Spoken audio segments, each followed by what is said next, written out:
And then. You talk about.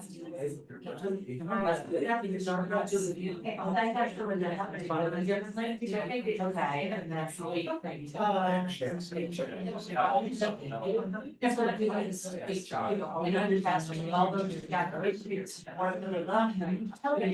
Yeah. Tell her to go. How are you? Ready for tomorrow? Ready for tomorrow. What's that? Okay, so I agree with that. That's good. I can fill an hour on a roll. Yeah. Okay, bad. Anybody need a plug? All good?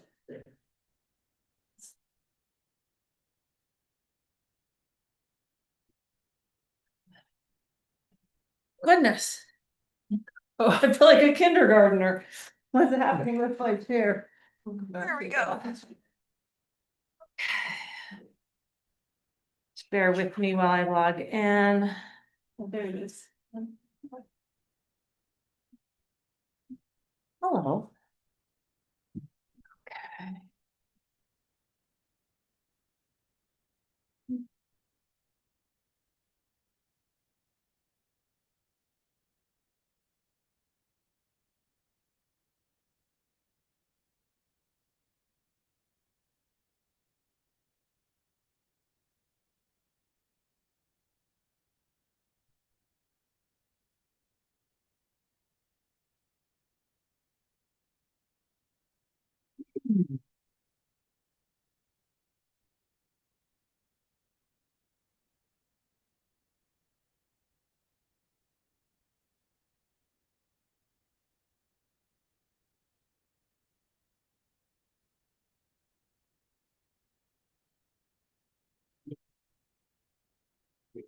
Good morning, San Miguel County. Today is Wednesday, April 30th. It is 9:31 a.m. and I'm calling to order a special meeting of the Board of County Commissioners. Present in the room are all three commissioners, staff, as well as many esteemed members of the public who we are glad to see here today. We will begin our meeting with a moment of silence for grounding and gratitude.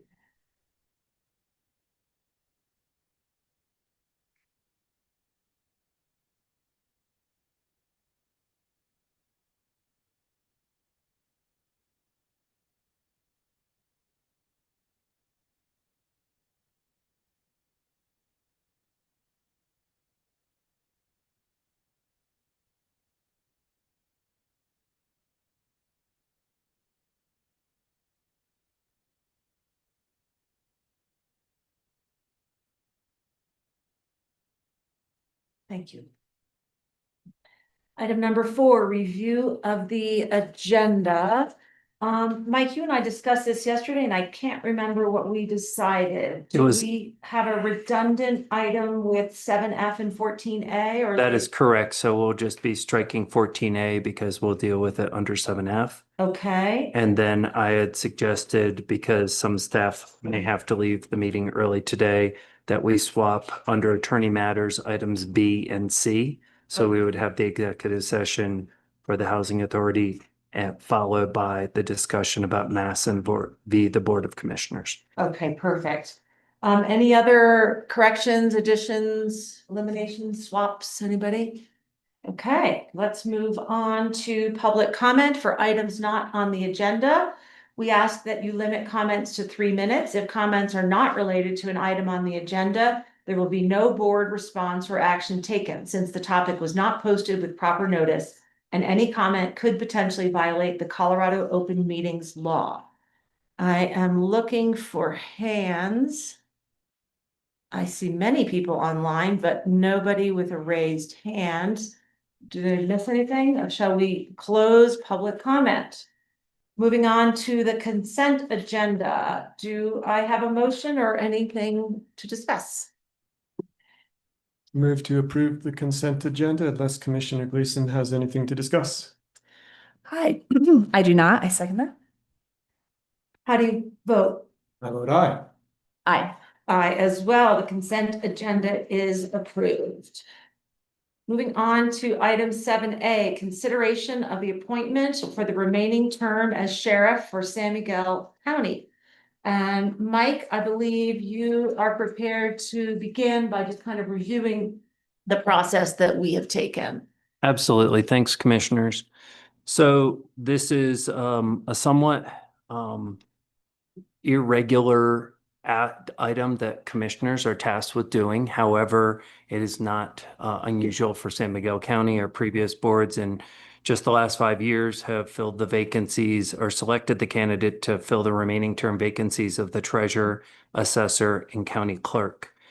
On February 5th, the sheriff had emailed the Board of Commissioners notifying them of his intent to retire on June 2nd. And I think we were all surprised and sad, but also excited for him to celebrate an incredible career and look to a next chapter. Because there is no regular job description for a sheriff, we went to the statute and created one from that.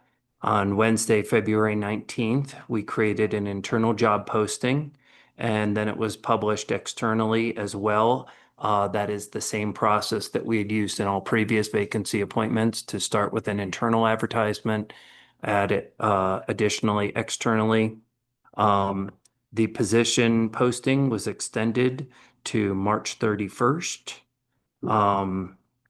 And on April 22nd, just seems like a year ago, but only a week and a half ago, the commissioners heard from the two candidates that had applied, both internal to the office. And those interviews were conducted, and a subsequent meet and greet down in Placerville happened that evening. I think it's important to remind folks that we are not going to take public comment as the board considers their decision and has discussion and then makes a decision this morning. However, we've received 90 letters of support for both of the two candidates combined.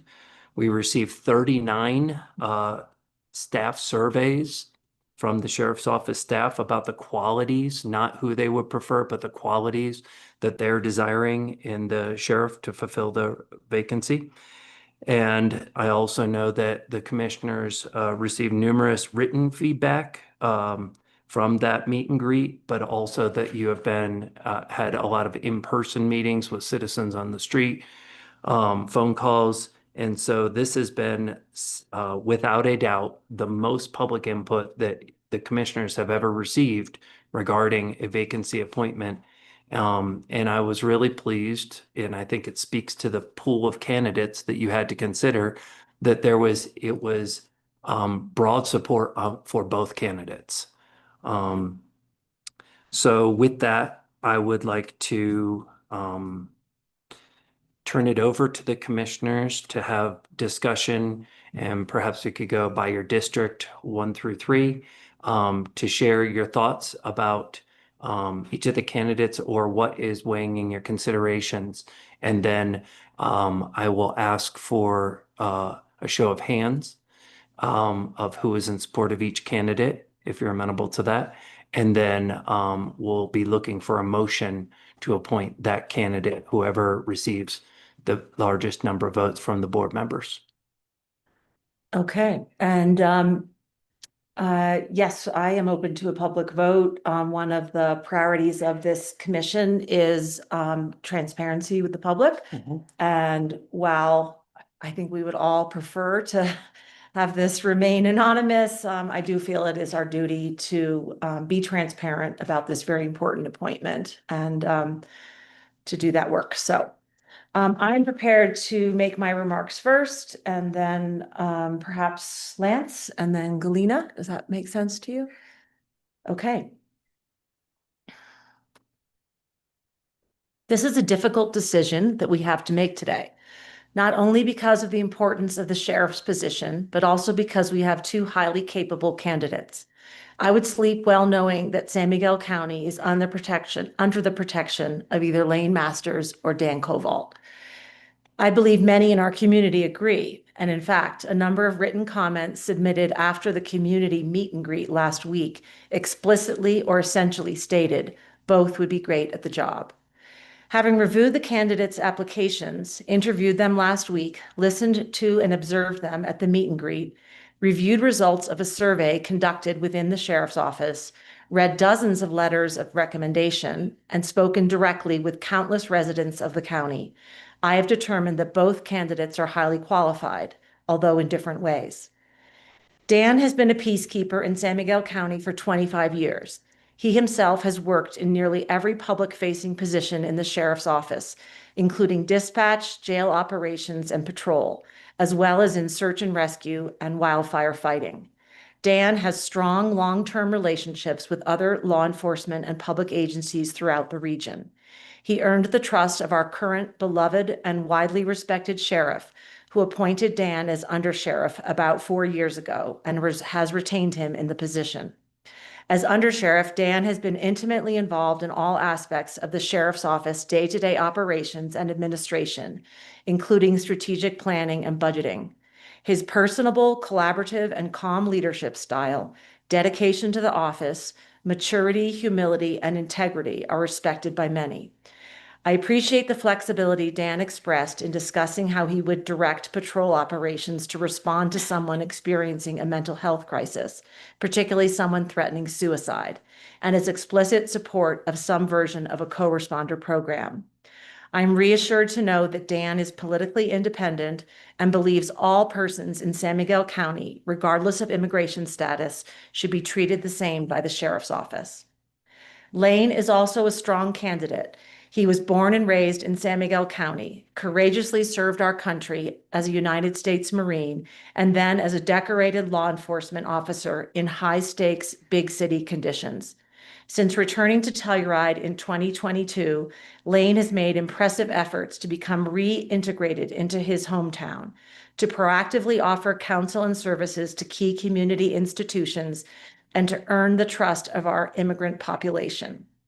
Lane's energetic and charismatic leadership style, sharp mind, tenacious and meticulous professional style are admired by many. I was a member of the panel who promoted Lane to Operations Sergeant. I cast a vote for Lane without reservation and continue to believe we made the right decision.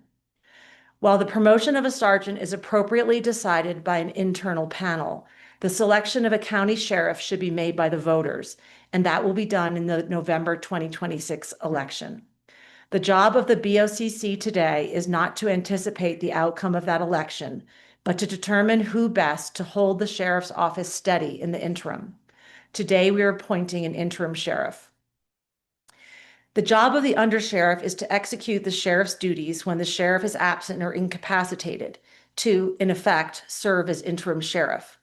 Our long-serving sheriff will be, quote, absent after June 2nd, the date on which he begins his well-deserved retirement. While I am interested to hear the views of the other commissioners, at this point, I feel it is my duty to appoint the person to serve as interim sheriff who knows the sheriff's office most intimately, has more seniority, and is currently second in command. The person I anticipate supporting this morning is Under Sheriff Dan Koval. Thank you, Commissioner. I'll add my thoughts. The process leading up to this appointment has been thorough and fair. Commissioners have held candidate interviews and attended a public meet and greet. We've reviewed the results of an anonymous survey of Sheriff's Office employees. We've also received a tremendous amount of public input via email, phone calls, and face-to-face conversations. I've read every email and carefully considered every bit of input from all those sources, and I know my fellow commissioners have done the same. In addition, I've talked with the leaders and staff members from every regional cooperating agency to gain their insights. And in every category of public input, those responses have been pretty much equally divided, with some being adamant and others closing with, I could work with either candidate and you've got a tough decision to make. But the converse is also true. In one way, the decision is easy because we have the luxury of choosing between two excellent and qualified candidates. The only reason this decision is hard is because it's a small community and we're all connected in many ways. In other words, I'm going to see everyone who's taken an interest in this appointment again on the street, at a kid's soccer game or a social gathering. In a moment, one of the candidates and their family and friends will be disappointed. That's the hard fact of binary decisions. No matter how the votes fall, I ask everyone involved to neither gloat nor hold a grudge. Each member of this board is simply doing their job by making what they feel is the best possible interim decision for the sheriff's appointment for San Miguel County until the voters can have the final say in 18 months. Thank you. Thanks. I'd just like to start by just giving deep respect and recognition to Sheriff Bill Masters' tenure as sheriff for 45 years and really just being dedicated to the safety and vitality of the residents and visitors of San Miguel County. So thank you for your service. From the get-go of being tasked to appoint the interim sheriff, my philosophy has been to look for the candidate whom has the most experience with peacekeeping and has a deep understanding of both the CCS and patrol operations. This person, in my mind, also needs to have a strong connection to all of San Miguel County and an understanding of its diverse communities. After taking ample feedback from residents, members of the law enforcement and judicial communities, and hearing recommendations from within the sheriff's office, this decision has not gotten any easier. Both candidates have almost unanimous positive feedback and endorsements. However, there was not a unanimous choice from all the community response we received. Both candidates have received acclaim and recognition from far and wide. We are very fortunate to have two well-suited, honorable men to have stepped up to serve as the interim sheriff. So this is, to go without saying, a very difficult decision. A decision that I have not taken lightly. I've given lots of thought to this choice and have admittedly lost plenty of sleep over the past few weeks. I would like to thank both candidates for their dedication, strong leadership, and service to this county and being willing to step up to potentially serve in this role. And I am very heartened by the fact that voters will have the opportunity to elect the next sheriff by the power of democracy in 18 months' time after Sheriff Bill starts his retirement.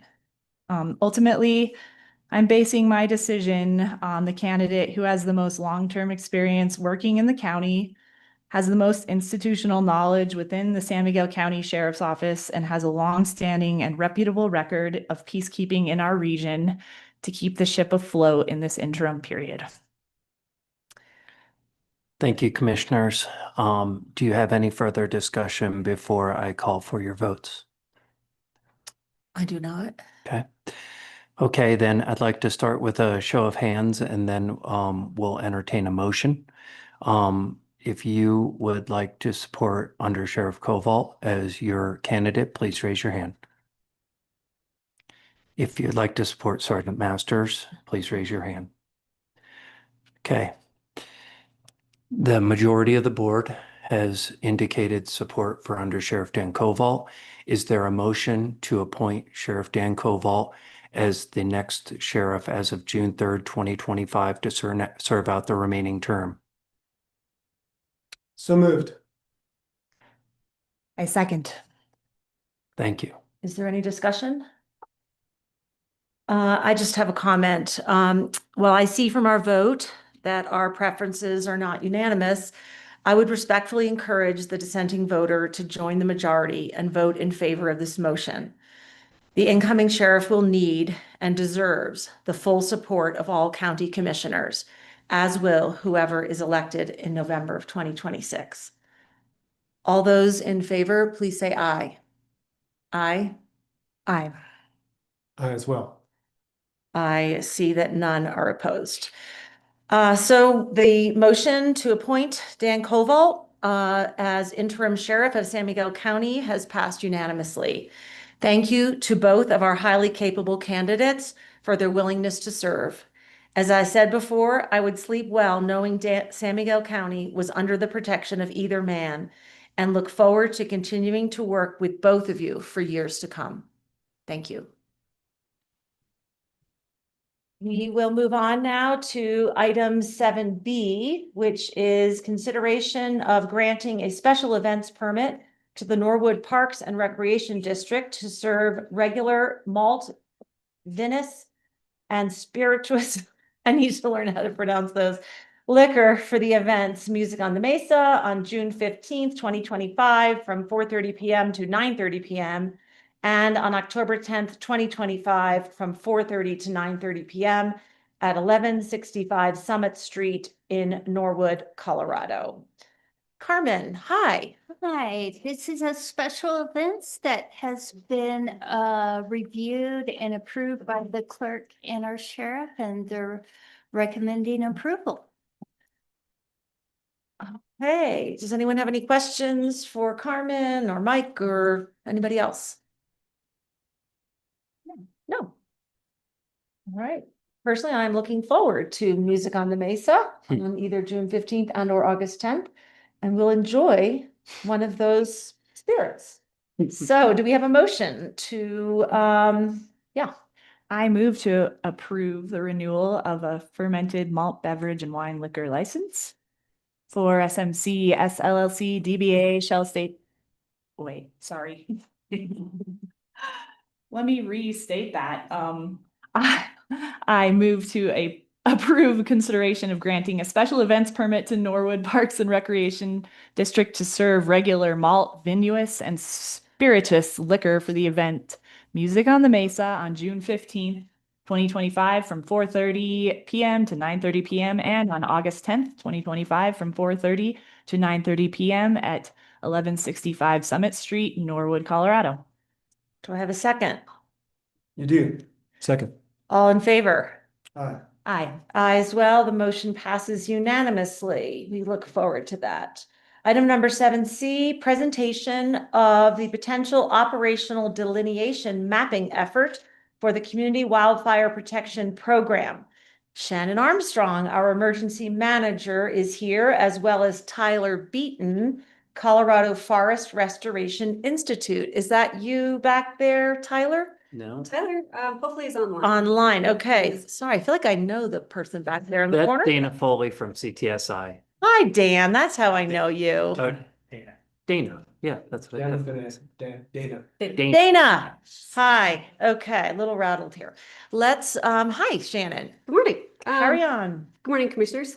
So this morning, this is just an informational brief. I just wanted to actually have Tyler join us this morning and talk to you guys a little bit about PODS, which, as you said, stands for Potential Operational Delineations. And Tyler is a team lead and a researcher with the Colorado Forest Restoration Institute. And so he's going to give you guys a little bit more detail, but this is something that he really has been spearheaded for the last year. And a little bit of background, PODS are a spatial wildfire planning and mapping and analytical tool. So it starts with looking at the actual physical features on the landscape that could potentially be used to control a wildland fire. So we're thinking, wide county roads that don't have a lot of vegetation on either side, old burn scars, areas where previous fuels treatment projects have taken place. And the idea is to create a network, a mapped network of these features and create actual closed polygons on the landscape so that if a fire were to start in one of those polygons, we already have an idea of where these potential control lines would be. This is a tool that's been used by the Forest Service, the United States Forest Service, for a long time, but there was a recognized need to expand that network off of the Forest Service and onto really all lands, regardless of ownership and regardless of jurisdiction, because as we all know, fires don't really abide by jurisdictional boundaries. And especially around here, fighting a fire, it's an all hands on deck effort. So the more cross-boundary tools, the more cross-boundary collaboration that we have, the better we all are. And so that's where Tyler comes in. He came out to the West region in April of last year, I believe, and he held a workshop in every one of our counties. We got all of our local fire experts together in one room from all levels of government, so local, state, and federal. And we literally put these lines on a map. We looked at our counties, we decided where the best pods we thought would be, and we expanded this network, not just across San Miguel County, but across the whole West region. Tyler then took that data, he validated it, he worked with the Forest Service to roll it up into their system. And so it's now available nationally. It's obviously available to us locally, but it's available nationally as well. And so where we're at now is that any firefighter, any incident commander from across the nation can come in and they have that data and they can see that we've already put in the legwork to determine where we think these fires might be controlled. But again, this is a spatial analysis tool, right? So there's a lot of other ways that pods can be used. There's a lot of ways that they can be incorporated into our current and our future planning efforts. And so that's what I'd like to have Tyler talk to you about today, and I will turn it over to him. Great, thanks for that overview, Shannon. I'm going to try to share my screen and then I'll get started. I have a short PowerPoint presentation.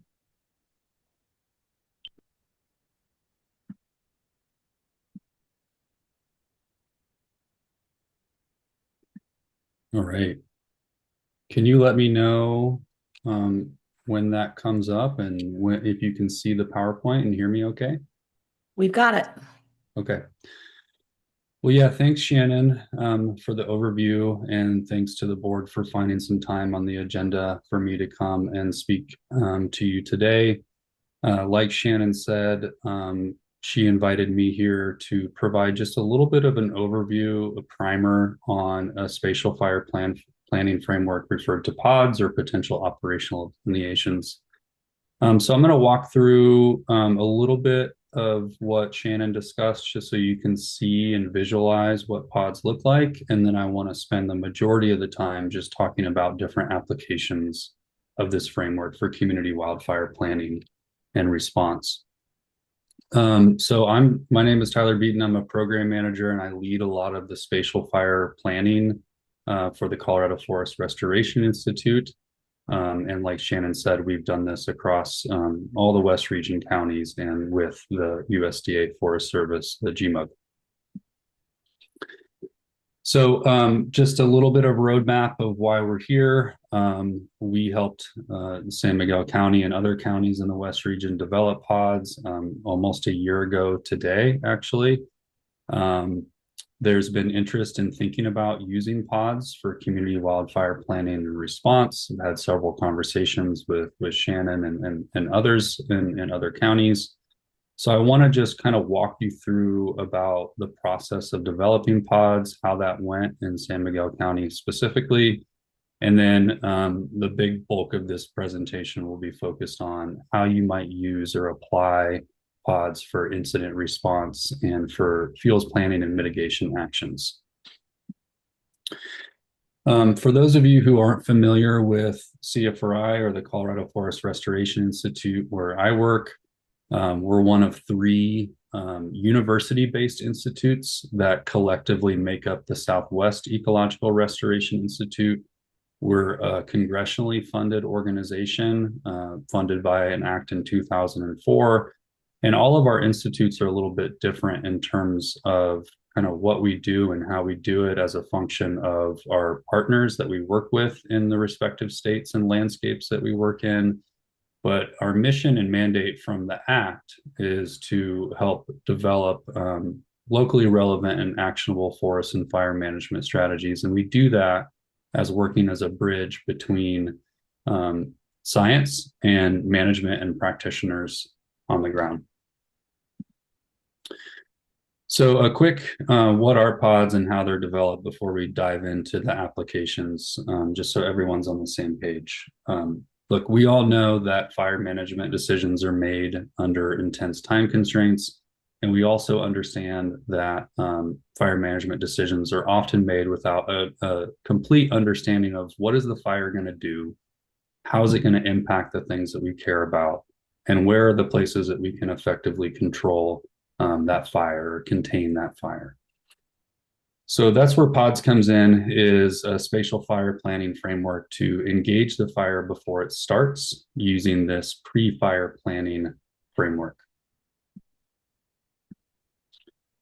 So like I said, this is pretty well established spatial fire planning framework at this stage. POD stands for Potential Operational Delineations.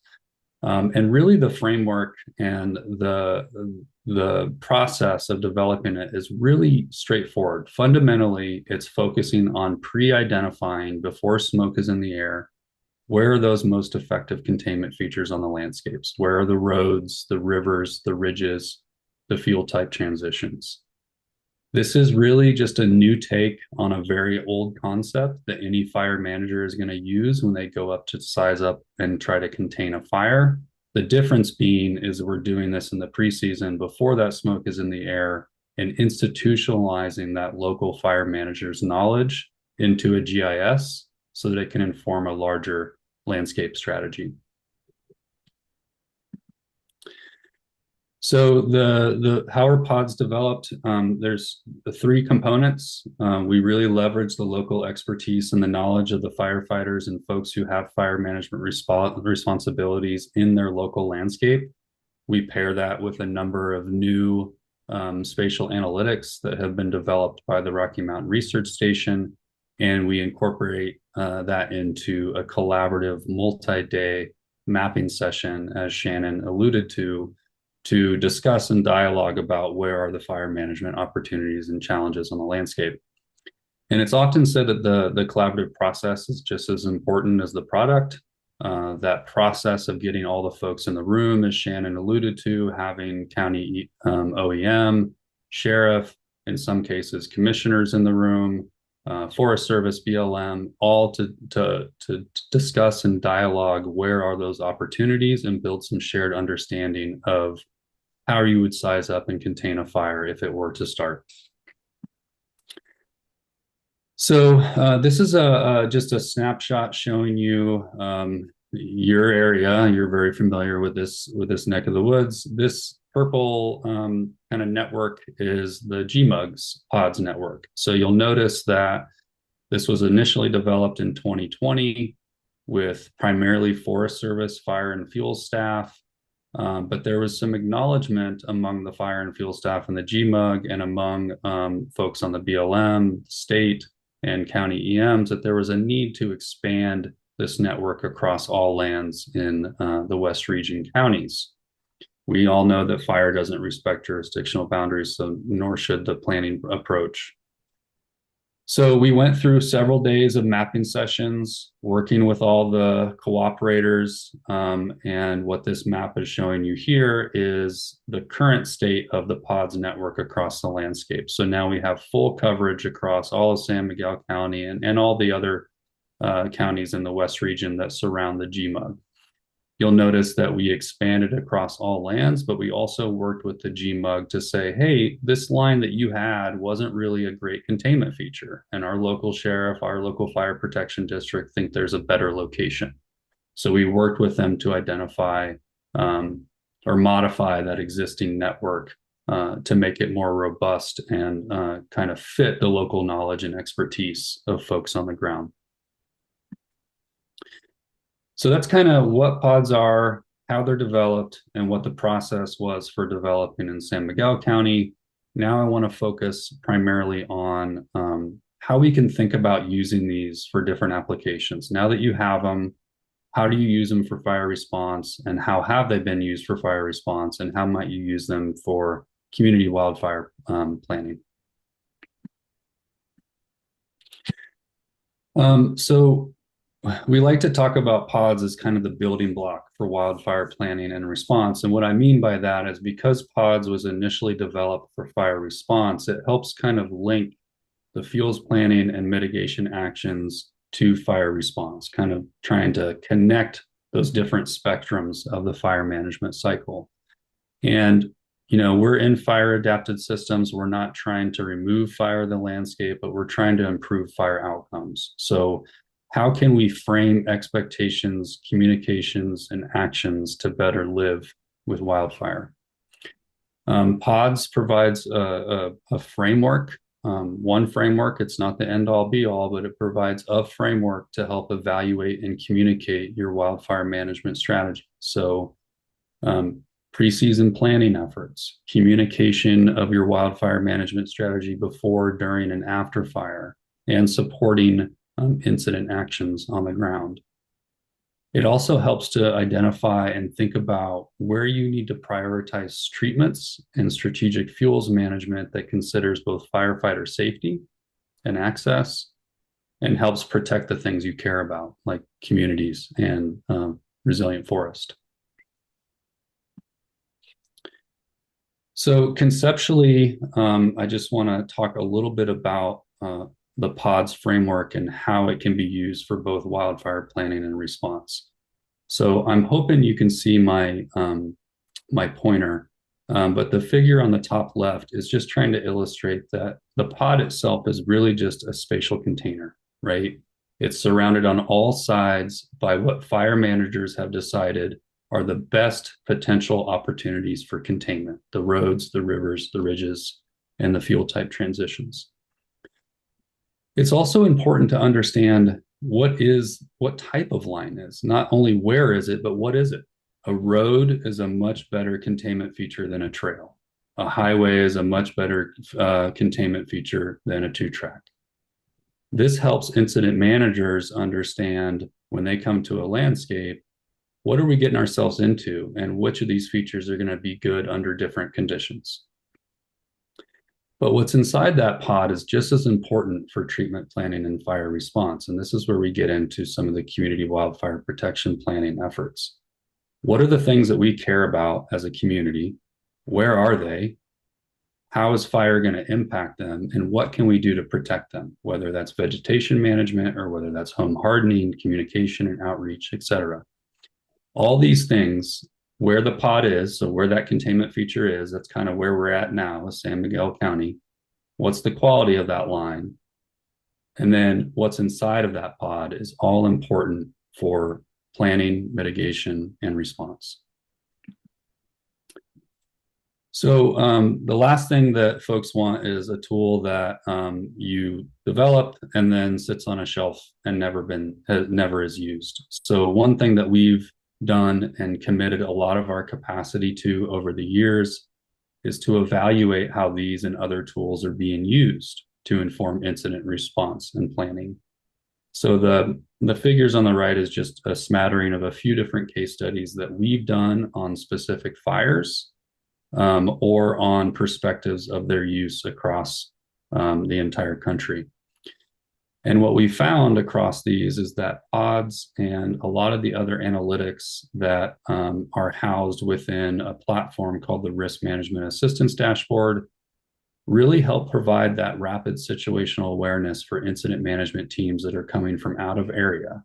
Often, this is what they're asking for when they're coming to a fire. They want to know where are those fire management opportunities and challenges so they can speed up their situational awareness and really reduce the time needed to go out and scout lines.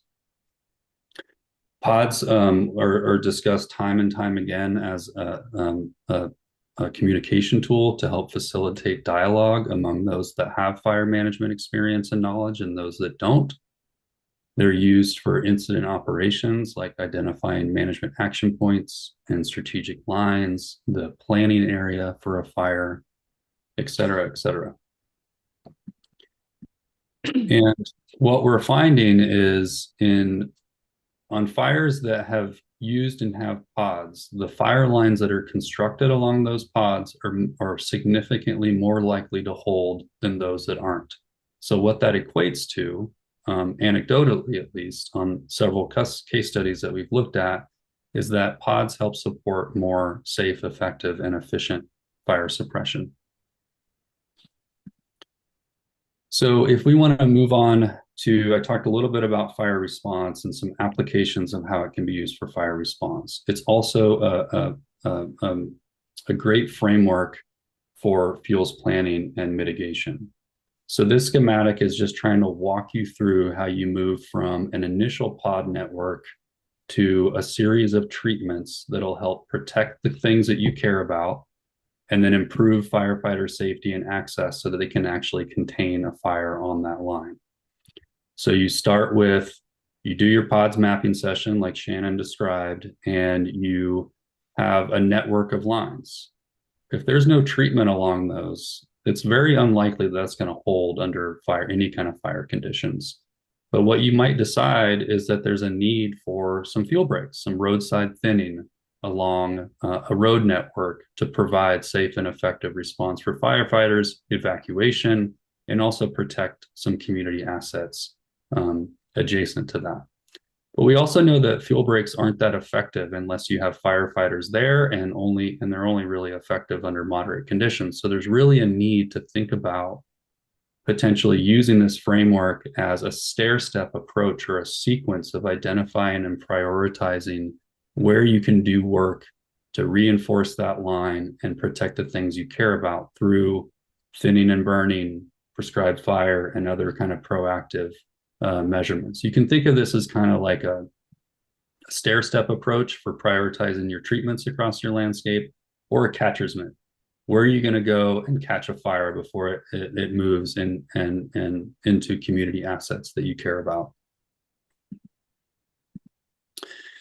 So this is just showing you an example in action. This is the Cameron Peak fire. So those blue blobs are where there was prior treatments along pod boundaries and then thinning and burning within those pod boundaries. And what you see is all of the values are on the east side of this fire, and fires typically move from west to east in the Front Range. And you'll see where there was that prior treatment along those pod lines and thinning and burning within them, it made a big difference in stopping that fire behavior from moving. There was a lot of treatments that were slated just to the south where that final finger just kind of grew out. Had they been able to get those treatments in before this fire happened, they may have been able to pin that off a lot sooner. So fuel treatments are effective and they work. Bigger fuel treatments are much more effective than those smaller treatments. And the last thing I'll mention, just to kind of close out, is that pods are one tool in your toolbox that you use. They're often combined with quantitative wildfire risk assessments, or QWRAs. These are becoming a lot more common in community wildfire protection plans. And the reason why is because, well, first, for those if you aren't familiar with the QWRA, it integrates fire modeling to look at the likelihood and intensity of fire, and how that's going to impact the values and assets that you care about. And the reason why this is becoming a lot more common in community wildfire protection plans is because it's not only science-based and data-driven, but it integrates specifically your local values and local knowledge in terms of the things that you care about and how it's going to respond to fire. So bringing this all together, this is an example from the Gunnison County. We just helped them update their community wildfire protection plan by doing, excuse me, a risk assessment. So the figure on the left that you're seeing is the impact of fire to the local values and resources that the community cares about. Those in red are areas that are going to be negatively impacted by fire, and those areas in green are places where they may benefit from fire. The value of integrating this risk assessment with a pods-based framework is it allows you to identify not only where is the risk and where do I need to treat around that value to protect it, but are there areas along a pod boundary that I could reinforce and treat to help reduce the exposure or the transmission of fire into that particular area and impact that value? So that's essentially what this next analysis is trying to show you, is where can I do work along a pod boundary to where can I do a treatment and meaningfully make a difference and reduce exposure to the values and resources I care about within that pod? So again, where the control features are super important for incident response. The quality of that feature really matters. Doing treatments can help change the quality of that feature from a road that hasn't been improved to a road that's been reinforced. And then what's inside that pod that matters? It really matters. All those three things together can really help inform a broader landscape scale strategy to better live with fire. So I'll just close out because I know I'm a little bit over time, but just a key takeaways, and then I hope there's a couple time for any kind of clarifying questions. And Shannon, if I missed anything, you can let me know. But pods really emphasize the integration of local knowledge with spatial analytics. We had a really good set of folks in the room in San Miguel County to help develop the initial network.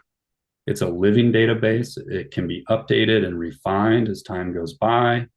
It should be developed irrespective of jurisdictional boundaries. We all know fire doesn't respect jurisdictional boundaries. We now have a cross-boundary network across all of the county.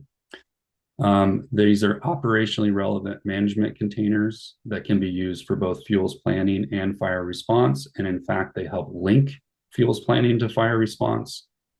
The process is just as important as the product. At the end of the day, those lines are potential opportunities for control, but having everybody in the room for understanding what are the management opportunities and challenges is just as important as the final lines on the map.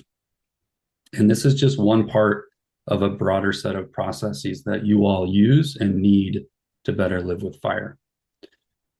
So I'll stop there. I don't know if we have any time for questions, or if Shannon, I missed anything that you want me to highlight, but I'm happy to discuss.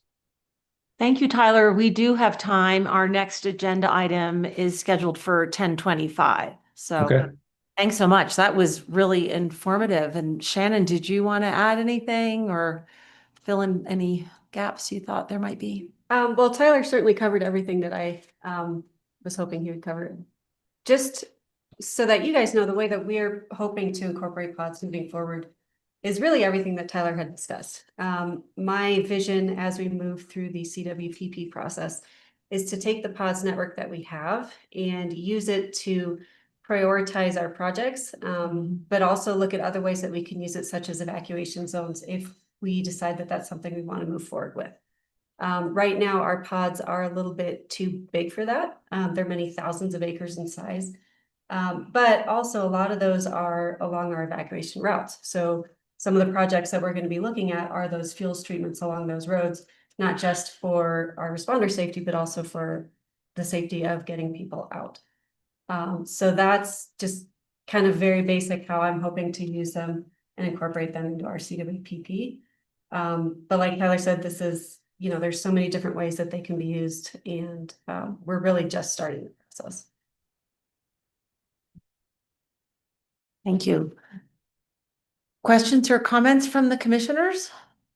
That was just very informative, Yeah. and I'm really happy to see this kind of movement forward, because as we know, wildfire danger is just becoming more and more imminent. We're rolling the sights on that right now, and so I'm really supportive of integrating more of this technology and just enabling our emergency response to have all the tools necessary to do what you need to do to keep all of our residents safe. Lance?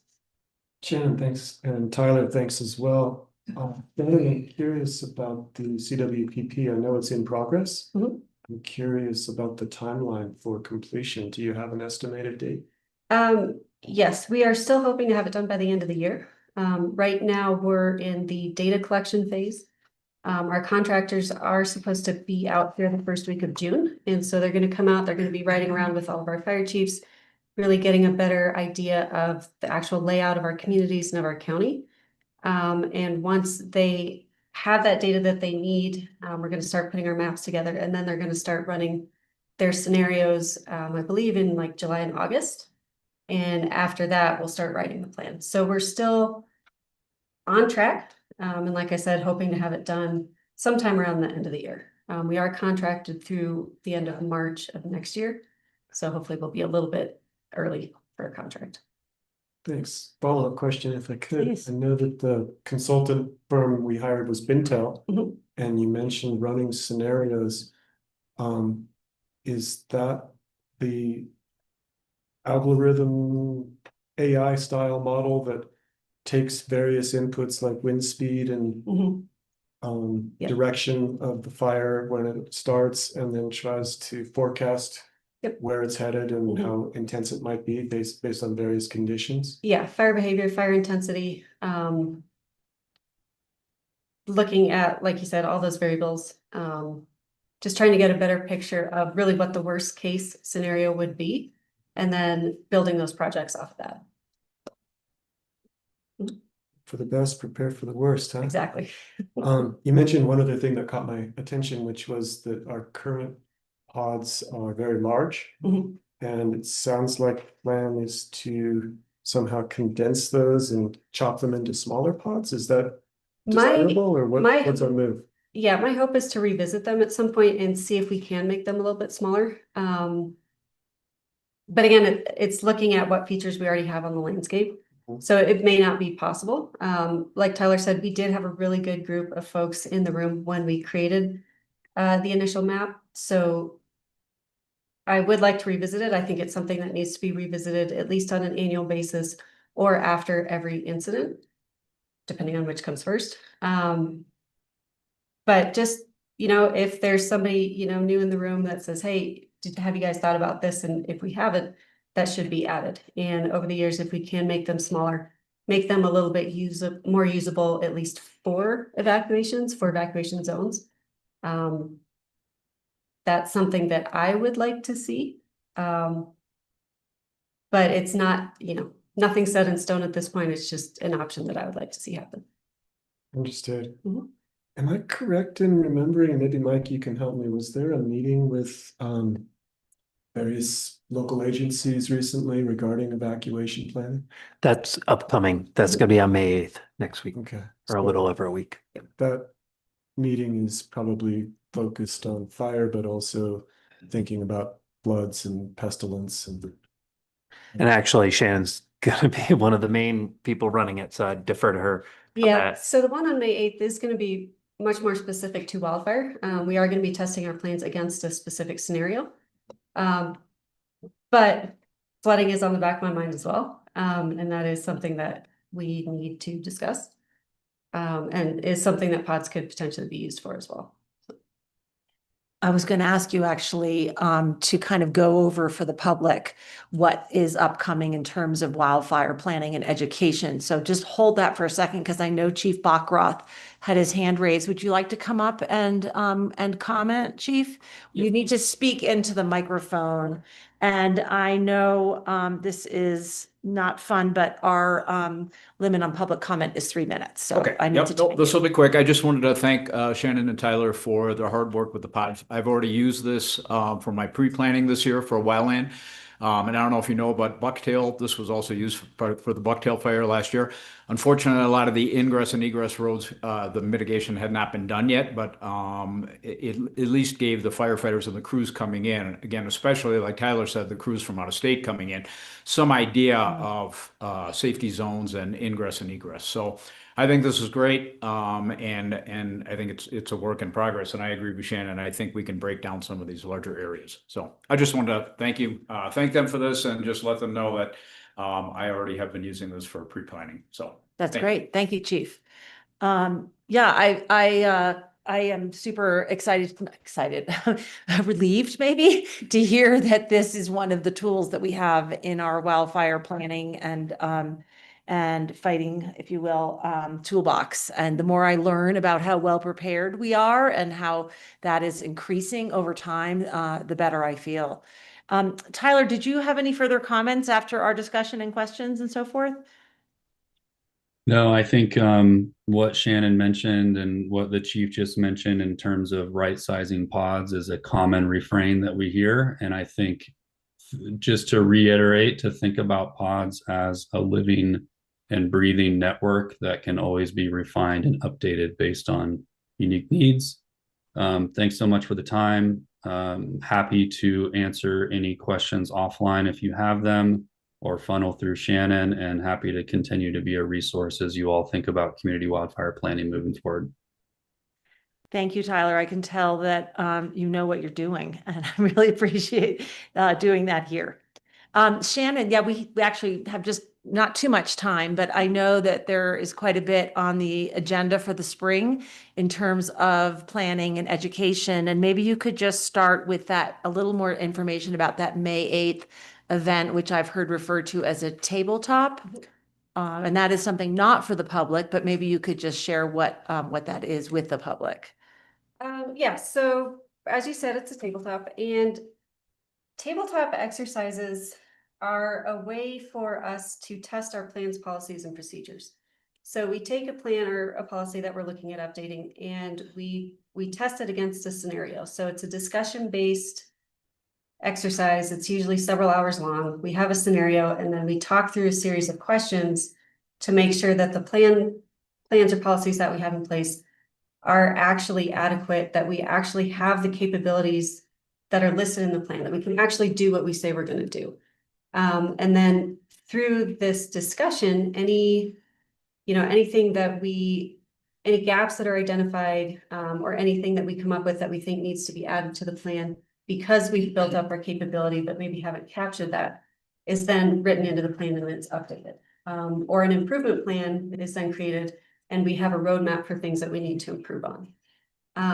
And the way that exercises work is you start with a training or a seminar, you move on to a tabletop, and then you start putting boots on the ground. The next step is usually a functional drill where you're actually acting out what's in your plan. And then you move on to a full scale where it's like a real exercise or a real event, but it's an exercise. And so a tabletop is kind of prepping and making sure that you are setting yourself up to do well in the full scale and ultimately in real life, in a real incident. And so tabletops are really incredibly beneficial. I try to do as many per year as I can to make sure that our plans are adequate and updated. And then, like I said, the next step is moving on to a full scale. For evacuation, we are hoping to get something pulled together around the end of June. Still need to get that planned. We're still in discussion with that, but we are hoping to get the public involved in that drill, and then a full scale down the line whenever we can get that planned. So that's a tabletop. We are starting to plan our annual fire and ice event, which is a public ice cream social, usually up in Mountain Village. That is planned for June 8th this year. And we're hoping, it's always been a great turnout, so we've always had a lot of good engagement, but we're hoping to really up the education piece for folks this year. So there's going to be a lot more interactive stations. So if anybody, and this includes folks online too, anybody's around on June 8th, please head up to the core in the evening. It should be a good time, hopefully much more interactive, much more educational this year. I am getting ready to start releasing a newsletter. I actually have a meeting with our PIO today after this. So that should be released soon. I'm a little bit behind deadline, but still I'm very much committed to getting that out. What else do we have going on? Our CWPP, obviously we've talked about that. That's kind of our big focus in terms of wildfire this year. And then, just taking a hard look at all of our other annexes that are related to wildfire. So mass care and sheltering, our evacuation annex, which is going to be tested next week. Wildfire response annex. The sheriff's office, I know in particular, as well as our other law enforcement agencies and our fire departments, fire districts, have really been working hard this spring to make sure that they're prepared. Getting new equipment, making sure that everybody has the training and the certificates that they need. Starting to get in new personnel, as much as we can hire. The Forest Service and BLM as well. They're starting to fill their trucks and starting to get people in place. So we really are, very much aware of the danger that this summer poses, how dry it is, how little water we have. And we're doing everything we can to get what we can in place and just be ready for this summer. Thank you, Shannon. We are in good hands. Anything else, commissioners, or shall we move on? I have a non sequitur, but since you're sitting here, and I just attended a couple of days of Growing Water Smart conference with representatives from the town of Norwood. And I learned about the plan, wildfire ready action plan, and that just kind of piqued my interest, and I'm sure you're well aware of that. We had tried to make that a joint effort with our CWPP, but with the grant timelines and our timeline that we were hoping to meet, unfortunately, we just couldn't make the two line up. But yes, we are working with the Watershed Coalition on that effort and hoping to integrate it with the CWPP as much as we can. And the CWPP is also going to look at our water resources in our watershed to the extent that makes sense. But yeah, the RAP is a really cool thing. That plan looks at the post-wildfire effects on our watershed and on our source water, many of our critical infrastructure for our water systems. So it's very much in the same vein as our CWPP. And like I said, we're really hoping once they get that off the ground and get a contractor selected, to integrate as much as we can and work as closely as we can with them. Great. Well, I'm now sitting on the San Miguel Water Conservation Board, so Okay. continue working with Adrian on that. Awesome. Yeah, great. All right. Well, thank you so much, Shannon, and thank you, Tyler. Appreciate your being here with us today and all the terrific information you shared and your hard work to Thank you, commissioners. protect our county. Moving on now to item 7D, consideration of a request for funding of the Pano camera by the Norwood Fire Protection District. Chief John Bachroth with the Norwood Fire Protection District, come on up.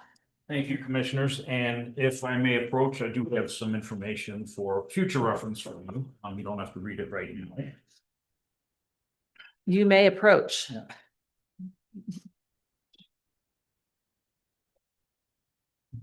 Watch your head, watch your head, watch your Or head. what's your head? It's the first time bad. Thank you, John. Thanks, sir. While he's taking a seat, Carmen, I heard from a member of the public that YouTube was not working at the beginning of the meeting. Okay. Okay. Was there a problem in the beginning? It needed to be refreshed. Okay. Having that same issue. Okay, thank you. Chief, hi. Hi, so this actually is a very good segue from what we just talked about, because this has to deal with wildfire protection also. So I wanted to talk to you today about the PILT funding and possible funding of the current panel cameras that we have in place. I did meet with Montrose County BOCC. If you don't know, Norwood Fire Protection District does cover about 250 square miles of the west end of Montrose County. And they also receive PILT funding. Quick review, PILT funding is payment in lieu of taxes. Those are what counties receive for special districts that service public lands. And those special districts are school districts, fire districts, sheriff's office, pretty much any special district that may serve those public lands. So I know San Miguel County gets a little over $1.4 million. Last year got a little over $1.4 million in PILT funding, went into the general fund.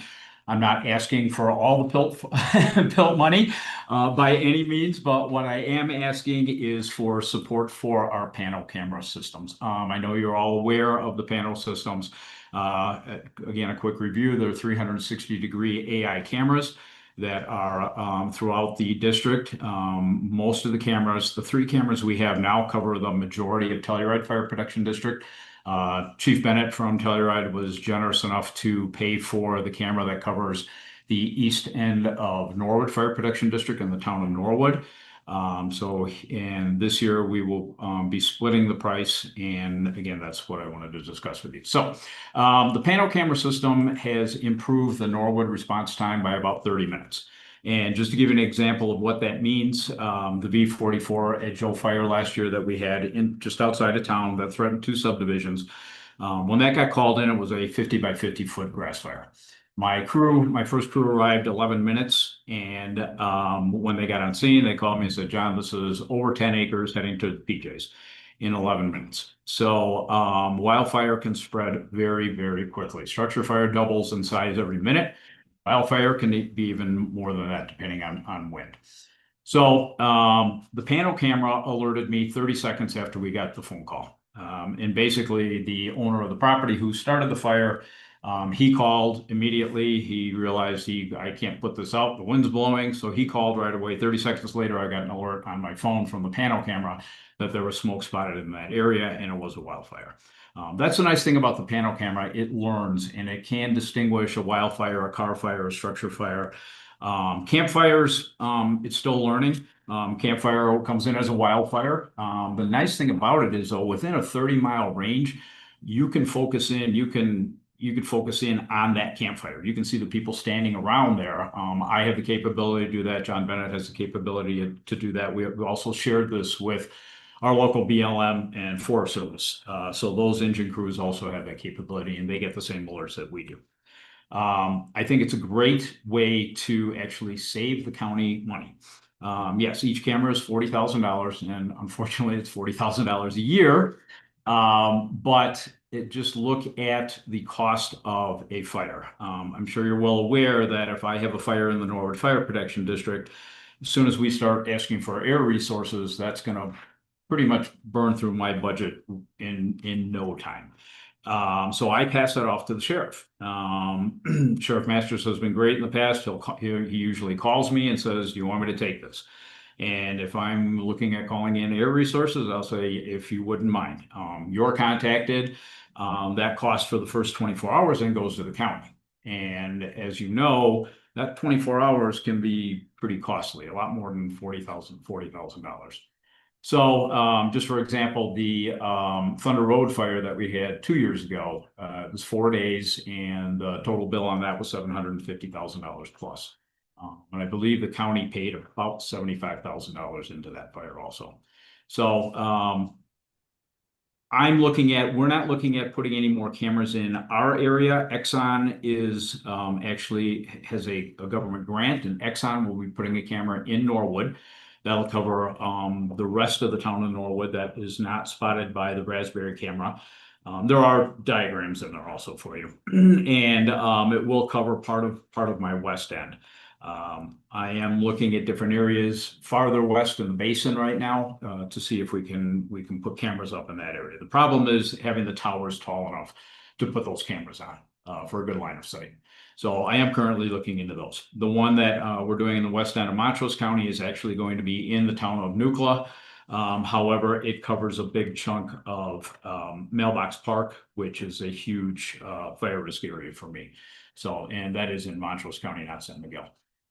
So what I'm asking for is just part of that panel camera money. The 3 cameras would be $120,000 a year. That's less than 10% of the PILT money that the county receives. And I would appreciate your consideration in that. I do have some cost estimate breakdowns that if this is something you would like to discuss further, I'll be more than happy to present those to you. Okay, I have a question for you. I was in a wildfire discussion meeting a couple of weeks ago Yes. and learned about a camera that XL Energy is locating on the top of, is it North Mountain? Yes. Is that what it's called? Right. Yes. And was told at the time that that would cover, you know, kind of all of Wrights Mesa and also, you know, let me just think about my geography. Anyway, beyond, including over the other direction, which I think was the, It Yeah. does, correct. Can you And speak to that's the- the camera I was talking about. yeah. Can you speak to the need for the XL camera as well as the Raspberry camera? So the XL camera will cover a good chunk of our district. As you know, we cover majority, land-wise, we cover the majority of San Miguel County. The Raspberry Tower does cover a good chunk of Montrose County. And it also covers 2, if we're looking direction-wise, you're looking at approximately 2 miles west of Norwood. So it covers the town of Norwood and the rest of, we meet up with Telluride up towards Dave Wood Road as far as fire districts go, covers that whole area. The North Mountain camera will cover a good chunk of the basin area east. So it should make up the rest of those cameras, which and excuse me, I'm actually gonna have to look at this, the gray head, yeah, yep, it'll actually cover, up to the gray head camera. So if you look on the last page of your, this is where I have the cameras. Oh, The three in perfect. blue are the current ones that we have. That's really helpful. That's super helpful. And the one that they're talking about on North Mountain will cover that section, pretty much all of the east section of our fire protection district and the rest of Telluride Fire Protection District. So the green stars are what? So the Are- green stars are the current cameras. Okay, and And red then- triangles are in the works to be. The one in Norwood, that was the one that they were actually talking about before the gray head camera. So it was either gray head or Norwood, and they decided to go with the gray head camera, which is going to be a little bit farther west. So where will the North Mountain camera go, John? I'm sorry, I said gray head, North Mountain. That's the one. The North Mountain camera is going to go a little bit farther west. If you look at this schematic here, it says Norwood Fire Protection District. Yes. Just about where the T is. For Is where district? that'll be the center. That'll be the center location of that camera. Okay, so gray head is moving significantly west from Yeah. where it is on the map. Great. No, Grayhead stays, right? And then, Mhm. and then Yes. North Mountain Grayhead camera. exists and. Gray head exists we're gonna now. have- Gray head exists now. I'm Yeah. sorry, I'm just getting up to speed Me here. too. So the North Mountain is where you said, and then the red triangle That's near those the are town of. those are Norwood. two other proposed cameras. The nuclear one has already been accepted, Okay, and that one will be going in. thank you. In Montrose County. John, can I pose a question regarding Montrose County? Yes, sir. You mentioned that you've been down to speak with those commissioners. Yes. What was the response from them? It was very receptive. It was very receptive, and matter of fact, I'm meeting next week. I'll be going back to another work session with them. With all the cost breakdown, but so far they have preliminarily approved it unless they see something that they don't like. Thank you. The next question I had is, I understand that Excel, for some good reason, is going to be funding one of these cameras coming Yeah. up. Correct. And do they plan to continue the maintenance portion of that as well, or is that one of the cameras that you're asking us to Well, consider? Well, no, that I'm not asking for. I'm asking for the three that are currently in place, and those will be your blue stars. I gotta find my. That would be the Raspberry, the Mackenzie Springs, and the Gray Head. Those are the three that we currently have in place that have been working for the last year. No, I have not been. I've just briefly discussed with Excel about their camera location, because again, they were talking about the Norwood location or the North Mountain location. They chose the North Mountain location. To be honest with you, Commissioner, I can't answer that question. Will I probably come back for funding? Yes. I probably will come back for funding help for that camera.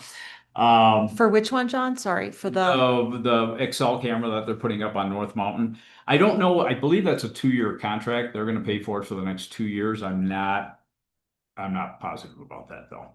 So I know for at least the next year, they're covering all expenses on that camera. Thank you. So that, and within the next year, obviously, I'll have a discussion with them and we'll go from there a year from now. And tell us about the Gold Hill camera, just to kind of get the full picture. So Gold Hill camera is, that's more John Bennett could speak about that. That also is in Telluride Fire Protection District. And I know they share that with, I want to say Dolores. I believe they share that camera with Dolores, but that doesn't show very much because of the mountainous terrain. Sure. So that is the one hindrance. As you can see, these, there's a circle, but those circles are broken up due to the mountains. Okay, so that is in Telluride Fire Protection, but you're not asking for funding for that today? No. John, And this is in conversations with John Bennett also. I do have the support of Telluride Fire Protection District and Agnar Fire Protection District. I was unable to get a hold of the Agnar chief, but I did talk to one of their board members. John, I'm gonna ask you a hard question. Mhm. I'm gonna start by saying that I think all three commissioners are in support of anything we can do to maintain safety and public health, and that this obviously is a good thing. I know it's not the question is the math and the funding. Correct. As I sit here listening, I am having a touch of deja vu because I believe Chief Bennett was here about a year ago asking us about the same question, and at that point we declined. I appreciate that you're back and that there's a different man in a similar uniform. But I'm curious, I know that since that time span, both you and Chief Bennett have passed ballot measures to increase your own budgets for your Yes, districts. yes. And while I don't have your budget in front of me, I'm wondering what would happen if we declined. I'm hoping that both you and Chief Bennett would say, wow, this is so important and we are the fire districts and this is a critical tool in our arsenal, that we would continue funding this and allow us, the county, to continue funding all the other things that we need to do. Correct. If you were to tell me, nope, we'd shut her down, we need this money, it's dire, I'd take a closer look at your budget to start with. But after that. Understood, Commissioner. Yes, we did get a big mill levy increase last year. We have the highest mills in the county. Yes, sir. Our budget is $730,000 for San Miguel County, and that's up from our San Miguel portion was $350,000 a year before. We're now up to $750,000 thanks to the mill levy increase. So yes, this was planned in my budget. Chief Bennett and I would share the cost of the Raspberry camera, $20,000 each.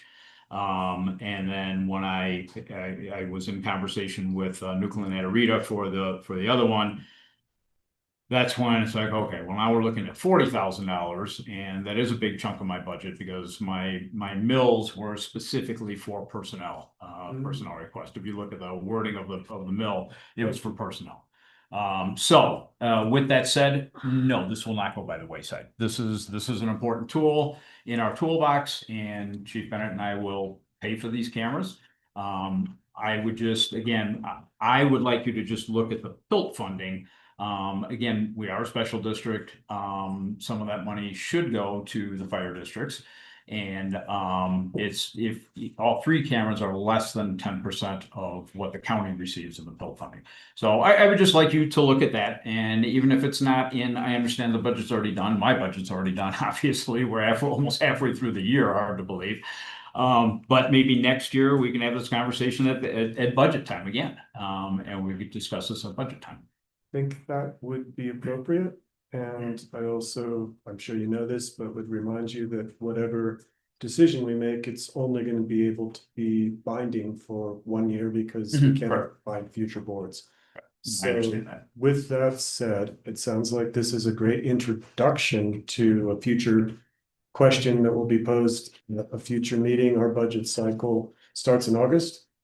Okay. And it seems like it would be wise for you to mark that on the calendar and get in touch with Carmen in advance to make sure that you're at that initial meeting or an early meeting in the cycle so that we are able to take a holistic look at the entire county budget and try to make some important and wise decisions. And I appreciate your consideration, and that's all I ask. All I ask is that you consider this. Great. So, thank you. Consider it considered. Commissioner Gleason, did you want to comment? No, I'm just taking in a lot of information right now, being the new commissioner, and Right. I appreciate all of the information, and I do agree with what Lance just proposed. You know, it would be good to take a look at those PILT funds and allocate them at the beginning of our budget cycle, and Okay. take into consideration at that point what we can allocate. Well, thank you. That's all I can ask. Okay.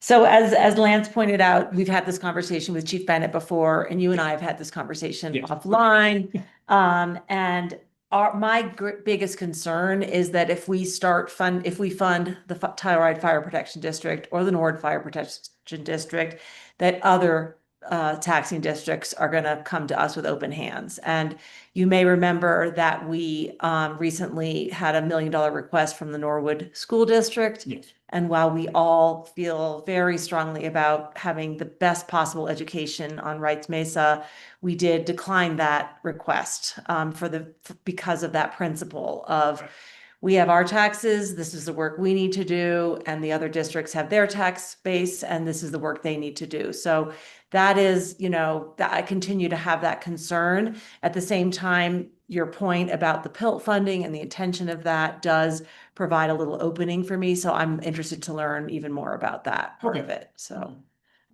agreed with the timing of coming back and things like that. So thank you. I will be here in August. Thank you very much Thank for, you.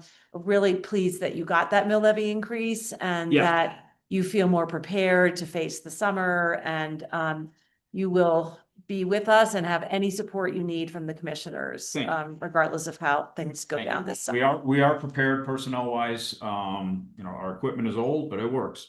So we will get the job done. Appreciate it. All right, great to see you. Thank you very much. Thanks for coming over. And thanks for all the information. That map is great. Oh, okay. Super helpful. Okay, it is now 10:50. We are about 5 minutes behind, but we are moving into a 30-minute conversation with Dana. Hello. I'm wondering if perhaps we would like to take a quick break before that 30 minutes. I'm seeing some nods. 5-minute break. Okay. We will be back at 11:55. Sorry, Dana. It's. You can move the nameplate. You can really Yes. settle into that chair. Yes, exactly. We'll call you Kay today.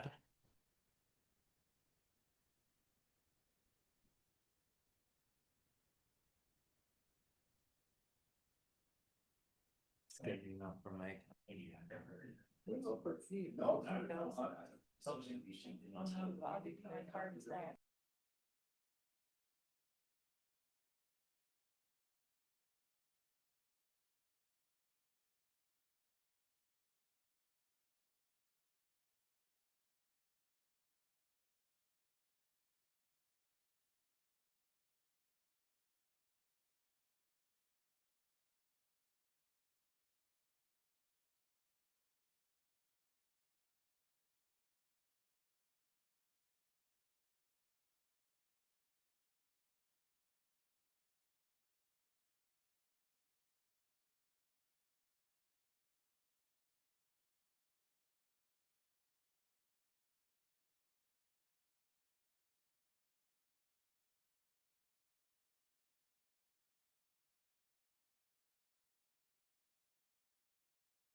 every time.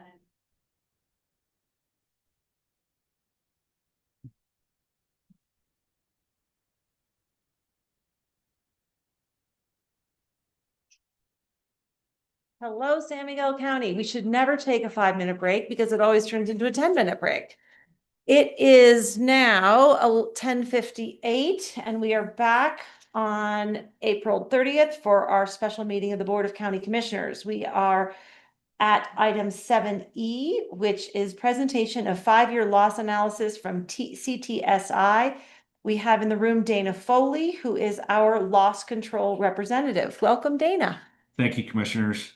And thank you for giving me a little bit of time this morning. And it's our annual 5-year check-in.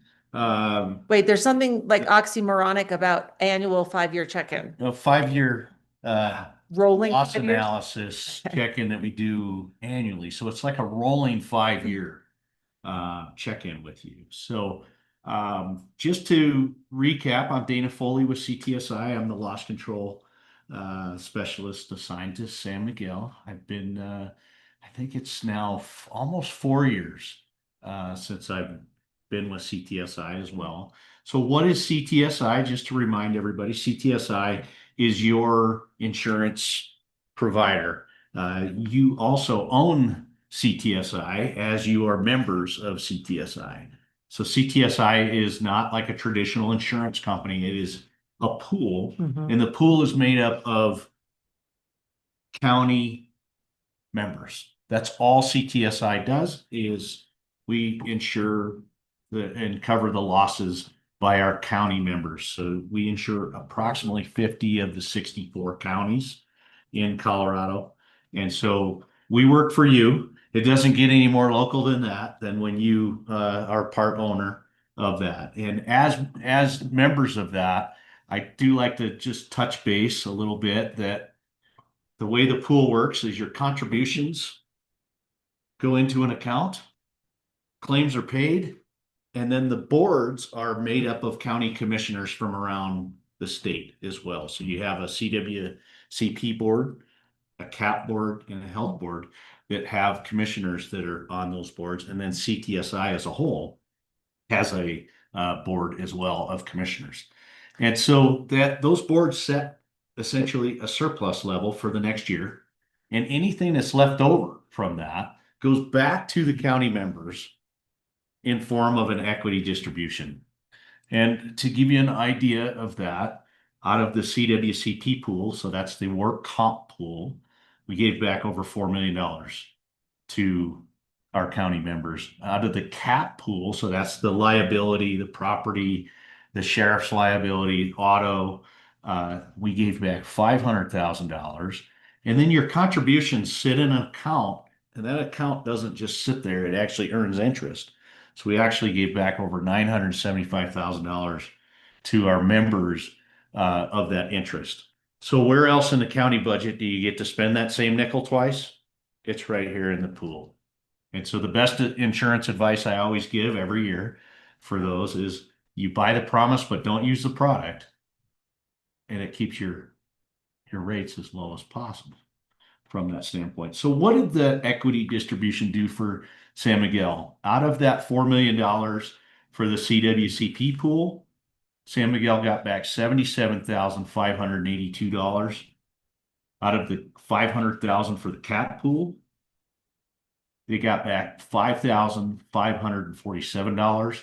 And of that $975,000 in interest, they got back $18,861 for a grand total of $101,990,000. So that's as part of being the membership. And you know, when you sit and think about that, it's roughly in almost a 12% return back from that standpoint. So that's always good. So moving forward, before I get into the 5-year, I like to say, how did we finish last year? So we can look at how are our trends? Are we gaining on trends? Are we staying the same, or are we creating new trends from that standpoint? So in your packet, I hope you have it's going to be the one without the bar graphs in it. And that's going to be roughly That's gonna be the annual report for 2024, and you'll see at the top, it'll say Colorado Casualty and Property, or Colorado County's Casualty and Property, from January 1st of 2024 to 12/31 of 2024. And that one, we had a total of 9 claims last year for $118,676. Of that, I would say the leading loss driver in that, in terms of frequency, was auto related. And of that auto related, there were 4 of them were as a result of animal strikes. The wildlife are on the move, in that, and you can see which areas had the animal strikes. Typically, what we see is road and bridge and law enforcement. They're going to go back and forth between that auto exposure, given that's primarily where they're at and what they do. In terms of recommendations, we did a couple of years ago, we had a countywide defensive driving class. We're due for another one in another year or so for a complete update. We are tomorrow going to do an abbreviated version of that to bring everybody up to speed with the latest and greatest of what's out there. But we have seen a significant reduction as to what I believe, and it has really helped out with the counties that have done that driving class as well. Hopefully, people got a slight little improvement from taking that on their personal auto insurance. That's not a guarantee, but it doesn't hurt to ask from that standpoint. So flipping over, you can kind of see the trends. I think it's important that as pool members that we learn from our other members, because they've already experienced it, and we look at those root causes and contributing factors, try to apply and put policies and procedures in place to help all members reduce their exposure. So on page 6 in there, you're going to see the actual pool itself. Pool had a total of 606 claims for $8,031,686. So if we look at it and we really start to add up where the main loss drivers are, it very quickly, if you start to add up all of the vehicle related incidences, they very quickly rise to the top, and they're up there quite high on the list in there. We did have an interesting phenomenon last year as we started to have several fires, building fires in a couple of our counties. And one of the things with that I've started to notice is several of them were caused by lithium ion batteries. And that being said, it's something to think about. When you have that type of exposure, there is a specific fire extinguisher now that is specifically designed for lithium ion, and that it helps with that thermal runaway that can occur on those lithium ion batteries. Getting that, staff? I'm assuming those lithium ion batteries were housed under the hoods of vehicles? Actually not. It was in a laptop computer in one of them where it caught one of the courthouses on fire from a laptop battery.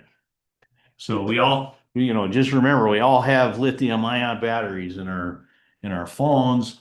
I have seen in my insurance background and world, I've seen entire shops get burnt down for, even having some of the Milwaukee cordless drills or tools, those batteries just being plugged in and left to charge. So a little bit of, safety and education in that is just to bring awareness to the county that's something to maybe start to consider where you have those, and it's not a bad idea to eventually start to consider changing and adding to, just like we did in our kitchen. We added the Class K fire extinguishers when those first came out into the kitchen aspects. It's not a bad idea to consider having a lithium ion battery or a lithium ion fire extinguisher available in facilities, especially if they're remote. Would that fire extinguisher work for conventional fires started by other issues? Or do we need both? It can work for class A fires as well. Just because it is aqueous in nature and in the material form. So it can help with that. But generally, if it's paired with your ABC dry chemical fire extinguishers, it's So you need both. Covered. Okay. or not necessarily in the same distribution as a ABC, but in your higher exposure areas where you Mhm. have a lot more potential for that. Thank you. Flipping over to our workers' comp side, the CWCP pool for last year, we had a total of 12 claims for $12,623. The one point I do want to make it in here is how important it is that, you know, we have those $0 claims in here, and that's great. We don't want to not report claims. That actually helps me help you with trending and analysis of where did we have an incident where even though it was report only, it was still a potential incident. And so are we developing a trend?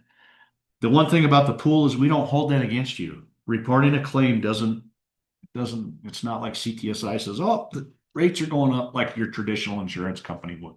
We don't hold report onlys or anything like that. Your contributions are based off of how much did you put in and how much was spent out.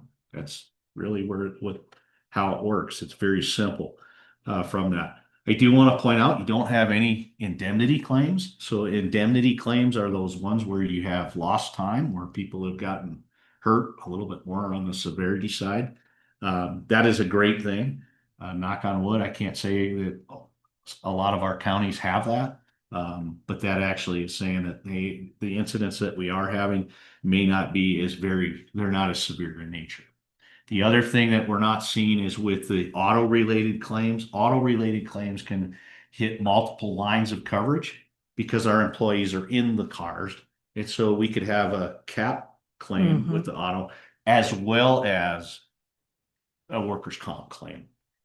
And when you start to add up, and if you flip over to the last page there, on page 6, you can still see that we have vehicle-related incidences as well on the workers' comp side of it from the pool standpoint. And when you factor all of that, the total exposure very quickly comes up to leading causes of frequency and severity from that. Total of 746 claims for $6 million. Or $6,039,800. Any questions on last year, how we finished? I think you guys are doing really good. So that's a good. I want to keep that trend. Knock on wood, keep that. With that, we jump right into the 5-year loss analysis. And that's going to be the one with the bars on it. And you have that graph there. And we can see that over the last 5 years, 2020, 2021, and 22 was very steady. And then we just had a massive spike in 23. But we're back down where we need to be in 24, which is that's why I said I think we're doing good from that stem. Flipping over. And do you remember, or maybe the staff knows, what happened in 2023 that Yeah, thank you. I had that question. had that jump? Are you talking about CAP now or CWCP? That's cap. Yeah. Okay. That's what I thought. Okay. Yeah. I don't have the specifics other than on page 5 in your packet. Page 5 in your packet actually shows the incidences that were driving some of the claims cost in there.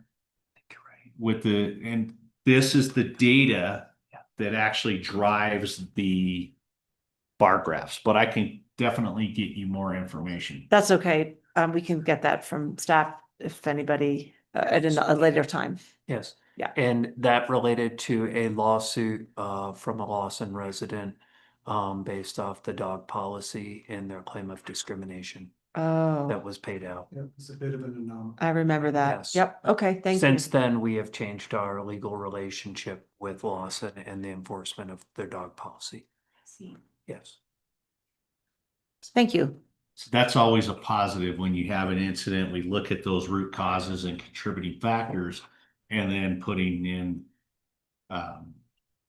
protective measures to reduce the frequency of the potential coming forward. So it was really a single incident that drove that spike. Well, Or said and not most necessarily. primarily. We were also just looking at Yeah. there, Jared has more. And it's within the report, and so you can see that we had, administratively, we had a big claim that was incurred for that discrimination case. We also had some pretty significant costs in, again, the law enforcement realm, which added up that year to $776,000. And so I think the combination of those two really are why it was an anomalous year when we take a look at it. I'd like to say it was just because I showed up, but That being said, next year when I come back and we look at this, 23 is just going to move down. And so it's going to take a few years for it to get out of the equation. But we like to stay into where 21, 20, 22, and 24 are staying. We like that level a lot better. And I think some of the measures that you put in place are proving to be effective from that standpoint. That being said, in the last 5 years, we had a total of 40 claims for $1,329,389. And then our average cost per claim was $33,235. Now that's going to be skewed a little bit because of those two anomaly claims. We break it down into the top 5 frequency of severity or top 5 frequency and severity. And then we also do the same thing at the top 5 frequency and severity by department. So department and then what caused the incident. That being said, just like normally you'll see law enforcement and road and bridge, they're one of your more higher exposures for liability claims, partially because of the auto side of that. And then you've got the sheriff's liability aspect that comes into there as well. Moving over to the type of accident that we have, we can see that we still have the vehicle related incidences, and then down at the severity is that arrest related. But again, that's kind of skewed because of the one claim. So if you factor some of that out, I like to really look at the underlyings and not just the shock losses that occur in there. That being said, when we have vehicle rear-ending incidences or vehicle backing, from the pool standpoint, knock on wood, but CTSI Loss Control started really going after vehicle backing related incidences. And in 2023, they accounted for 17% of all the pool members accidents were backing related. Last year, we're down to 7%. So the backing policies are working in the counties to reduce the likelihood of that. And that's really low hanging fruit. Literally, somebody is just backing up and backing into something. Remember that from the defensive driving training, and I still think of you when I back up, Dana. That's good. That's Mhm. good. Moving over onto page 5, that is again the detail of what's driving those charts and those bar graphs that you saw earlier for our top 5 frequency and severity, but it gives you claim by claim what has occurred from that standpoint. So really the breakdown in the last 5 years. Then we flip over and how did we do as the pool as a whole, and that's going to be on page 2 after that, page 5. And we break that down by the top 5 frequency and severity for the pool as a whole. And we have vehicles, and look at that, vehicle backing is still number 2 in the last 5 years. So we're hoping to gain on that. Hopefully next year, we can say that we're continuing to reduce that down. That's again low hanging fruit for everybody.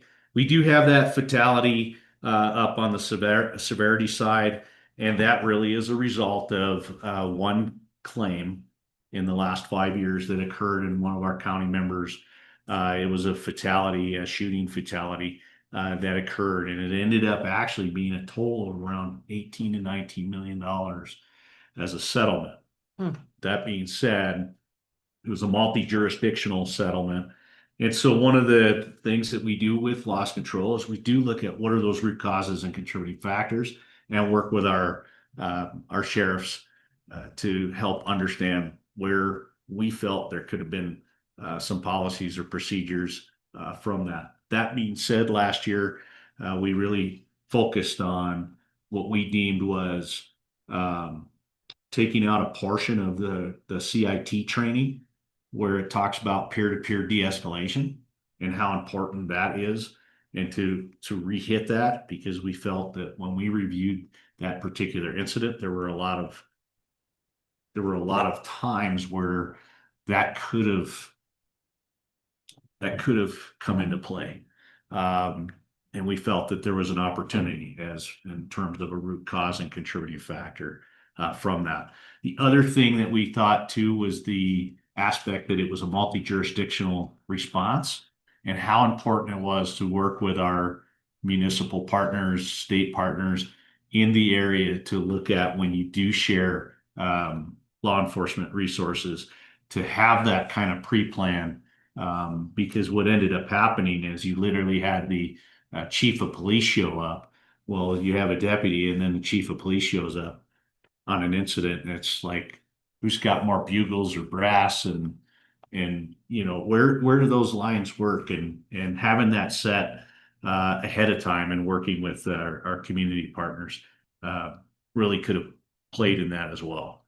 So we felt that those were two areas that needed to be addressed, and the sheriff offices have all taken note to that as well. Because again, one of our members already paid for it, so let's all learn what we can and move forward from it. So that being said, the 3,100 claims for $78,315,600 with our average cost per claim of $25,263. Again, this is just information, not saying that the county is having these issues. However, let's learn from our members to make sure that we're, you know, taking those lessons learned, because we already paid for them. So,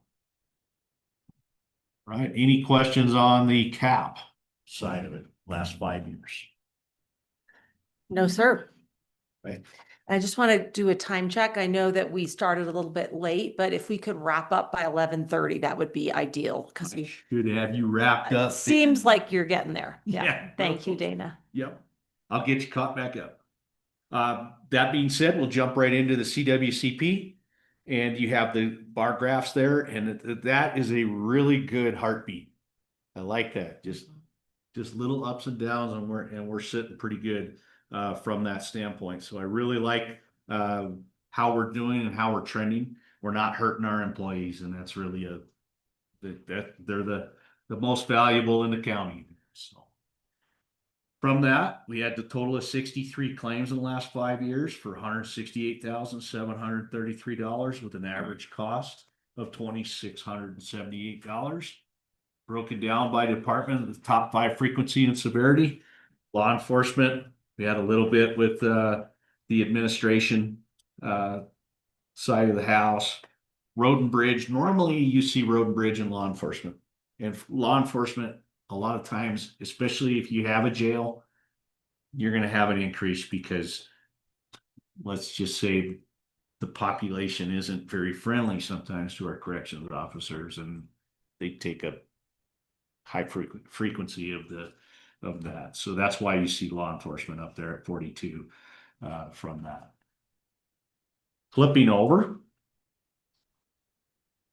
frequency of what's really hurting. our employees, slips, trips and falls. And you're gonna see that that's the pool as a whole, slip and fall claims really are the largest driver from the standpoint of frequency. And given the fact of the freeze thaw that we have up here and a lot of our other members, that's the driving factor. As far as severity goes, we had a severity. I'd look at the top three: lifting and moving, training. Training's coming out of the sheriff's department as well, or sheriff's office, and then we've got the slip and falls that come from that. Just like we saw on the CAP side, the breakdown by the claim of what's driving those bar graphs is in the on page 5 and page, well, 1 of 1 and 1 of 2 on starting on page 5.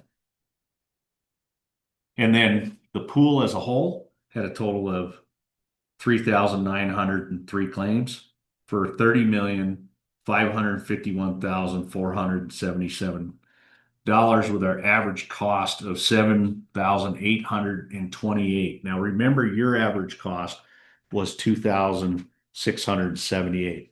That gives you how good you were doing compared to the rest of the pool as a whole. With that, do you have any questions? I have one question, and I apologize if you addressed this, but am I correct that our rates, like the premiums that we pay, are calculated based on the 5-year average loss or claims, I guess? There is a calculation that is used, and it does take into effect the years. 3 though, right? 3-year rolling average. That's my understanding, is that it's always been a 3-year rolling average. Okay. Claims. So 2023 is gonna hang with us for just Yes. a little bit longer. Yeah, for a little bit. And we just don't want to add to it. So they have in the winter packet, your loss rate equals percentage of losses divided by percentage of exposure. For example, if you have 1.54% divided by 1.48, it equals a 1.04. And then you look at the factors from the table, and they have a table. So your loss rate factor for the county for CAP is a 0.775. And for CWCP is a 0.92 for that factor, and which is the lowest tier. That's the good tier you want to be in. Okay, great. So thank you to our staff for the good training and the careful kind of execution of their work, because we're doing pretty well. I wish we could take their credit, but thanks. I've seen you out there with the de-icer. And certainly, if you let me know when you have your annual walk. Oh, through the jail? Through the jail, if you think that it would be value add, if I can make that. I sometimes having my lens, because you hold the purse to the facility, and sometimes having my lens to kind of give you an idea of what I look for when I go in there. Certainly I work with the sheriff office as well, to do periodic audits through that as well, just as another set of eyes.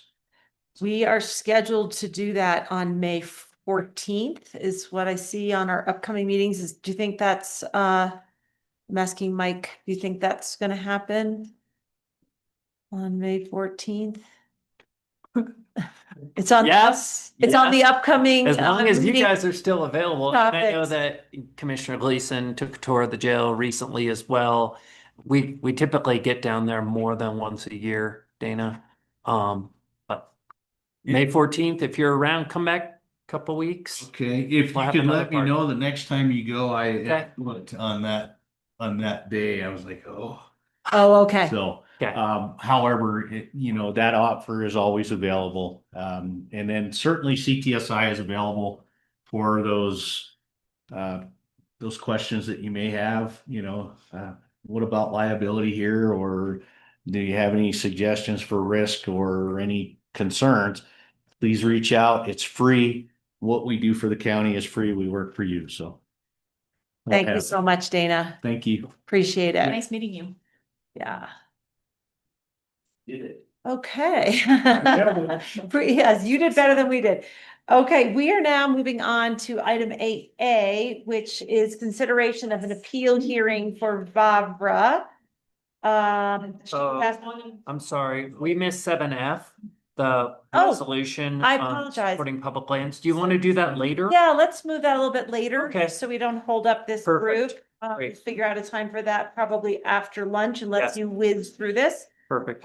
So sorry, item 8A, again, is an appeal by Vavra of the planning director's written interpretation, employee housing impact fees for 155 Hayden View Trail. I am recusing myself from this conversation and any decision-making because I'm a personal friend of Vavra.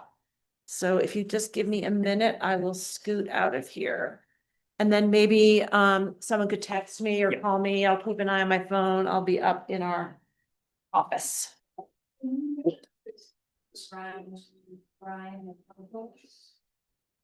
Yes, we should. Lance, you got this? Thanks, Kamish, I sure do. Okay. Take this with me. So I can see what I'm sharing.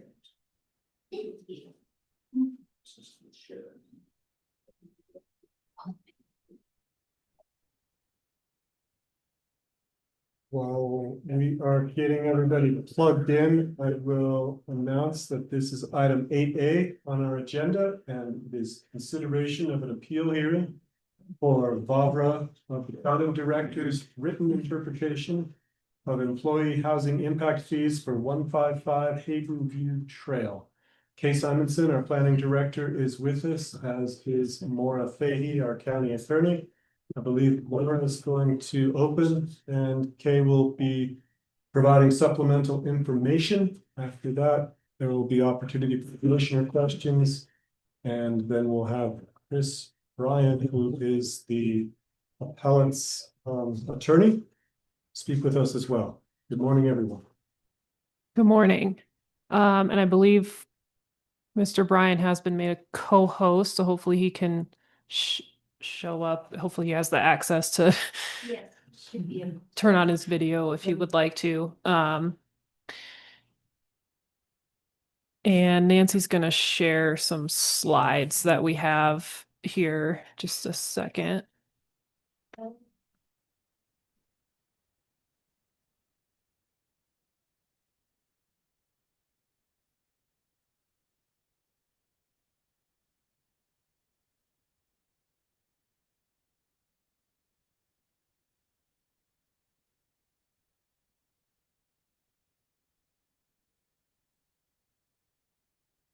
All right.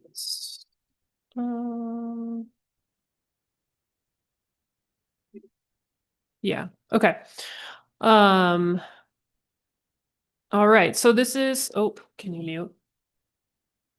Or maybe I'm just hearing it from that. Okay. No worries.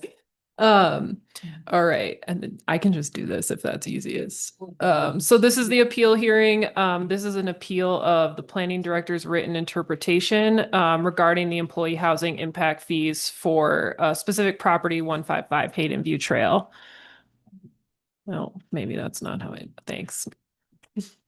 The basis for the appeal is because the project only proposed construction of a 708 square feet of floor area.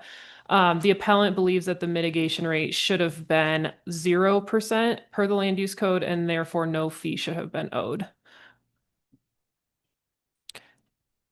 So the notice of appeal raised 3 separate issues. As explained in my memo, the only issue that is actually before the board, properly before the board on review, is whether the planning director was correct in her written interpretation of the land use code provisions that were raised by the property owner in her January 14th, 2025 request for interpretation. The 2 other issues that were presented but are not properly before the board are whether the county's employee housing impact fee violates state law and whether the board should exercise its discretion under the land use code, section 5-1303G12, to reduce the fee charged to the owner. And that's because those issues were not part of the interpretation, which is what is on appeal here.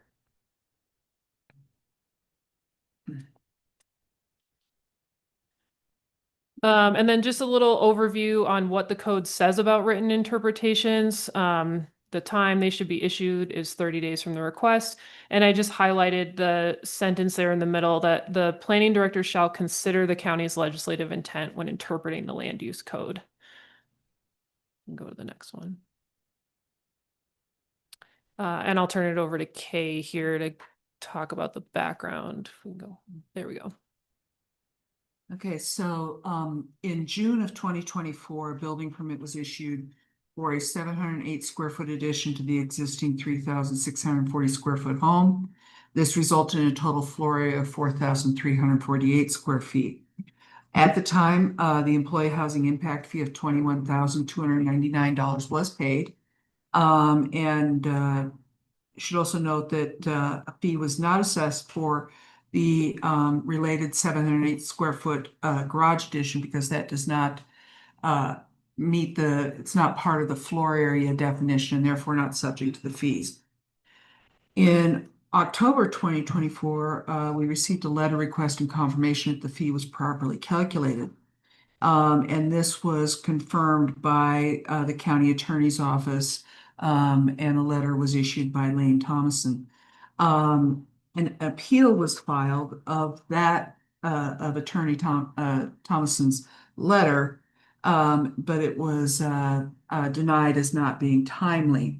The time for that appeal should have been shortly after June 26th, when the building permit was issued. So on January 14th, a request for written interpretation was submitted. That written interpretation was issued in February of this year, and they filed the appeal a few days later. So that's where we're at now. Under the code, we are required to have this before the board within 60 days. We're a few days past that, but the appellant did agree to that timing. Next slide. So there are a number of land use code provisions that are subject to this interpretation, all contained within section 5-1303G of the code. This includes calculation of the employee housing impact fee, employee housing impact fee calculation for residential development, employee housing impact mitigation rate, generation rate of employees for single-family residential and duplex dwellings, calculation of residential employee housing impact fee, and then also the definitions of development floor area. Within here, they're cited as Article 6. Article 6 is now Article 7. And also we redefined floor area to provide clarification following this. And the full text of all of these are provided in the packet in attachment 2. Yes. So regarding applicability of the fee, I divided the interpretation into two parts, applicability and then calculation. So under applicability, 5-1303G I-B or 1B, the fee applies to construction of an addition to an existing building for which a building permit is required. That's a very clear statement. Under 1303G 11, it exempts residential improvements less than 2,000 square feet. It goes on under G7, or in G7 says the fee shall be calculated based upon the type of development, the number of employees generated by the development, and the total square footage of the floor area proposed to be constructed. And then in G14, it states that the fee applies to development of residences whose housing impacts have not been previously mitigated. Under that, there's a subsection that says fees shall be assessed only for the additional square footage where the total floor area is greater than the 2,000 square foot exemption threshold. And of course, you know, the code also says that anything less than 2,000 square feet is not subject to the fee.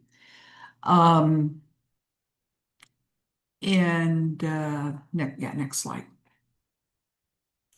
So my finding on the first point was that the land use code is clear that the fee applies to additions.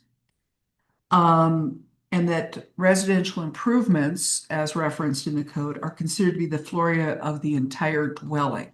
So the existing floor area plus the addition. The land use code specifically states that the fee is assessed where the total floor area, including the addition, is greater than 2,000 square feet. Therefore, as a development that requires a building permit and is not subject to the exemptions listed in the code, the project is subject to assessment and payment of the fee. And that fee is based on the floor area of the addition,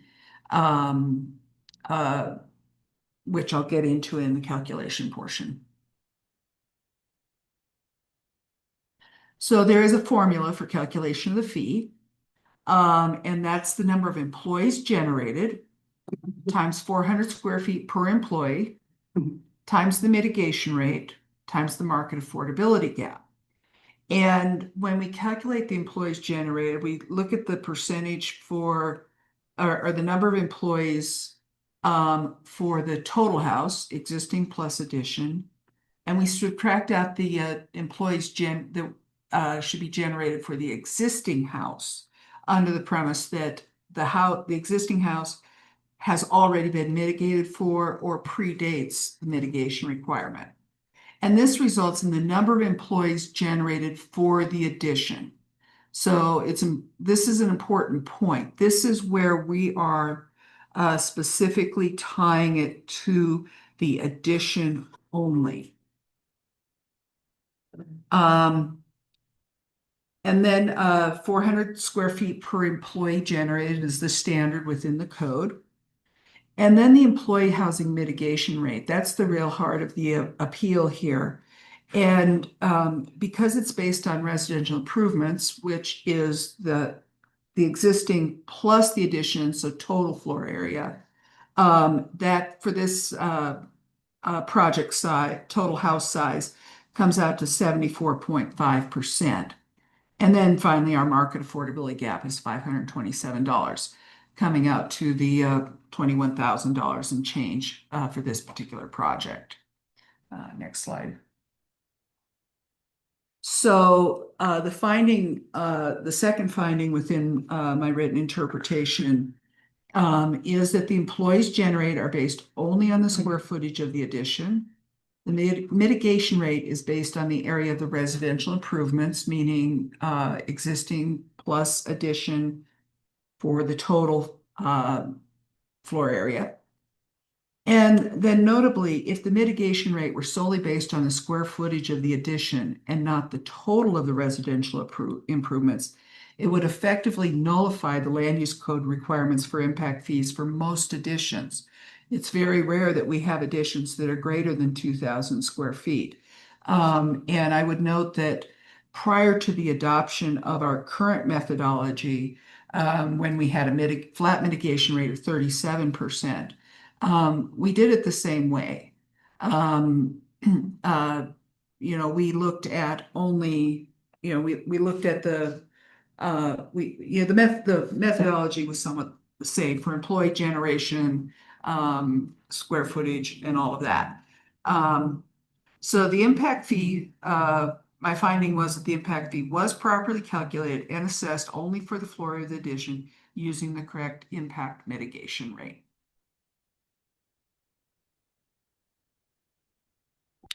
All right, so in the notice of appeal, the appellant indicates that they do not take issue with the first finding, so whether or not the impact fee applies to the addition. The key issue, as I understand it, in dispute for this appeal is whether or not the planning director correctly interpreted the land use code in calculating the mitigation rate for the 708 square foot addition by taking into account the total floor area of the development and applying a mitigation rate of 74.352%.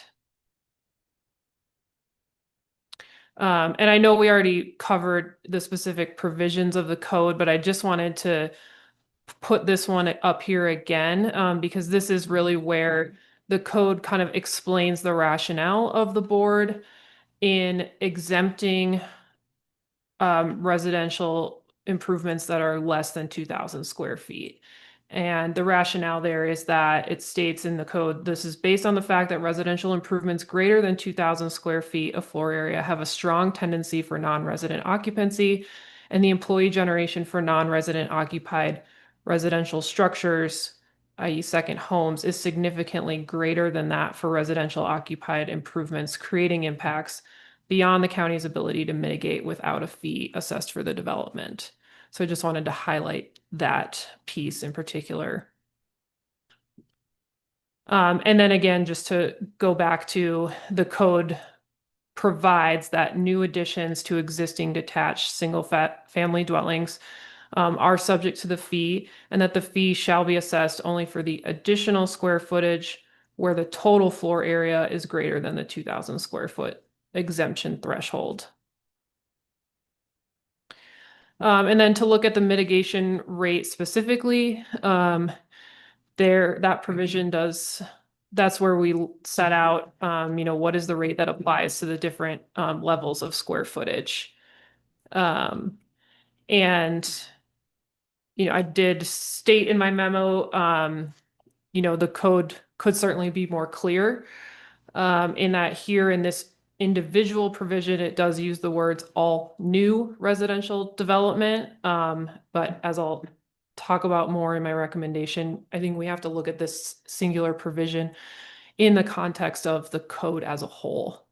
So if you go to the next slide. So in your review of this appeal, the code directs the board to consider the planning director's decision based upon the land use issue involved. And you may either affirm the decision, hear the written interpretation, or take other action as you shall deem necessary. And next one. So my recommendation is that Director Simonson's interpretation is consistent with the intent, purpose, and language of the impact fee land use code provisions. As we've discussed, single-family dwellings of 2,000 square feet or less are exempted. Additions to existing single-family dwellings shall be assessed the impact fee for only the additional square footage where the total floor area is greater than 2,000 square feet. And we read that to mean the total floor area of the entire residence, not just the addition, because reading it the other way would effectively exempt all additions that are less than 2,000 square feet, regardless of the size of the existing home, which would effectively nullify the requirement for impact fees for additions and would allow a property owner to construct serial additions to their home without ever having to pay the impact fee. So here is the final slide and just what the board may do and a sample motion, but we can certainly come back to this slide after we hear from the appellant. Thank you, Maura. Thank you, Kay. Commissioner Gleason, do you have any questions? Not at this time. Your presentation definitely answered some questions that I had leading up to hearing this. So, well, I'm prepared to listen to Mr. Bryan. Excellent. As am I, and we'll see Mr. Bryan is with us. Good morning, Mr. Bryan. Well, hello. I appreciate you letting me appear by Zoom. I had hoped to be there in person today, but I got out of court late yesterday and was not able to make the drive. I'm sitting in my office in Carbondale right now. I want to be clear with the board about what we're considering here. This addition is 700 square feet of a bathroom and closet. This is a primary residence that's owner occupied. This is not a second home. This is in Placerville. It's not in Telluride. It's not in Mountain Village. It's about a mile from the county line. It's much closer to Ridgeway than it is to Telluride. And the addition of this bathroom and closet does not create any employee generation. And just so you have a clear understanding of this bathroom and closet, the scope of the addition expanded the master bedroom such that it had a closet and a bathroom en suite. It didn't increase occupancy capacity. It didn't increase bedrooms. There's no increase in the operation and maintenance demands of the home. So that needs to be kept in mind here, because as we heard from the county's presentation, if we're going to look at the legislative intent, let's really look at what the legislative intent is. The legislative intent of this mitigation fee protocol is to pay for new employee generation and for the housing stock. A 74% mitigation rate for a bathroom and closet does not fit within that legislative intent. I'd like to just briefly talk about the scope of the appeal, because I think that's important. In the attorney memorandum, there was some discussion of separate litigation that's now pending with the Court of Appeals regarding whether or not this mitigation fee scheme complies with state law. That's not what we're here about today. We'll let the Court of Appeals work that out, but that's not the basis of the challenge today. The reason we're here is that my client, Sarah Vavra, was charged more than $21,000 in mitigation fees for adding a bathroom and closet to her home. By the way, as construction has occurred, and we're about 4 to 5 weeks, hopefully, from getting a CO on this project, that square footage has reduced even more. It's now closer to 520 square feet of bathroom and closet, not even the 708. But for purposes of today, let's just keep with the 708, because I think the calculations have all been done based on that permitted amount. I respectfully disagree with the county attorney that our request for you to reduce the fees is not properly before the board. If you look at Land Use Code Section 5-1303 G Roman 12, it states that any person aggrieved by the decision of the planning office with respect to the administration of the employee housing impact fee under this code can appeal and present alternative calculations, which is exactly what we're doing here. We've asked for a 0% mitigation fee as opposed to the county's 74% mitigation rate. And we do have an alternative calculation that's, a compromise that I'll talk about at the end. But just so we're clear, you do have authority to do this because your code gives you flexibility. The code provision does not limit recourse to fee determinations. The request for interpretation asks if the fees assessed against the owner were properly administered and determined under your land use code. The interpretation that's under appeal today found that the fees were properly assessed, and that determination, that interpretation is, and I'm quoting your land use code, is a decision of the planning office with respect to the administration of the employee housing impact fee under the code, end quote. So that means that it is properly before you, and you do have wide discretion to adjust downward the mitigation fee that the planning office has imposed on Ms. Vavra. Now, the fact that the interpretation was made in response to a request for interpretation doesn't change the nature of what was decided by the planning office. And Section G Roman 12 doesn't limit the type of decisions of the planning office that are subject to this board's discretionary alteration of those fees, or to do in the broad language of the code whatever you deem necessary to remedy an administrative decision. We've not gotten any explanation as to why the interpretation is not a decision of the planning office within the meaning of 1303 G Roman 12. So I believe you do have the power here to give the relief that we're seeking.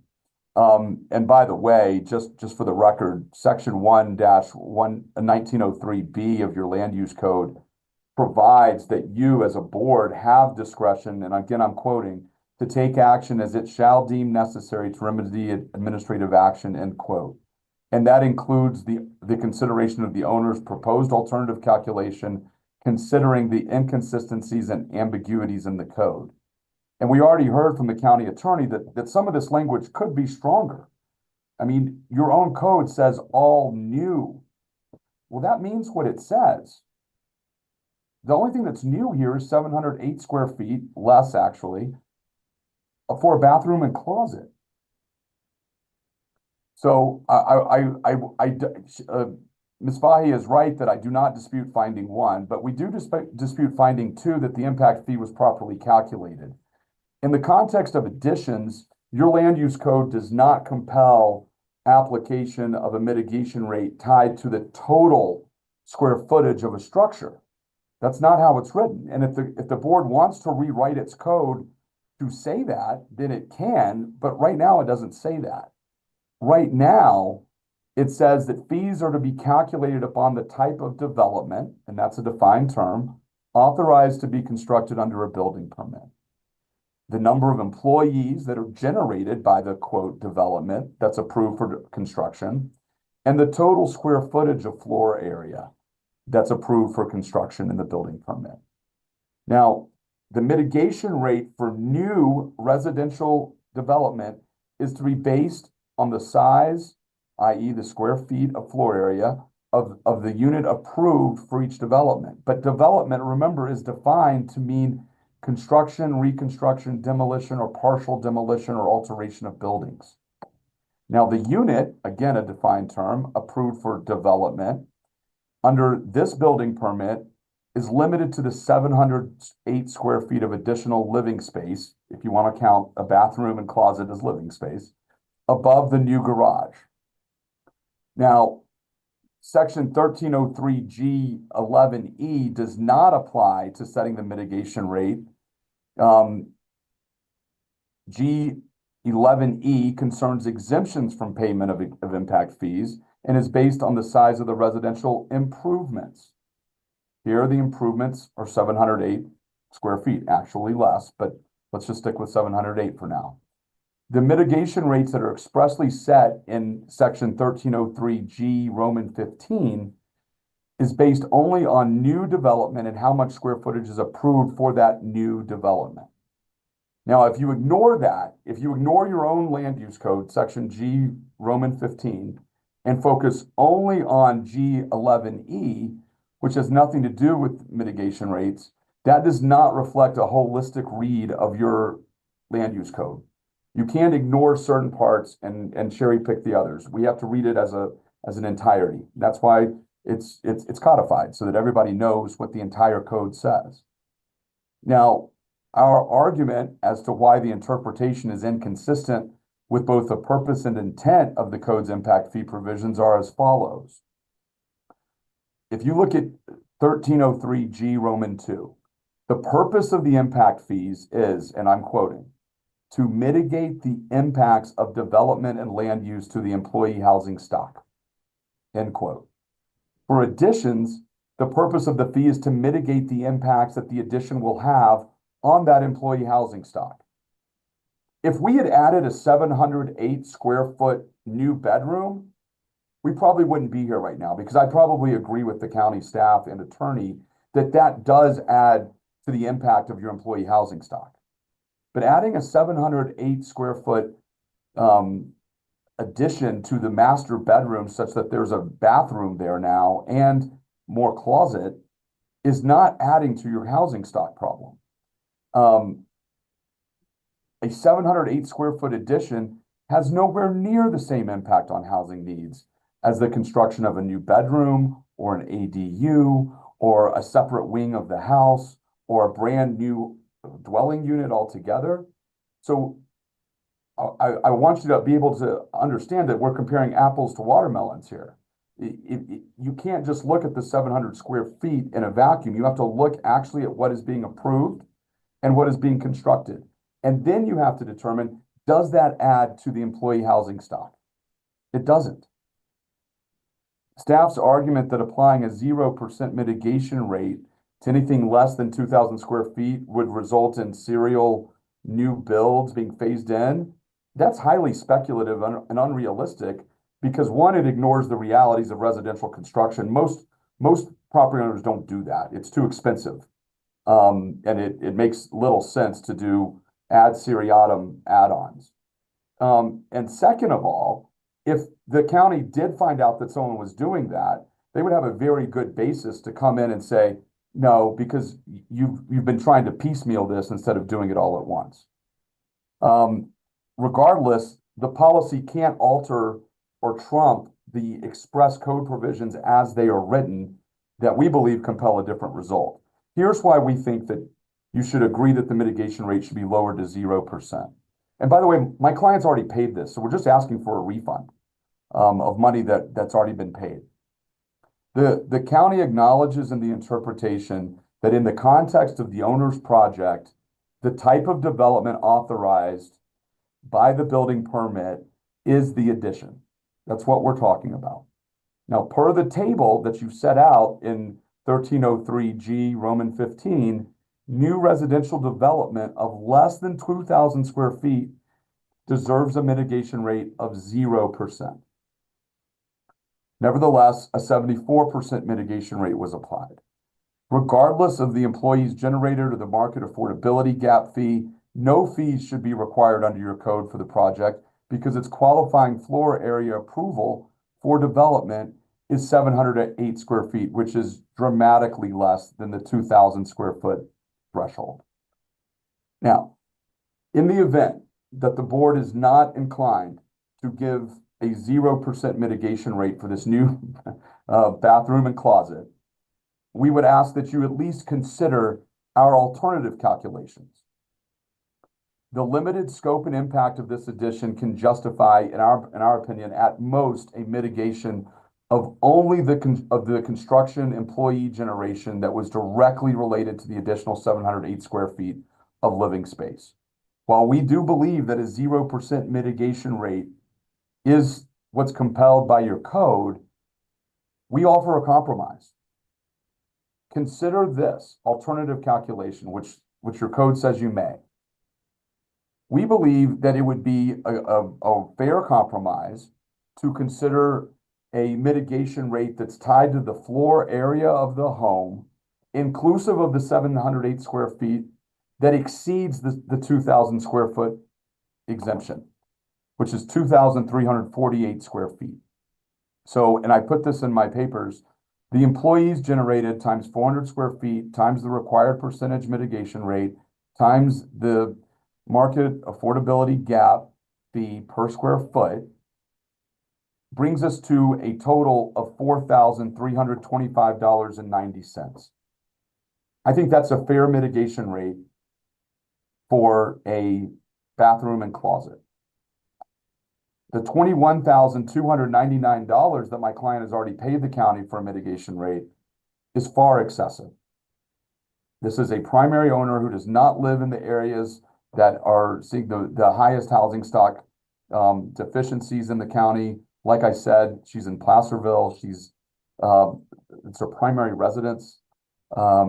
She is not contributing to the housing stock problem. Charge her $4,325.90 and refund the rest of the mitigation fee.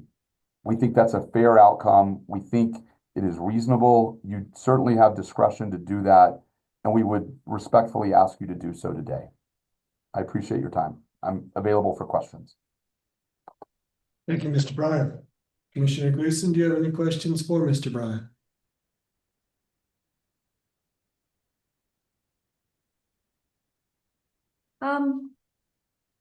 Mr. Bryan, if you wouldn't mind, would you just, for the room and for my purposes alone, please lay out your rationale of the $4,325.90? I just want to make sure I'm following correctly. Sure. The subtraction of square footage that you're talking about here. Right, I'm happy to do that. I'm using the formula that's laid out in the code. Understood. Yeah, so I'm using for employees generated, and there are no employees that are generated by adding a closet and a bathroom. But even if you wanted to assume that the contractor who had to construct that 708 square feet counted as an employee.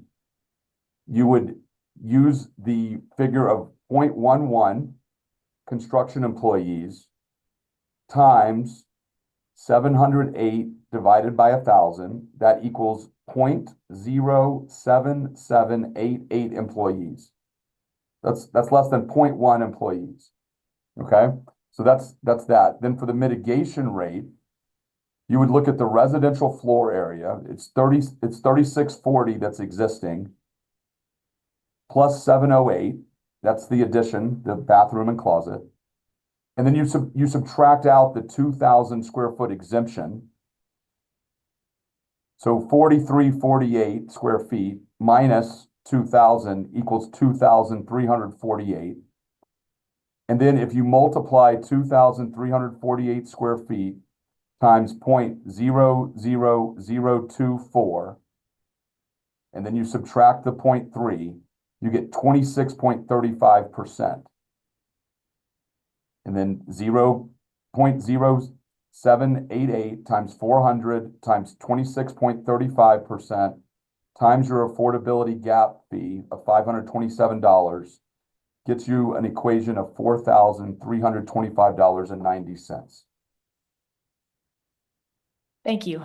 I understand why I was a little confused. Yeah, I mean it's somewhat of a complicated formula, and it's in my I think it's in my February letter in the packet. But I mean, to be clear, my client would be overjoyed if the board agreed with us that a 0% mitigation rate should apply to a 708 square foot addition just to build a bathroom and closet in a master bedroom that already exists.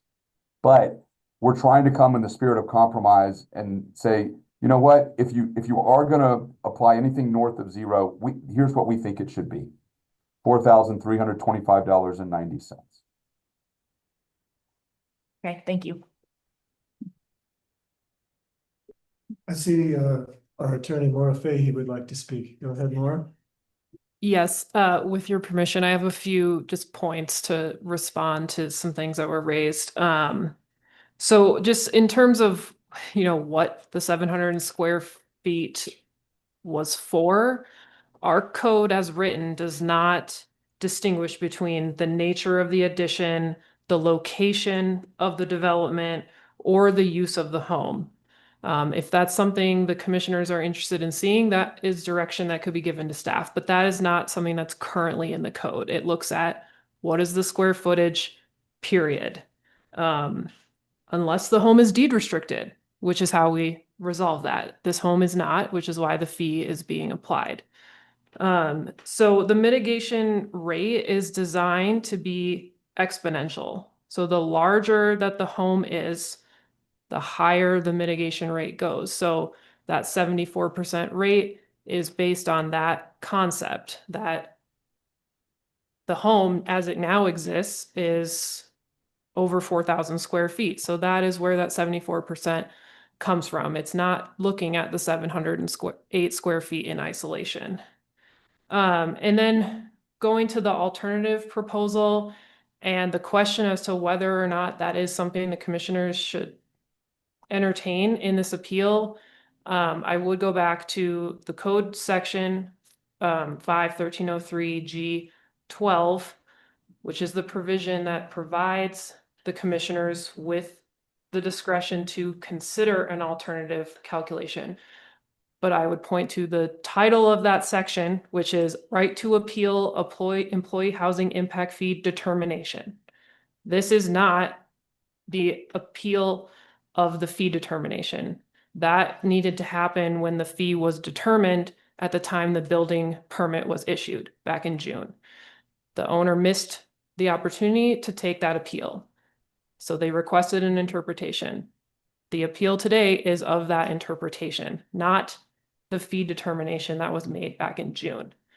So I would advise against wading into whether there's some alternative calculation. I think if the board were to find that the interpretation is not consistent with the code, the appropriate direction would be to adjust the fee consistent with the interpretation that the board wants to take. And the proposed alternative to only consider, backing out the 2,000 square feet that would be covered by the exemption is not how the code currently works. Once you are above 2,000 square feet, the fee applies for every square foot included in the total development, not just the square footage that's above and beyond 2,000. So taking that approach would be entirely inconsistent with how the code is written today. May I respond to that? Sure. Thank you. I think we disagree about how G12 works, because like I walked you through at the beginning, you have to look at how those terms are defined. Decisions of the planning office. An interpretation is a decision of the planning office. But even if you wanted to subscribe to what Ms. Fahy is saying, you still have broad discretion under your section 1-1903B, which gives you discretion to take any action that you deem necessary to remedy administrative action. And the reason that that is in there as a kind of a catch-all or backstop is so that disputes like these need not be litigated. You can solve the problem yourself by giving you the discretion to remedy this type of issue. So we believe that the alternative consideration, the alternative calculation is something you can consider and that you should. And then I would also push back on the statement that, the new addition, which is a closet and bathroom, which is not, increasing occupancy, you should look at that, and you can look at that, because as I cited at the beginning, you've got to look at what the purpose of this mitigation fee is for in the first place. It's to consider how it impacts your housing stock. And so, just like in the beginning of presentation that Ms. Simonson and Ms. Fahy gave, they wanted you to look at the legislative intent. Well, I'm asking you to do the same. The legislative intent under G2 says that the purpose of the impact fee is to mitigate the impacts of development and land use to the employee housing stock. A bathroom and closet are not adding to the employee housing stock.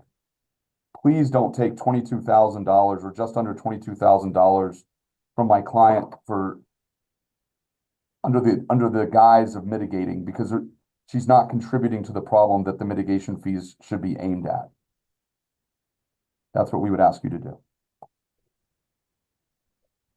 And by the way, I'd like to add, I'm not being paid for my time here today. I'm doing this gratis for Ms. Vavra.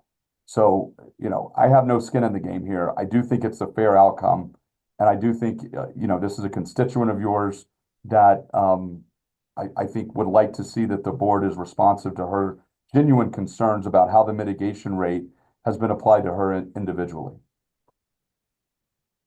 Thank you, Mr. Brown, and thank you in particular for that postscript on your remarks. Yes. Ms. Simonson, do you have anything else you care to add? Yeah, couple of things, if you look at the definition of floor area, it says the sum of all floors protected by impervious covering calculated using the interior dimensions of the adjacent walls. That's in the land use code. In our recent update clarified that a bit. Also when we're calculating the fee, it's the building permitted floor area that we use.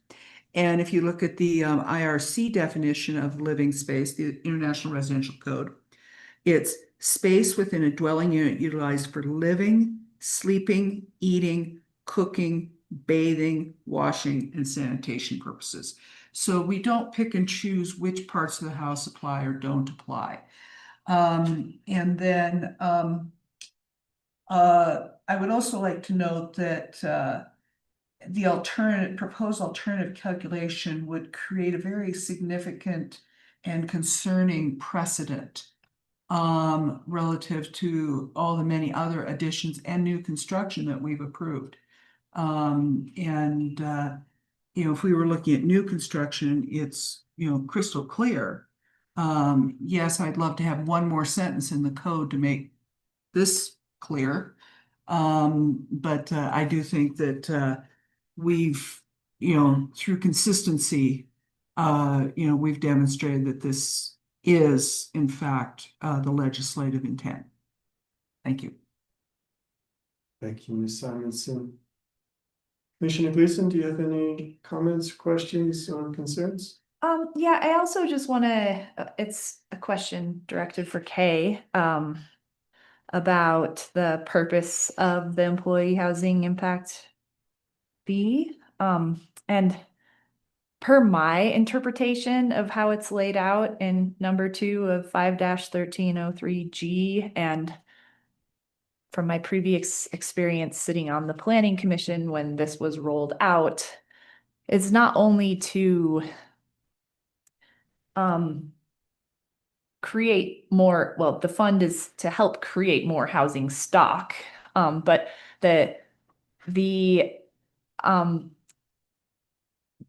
what we're looking at is how much employee generation is having within any given project, right? So a project of this nature is naturally gonna need to bring construction workers in to complete a project, and that is contributing to the necessity for employee housing in the region to support the workforce. And I just want to kind of clarify that, because I think that Mr. Bryan's interpretation is not really reading into the rationale of this and supporting workforce in the region and what necessitates workforce within these additions and any sort of construction projects. Yeah, that's correct. The employee generation number looks at the full-time equivalent within a defined construction window for construction employees. And then for a set period, I want to say it's 20 years, but don't quote me on that, the number of employees, again, full-time equivalent, that would be required to mitigate. And as we noted, because this is a 708 square foot addition, that yes, the number of employees that are generated for both construction and for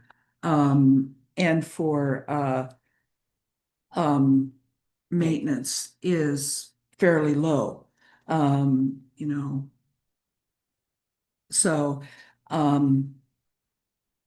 yeah, did that answer all your question? It did, thanks. I just really wanted to clarify that, because Yes. I don't think that was laid out so clearly, but that is the intent. And one of the things that was discussed, I remember, as that was at the planning commission and then ultimately before the board, is regardless of whether it's somebody's primary home currently, it is likely to be a secondary home at some point in the future. And at that point, when the house changes hands, there's no mitigation fee collected at that point. And when you look at that square footage and the average cost to build, we know that this is likely to be a home that will sell for many millions of dollars. And it's not just the maintenance, it's security, it's ongoing in perpetuity that we're trying to account for at this point. Thank you, Mr. Berdania. Commissioner Gleason, do you have any other thoughts? I mean, I'm concerned about any sort of precedent this might set with other folks who are navigating this that are, that live locally, full-time. That's something I'm taking into consideration here, right?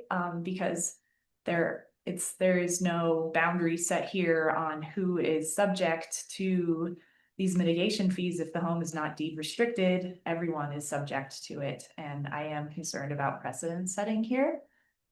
And so I think that's worth stating. Yeah. Mr. Bryan, am sympathetic to your client, but I am unable to express that sympathy with the formulas that you provide. I would consider adjusting the square footage to the actual built that you mentioned. From, I believe you said it was permitted at 708, but the actual construction turns out to be lower at 520.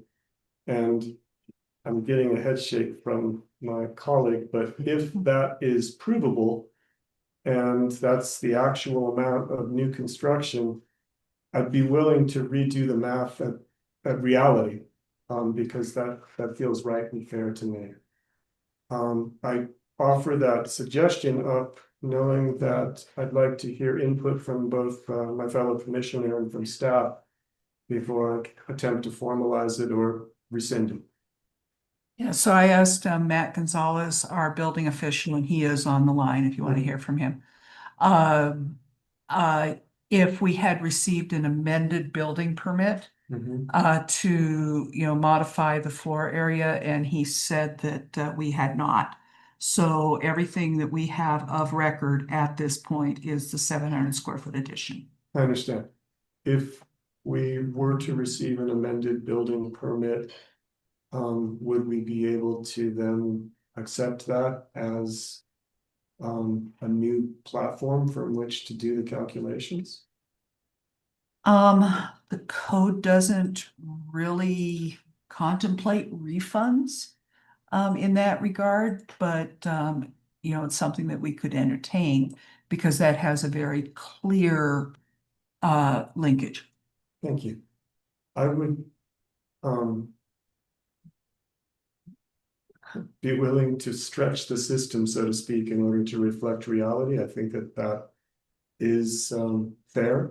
And while I follow Mr. Bryan's line of reasoning a little ways, I am compelled to, for reasons that Commissioner Gleason stated, as well as some others that Maura and Kay have stated this morning, move to affirm the planning director's written interpretation of the employee housing impact fee for 155 Hayden View Trail, with the addition that were there to be a supplemental building permit, what did you call it, an amendment, Kay? Yes. A building permit amendment submitted, I would ask that the planning and building department work together to recalculate the employee mitigation fee based on that new number before we go to a possible second, or let's get a second for discussion purposes if you're willing, Commissioner, and then I see Matt Gonzalez has his hand up. Yeah, I'll second that for discussion purposes, absolutely. Thank you. This is our building official, Matt Gonzalez. Good morning, Matt. Hi, everyone. Thanks for the time. Can you all hear me okay? Yes, sir. I just kind of tangentially want to bring up if we are going to, after construction or prior to issuing a CO, do a higher degree of kind of auditing in pursuit of potentially refunding paid fees. We should also, I would like the direction to carry it the other way as well, so that if people over construct, they are then they'll have a balance to be paid before they're issued a CO. I just want to bring that up and let you guys consider that. Thank you.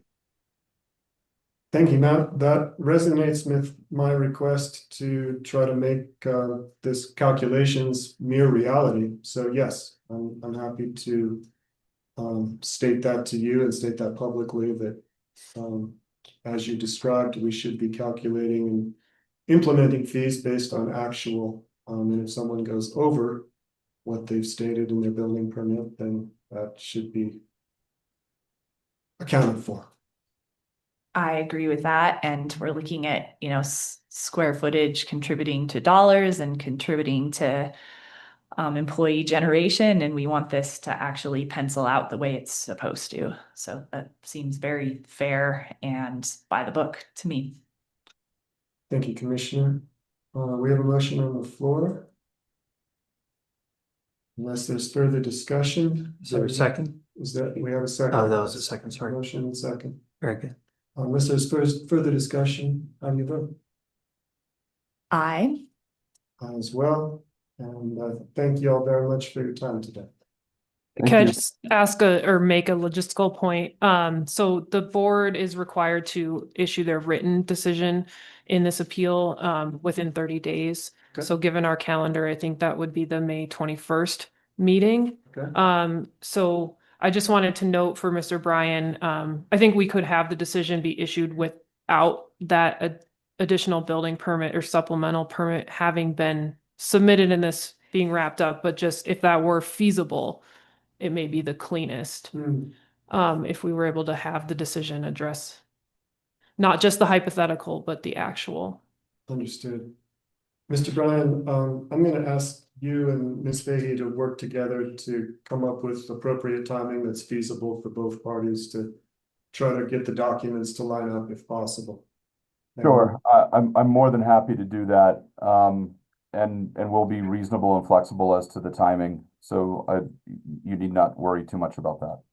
Thank you. I really appreciate it. And thanks for calling in today. I understand that it would have been great to see you, but thanks for coming in on Zoom and speaking with us. I appreciate your time. Thank you. thank you. All right, that concludes item 11.8A. Final lunch. Just about 12:25, and we are going to take lunch until 12:45 when we will reconvene for the item number 10. Thanks, everybody. See you 12:45. We'll go get Ann.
Hello, San Miguel County. The time is 1 p.m. It is still April 30th, and we are continuing with the Board of County Commissioners special meeting. We have gotten through our morning agenda with the exception of item 7F, which we will handle a little bit later in the meeting. We are moving on to item 10A, and Linnea, thank you very much for your patience with us as we gobble down our lunch. I am just going to say that this is consideration of the chair's signature on a bunch of Department of Human Services documents, which we'll read officially when we move to accept those. Would you like to talk us through? Yeah, so what you guys will see on your agenda is our financials for February and March. What I think is to kind of talk about as we're entering our actual, as April is closing, we're starting to enter into looking at what we're going to look at as our final allocations. So those conversations will start happening about overspending or underspending through the Human Services fiscal year, which will end June 30th. As of right now, the state has made some provisions to cover childcare. So we should not see an overspendage on childcare as we had maybe anticipated 3 or 4 months ago. We will over time see that happening, but the state has said they will make CCAP whole. So we're anticipating that still. And then as we start talking about like child welfare mitigation, San Miguel County has typically asked for some support through a balance of state mitigation. We are looking like we will end whole this year without mitigation.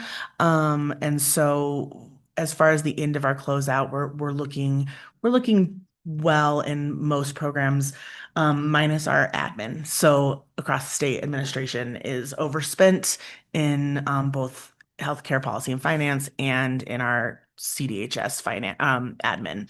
So that's kind of a statewide issue that they continue to discuss with the Joint Budget Committee and in our requests for budgets every year. So continue to be kind of considerations as we start testifying with the Joint Budget Committee for our 26-27 budget. But yeah, that's kind of what you'll see as we kind of start working towards the end of our fiscal year. Just kind of as that like foresight. Thank you for the heads up. Yeah, absolutely. And again, as I like to point out, like when you look at our allocation and Mo report, that is where we sit as of February with our allocation for our July to June budget and allocations, whereas our financials are showing you that first part of the year for the county budget. So I just like to point that out that really is probably a better look at where we are in our allocations as we look at money and where it is. That's kind of what I have for the financials. Happy to answer any questions or attempt to. Anybody? I would just say that I don't think that it had registered with me until now, the fact that the state was providing insufficient funding for administration. So if you are advocating for that and would like a commissioner's voice or a county's voice, please reach out to us and we can talk about helping with that. That sounds great. As I talk with the Directors Association, I will bring more information to you around that advocation for admin. Great, thank you. Yeah. Thank you for running a tight ship. And I was relieved to hear that the state was going to fund CCAP as well as Medicaid and education. So, yeah. So those are on our financials. And I don't know if you guys want to make a motion on the financials and I can go through case caseload reports. It's up to you. We'll do that. If that's all right with you, Madam Chair. it might be easier just to do it all at once. Looks like it's written, yeah, it's all written as one motion. You're So, right, case loads at the very end. Yeah. Let's go through case loads and then. Yeah, absolutely. So I think the biggest thing to point out on our caseload report this month is that I'm now showing as of March that in CCAP, we have a number and then we have a parenthesized number, which will be what our wait list will look like. You will see that 33 is over 31. yeah, And that's because there are some specific reasons we can't put a family on a wait list. So a couple of those reasons are they're transferred from another county. They already have been receiving CCAP in County A, they transfer to County B. We have to honor that. The other reason would be that a family has an open CCAP case. One of the kids is receiving CCAP services authorization. The other one has yet to receive authorization, but maybe spring break happened or the summer happened. They already have authorization and will have to be used in CCAP. And so when Alex and I ran the numbers this week, you know, we're still looking at what we would have been overspent when we presented with you all, even with some of these increases in numbers, which won't affect us obviously this year because the state's covering us, but we'll continue to keep an eye on that wait list. If we start to get people on that wait list and have that conversation with you all around, do we want to increase the enrollment, or the authorizations and kind of to support what's needed or what we're seeing. We're 3 months into this CCAP wait list piece. And so we have yet to see somebody fall on our wait list. We may in the next month as summer comes up and people are shifting their childcare needs. So I think that's kind of the biggest thing to point out. April is the last month of LEAP. So all LEAP applications need to be in by today for them to be paid out in May. So that's kind of where we're sitting in caseloads. I did notice that our Medicaid numbers seem to have taken just a little bit of a dip. But that seems to be, again, we're pretty fluctuating in those Medicaid numbers over time, and we'll see what happens at the end of April's numbers. And if it came back up, and it could have just been a change in residents or a change in people applying at the time. I haven't dug into that until I see next month's, and then I'll be able to give a better understanding of that.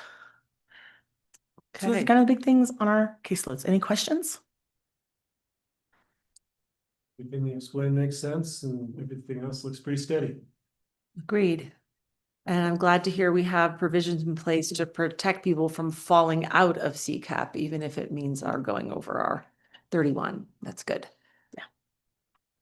Everything that you've indicated about funding moving forward, coming from the state level or lack of funding moving forward into next year is what I've been anticipating. So thanks for the realism there. Yeah, of course. All right, I think now we're ready. Mr. Waring, Commissioner Waring. To approve the chair's signature on the Department of Human Services balance sheet for February 2025, earned revenue and expenditures for February 2025, expenditures through electronic benefit transfers March 2025, the check registered for March 2025, county allocation / MOE report for February 2025, and the 2025 caseload reports. Second that. How do you vote? Aye. Aye as well. The motion passes unanimously. Linnea, thank you. No problem, Commissioner. Thank you guys. Really always happy to see you here. Good to see you guys. Thank you for your patience. Of course. Okay, we whizzed through that. We are now only 7 minutes behind as we move to item 11A, update from Tyride Ski and Golf on the sale of for sale single family homes. Who would like to address this for us?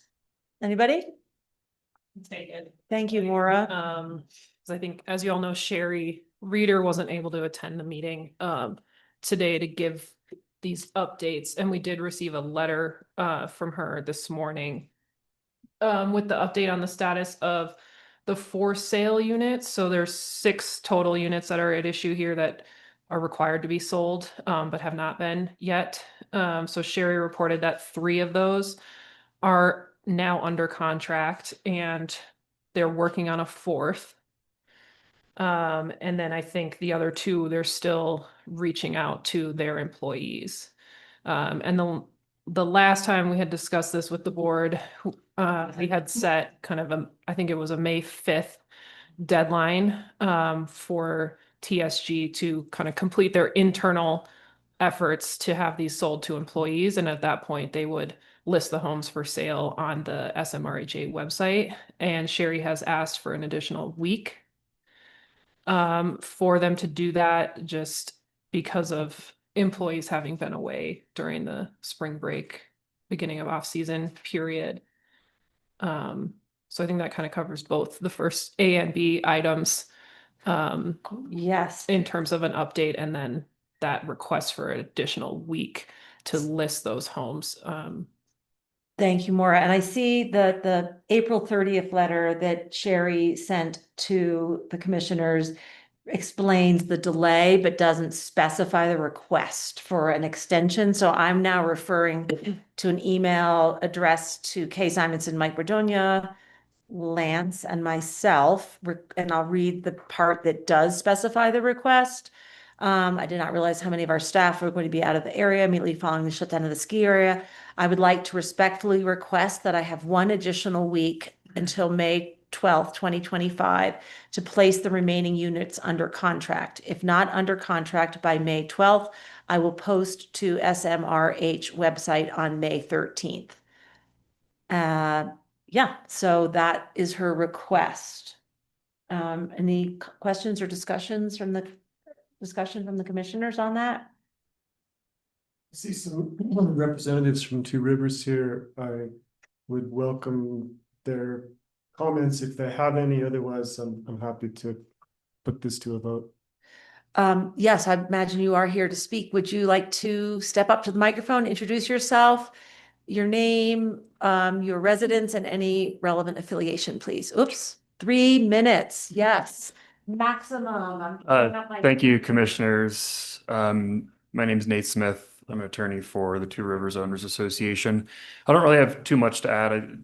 The association certainly supports the sale of these units that were required to be sold pursuant to the original development agreements and then this private side agreement with Two Rivers.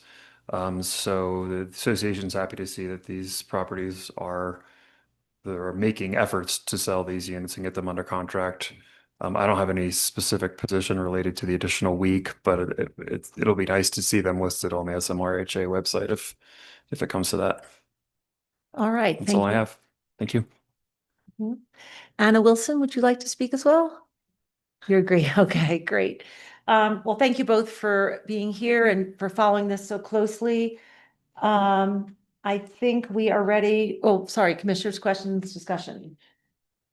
I'm comfortable with another week, and I really appreciate that Sherry in her email of April 22nd actually was very clear about if they're not under contract by the 12th, then on the 13th, they will be listed for sale on the San Miguel Regional Housing Authority website. So.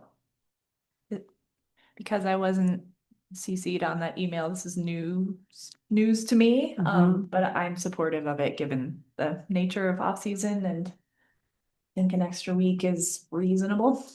Thank you. Hopefully that'll turn into another sale of a home, so we'll see. Let's put this into a motion just to formalize it, and I'll move to approve a 1 week extension to May 12th, 2025 to complete the sales of the remaining units in the Telluride Ski and Golf units in Ilion Valley, with an understanding that as of May 13th, they'll be listed on the SMRHA website. Anything that is not already under contract. Correct. Thank you. Thank you. Do we have a second? Second. How do you vote? I have one eye. Aye. Aye as well. The motion passes unanimously. So will someone let, Maura, will you let Sherry know? Thank you. And then moving on to item 11C, which is discussion of additional potential remedies San Miguel County and San Miguel Regional Housing Authority may have regarding Telluride Ski and Golf violating the current Q lots and Sunshine Valley lots exception agreement. Lane, do you want to take this one and start? Yes, I can. Just to update everyone, SMRHA sent out a notice of violation for failure to list the 6 Q lots on April 21st. The cure period is approximately 6 months. Maura and I discussed using the date that Stephanie Solomon admitted to in a letter dated November 20th to Kay and Maura, where she admitted that TSG failed to list the lots. So 6 months from November 20th is, I believe, May 20th or 21st. 21st. And so that's when SMRHA would impose the fines.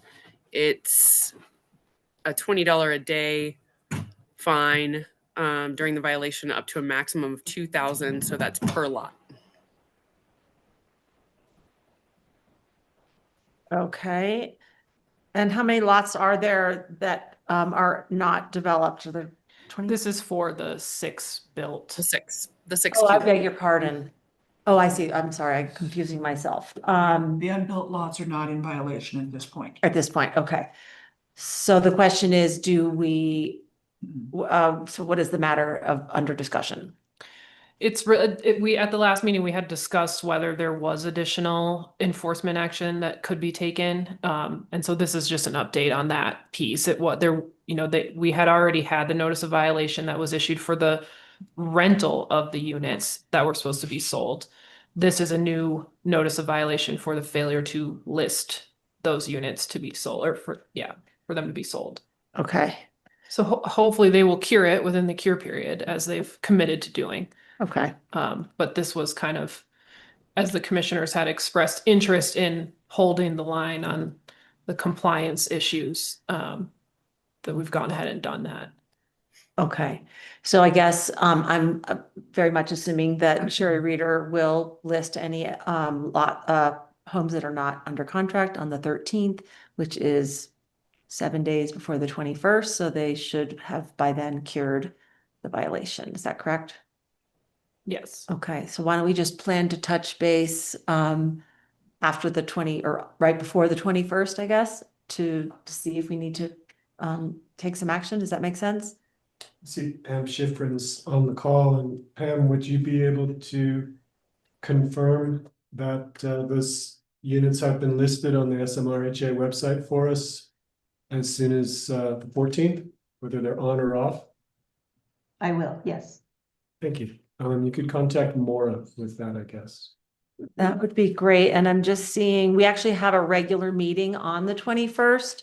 So if there is a need to bring this up again, we can do so on the 21st. Does that make sense? That's good. Okay. Thank you, Lane. Thank you, Maura. Thank you, Sherry Reader. I believe we have concluded item 11C unless anyone else has something to add. Probably not. Okay, moving on to item 12, and thank you for being here. Would you Welcome wish stay. to go back to item 7F, the resolution, before you move on to the Because housing? we have time, Yes. because we're now ahead of schedule. Yes. Let's do that. Okay. Okay, so we are on item 7F, consideration of the chair's signature on resolution 2025-12 by the Board of County Commissioners supporting public lands. And this is something that our Natural Resources and Climate Resiliency Director, Star Jameson, has been leading very capably. Thank you, Star is unable to be with us today.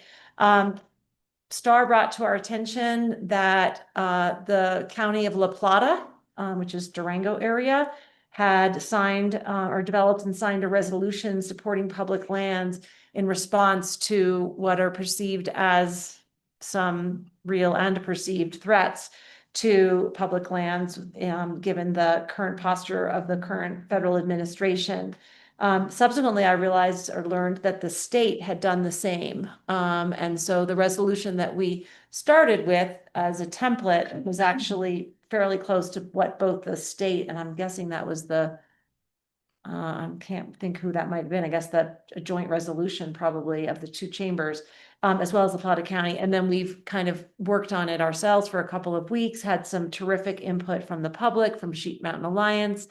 And my understanding is that all three commissioners are comfortable with where it stands right now, where it sits. Do I have that right? Yes. You do. Anything that I failed to mention in terms of background, since Star isn't here? I think probably if we read through the resolution, it will kind of help explain further our positions and our inspiration for writing this. So Commissioner Gleason, you mentioned that you'd be willing to read this. important resolution? I would be happy to. Thank you. So it reads, Resolution of the Board of County Commissioners of San Miguel County, Colorado, supporting public lands. Resolution number 2025-12.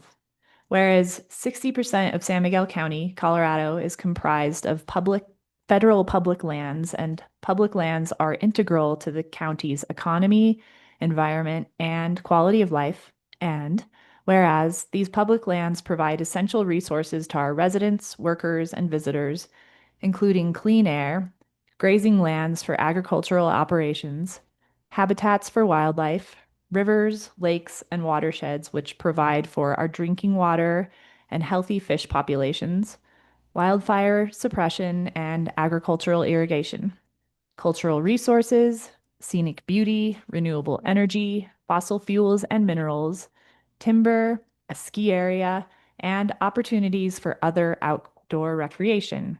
And whereas the residents of San Miguel County deeply value these public lands for their multiple uses and accessibility regardless of socioeconomic status, race, or gender, as evidenced by high participation in local stewardship, conservation, research, and trail organizations and events.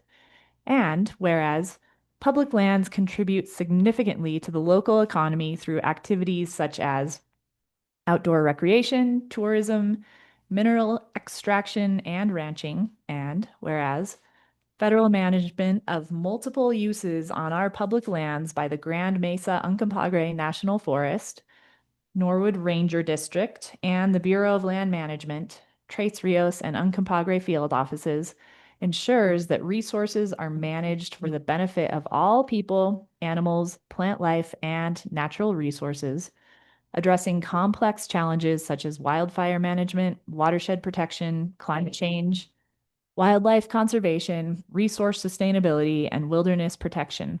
And whereas the costs associated with managing these lands are a national responsibility, and federal involvement is crucial for the long-term health and sustainability of these resources.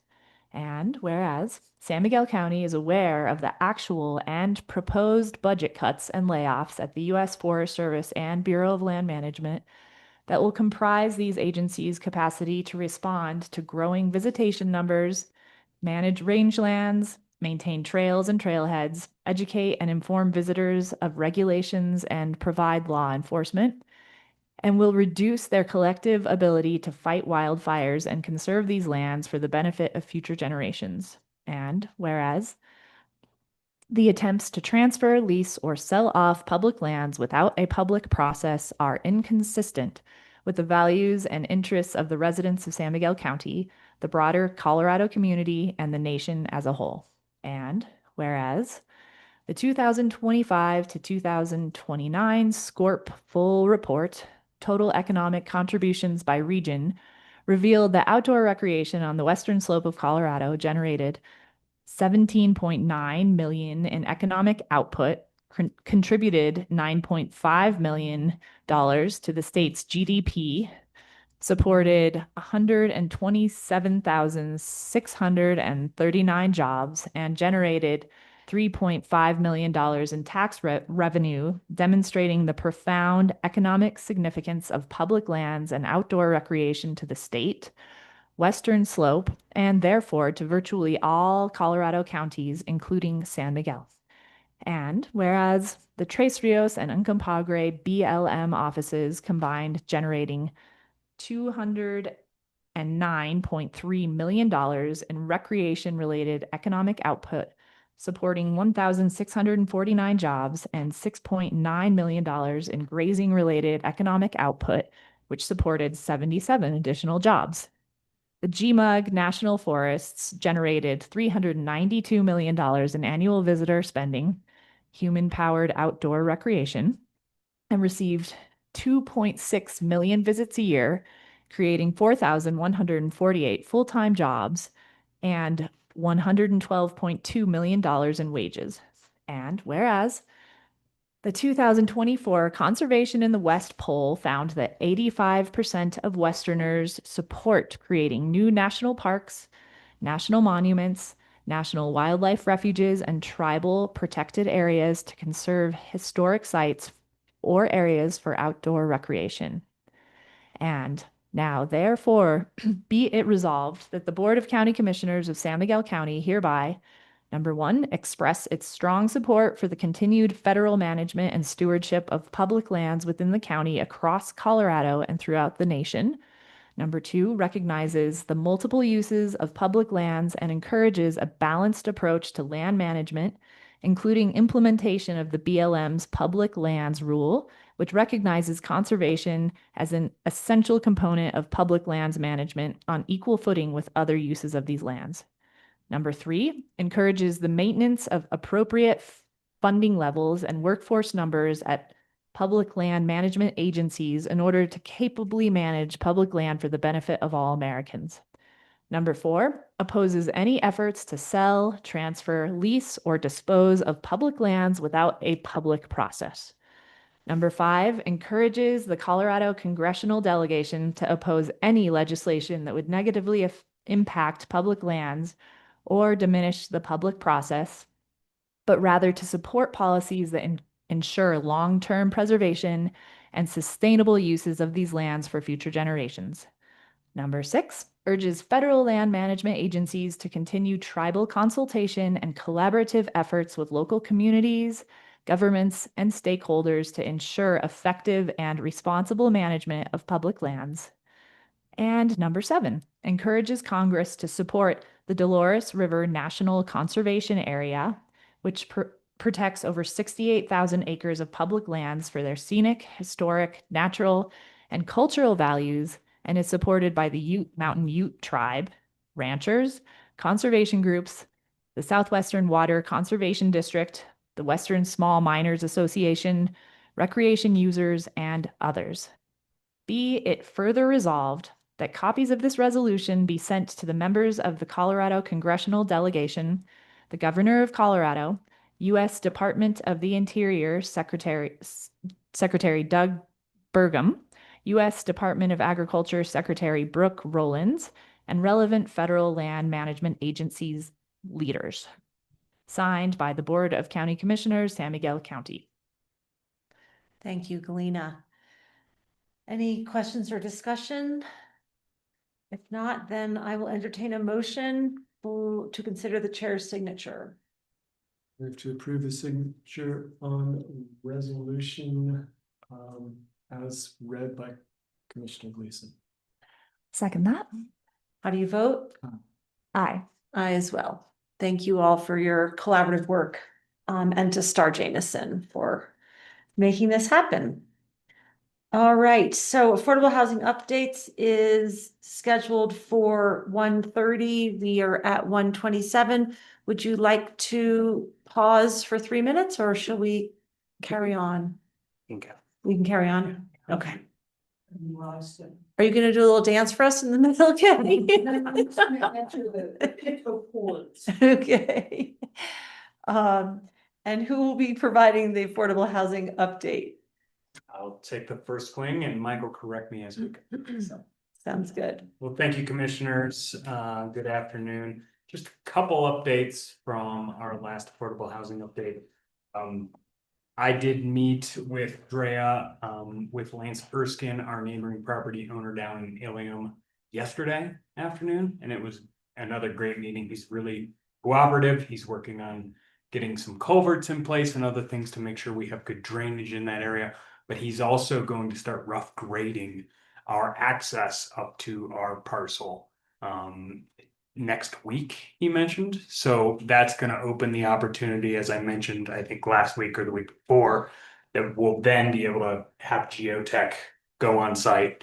We're also working actively with Jim Keogh, since the commissioners approved that extension of that contract, to do a number of things, including civil surveying, a civil engineering plan, and really get that moving towards our kind of entitlement process that we will need to go through for land use, and then get construction drawings in place. So that one is moving ahead, and we're gaining a little bit of speed. I've also reached out to I had an email even this morning with David Fox, who's our CDOT representative for the Deep Creek parcel. We're talking about timeframes and what we need to get moving, and they kind of admitted, hey, this is kind of fallen off of our radar. I mentioned that we've been pushing another project kind of being priority ahead of his. But we're talking about what we're really going to need to move their facilities to the Road and Bridge site. And so we're navigating that and trying to work on some timeframes to make that happen in the next month. So. Can you remind me, Jared, I know that both CDOT and San Miguel County Road and Bridge have operations down there next to one another. Which one is west and which one is east? We're upriver, right? We are downriver. We're downriver. So we are west. Okay. The idea is to move their yard or their facilities incorporate them into the county's existing facilities. So we'll share them. Correct. Okay. And we already have a significant amount of sharing. You'll go down there, and I know every time I drive by, half the time I see our employees getting salt out of the salt shed that's on the CDOT parcel. And so there's a lot of cooperation already. Yeah. So it's really not going to be a sea change to our operations at that location. We might be a little tighter with all of those facilities, but it'll allow us to have some housing. So then the housing will be upriver. Correct. Correct, on the CDOT parcel, the Okay. east. And we do pay for that salt sand. It's not just a freebie. We aren't just raiding their salt. But it is good that we're able to have an economy of scale when we purchase it. Right. together. Great. On Pathfinder, confirmed. Still waiting to hear back from the San Bernardo HOA. That was sent a little over 3 weeks ago. And they acknowledged receipt and said that they would be meeting with their attorney and their board, and then they would get back to us. So it may just be a scheduling And that's regarding the MOU for for. the monitoring well. Correct.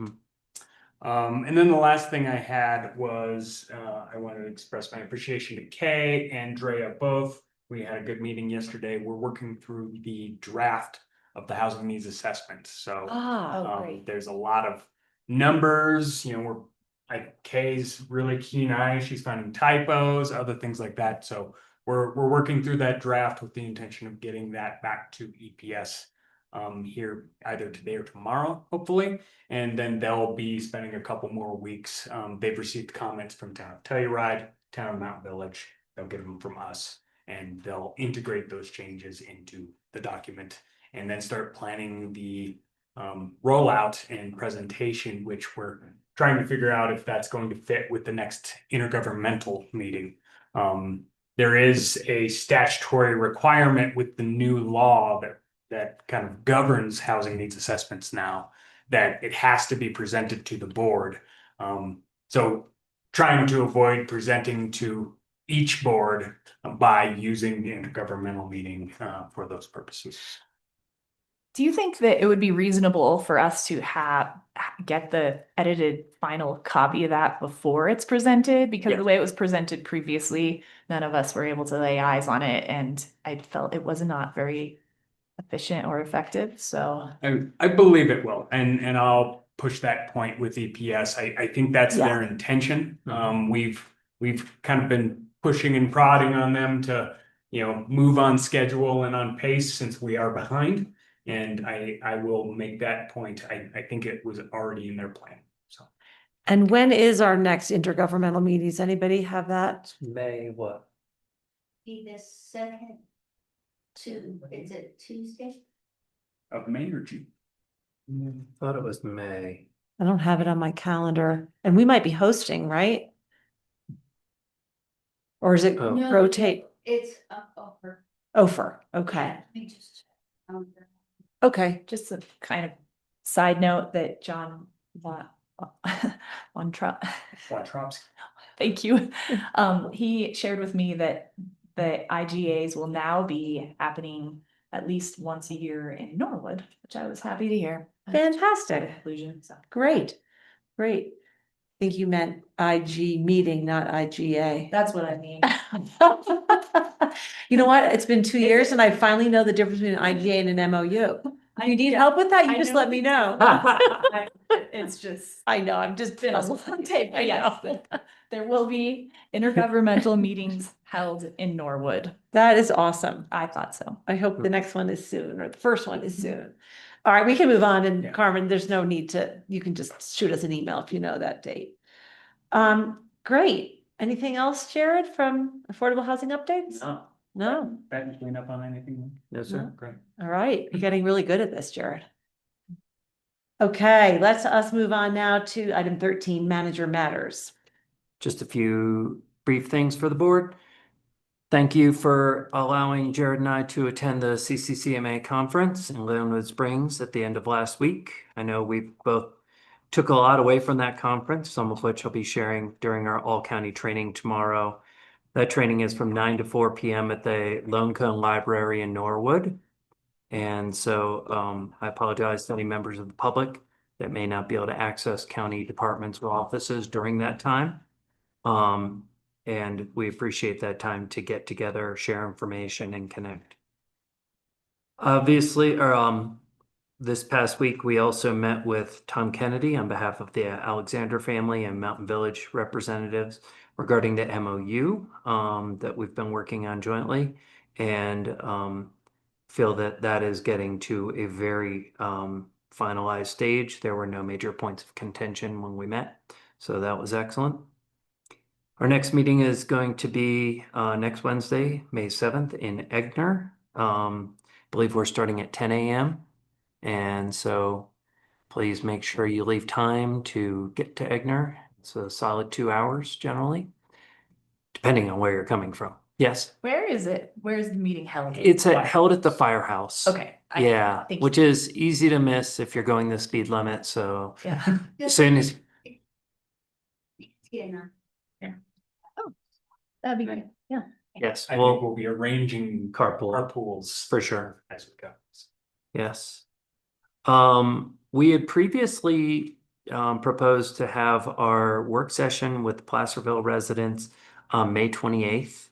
However, given that it is in Commissioner Gleason's district and she's unable to be there for that one, I would propose that we shift that to June 11th, if that's amenable to the board. And we can advertise that evening meeting with them for June 11th. That would be a regularly scheduled work session date. That works for me. Okay, Thank you for accommodating. thank you. And I won't be available June 11th. I'll be at the CC4CA annual meeting, but I won't be available for meeting on the 11th at any location with y'all, so it doesn't matter. I said, do it. Mike, would we then keep a regular meeting daytime here on May 28th? Or would we That would be cancel the that meeting? proposal, unless I'd say as we get closer to that date, if there are no matters for discussion, we could cancel that meeting. That was the 28th. Correct. Okay. Thank you. Got it. And what will the Placerville work session on June 11th would be at what time? I would propose that we keep it at the same time frame. I think we are advertised for 5 to 7 p.m. Okay. I'm just adjusting my calendar so I don't forget. Okay. And we'll make sure to have Zoom available for that one, especially with our increased connectivity at the schoolhouse. Yay. Thank you for making that work. I wanted to alert the board that we've all been invited to the grand opening of the youth hangout space on Friday, May 2nd from 4 to 6 p.m. at the facility. So just across the street from the post office. And we will be excited to see the finished product that the county was a contributor to. Lastly, this coming Monday, May 5th, we'll hold our regular SMRHA board meeting at 1 p.m. And aside from that, I have nothing else at this moment. All right, Jared has something. I think the only other item that I wanted to note is kind of an infrequent, we do have a board of review. That's true. Next Tuesday. This is the board that considers adjustments from building code, led by Matt Gonzalez. But there is this is kind of an ad hoc as needed board that comes together, and they are getting together next Tuesday. So I believe that is at, check the time, just so I can share that with you. It's in mid-afternoon, at 2 p.m. So again, it's a seldom used board, a lot of expertise from the building trades, talking about formal kind of amendments that go against maybe the IBC or the International Building Code that they need to consider. Great. Oh, I apologize. I forgot one additional item. Thanks for adding that, Jared. Generally that's, it is obviously a public meeting. However, that is not a public input solicitation meeting for the Board of Review. So I wanted to just, it is required by statute that every county have a Board of Review, and we do. And so just as a little bit of background, this isn't the forum for folks to come and, share, I want to change this with the building department. But So they're welcome to attend, but they're not, public comment will not be taken. that's correct. Thanks for clarifying that. Thank you. We were able to finally connect with Uray County on the status of their repairs to Imogene on their side of the pass of Imogene Pass. And I was incorrect, even though her voicemail and email is still responding. Connie Hunt is no longer with Uray County. Their manager, their assistant manager is serving in the interim until they fill her vacancy. However, when speaking with Ty Barger, Ryan spoke with him this morning, the road and bridge superintendent. He clarified the status of their repairs. So the rock scaling from the rocks that had fallen on the road near Camp Bird had been significantly greater than expected. They were unable to receive any help from the Forest Service or Idorado or the Federal Highway Administration bridge repair funds or things like that. So they went ahead and spent approximately $125,000 in rock scaling. And then their estimate, fortunately for them, after they pushed the rocks off the side, the only thing else required was to repair their support wall, which is built with gabion baskets or Hilfinger baskets. Those are the metal netting that has rocks inside of it. So they're estimating that at $50,000 for a total of $175,000 to completely repair their section of the pass. So very different repair because they are not having structural integrity with issues that we've run into, such as layers of rock that are over the bedrocking. So I know some folks have brought to the board's attention, well, Uray's already done theirs. So they're hoping to complete theirs in the next 2 to 3 weeks. The rock scaling portion was finished, but they have not removed or rebuilt their road, obviously to a substantial difference in the cost of the project. So just an update, and as soon as they are complete, obviously I'll update on that. We are still looking to go out to bid for our project so that we can receive competitive bids and also understand when the Forest Service gets their allocation of funding for road repairs, how much they may be able to contribute. They've indicated that they think that they will be able to contribute something close to $200,000 towards the repair, which is currently estimated at $650,000. So John Duncan, who has taken it upon himself to lead the fundraising effort, I'm working with John and still trying to raise funds. And I think we are also kind of waiting for what is the final hard dollar amount that we need to raise toward.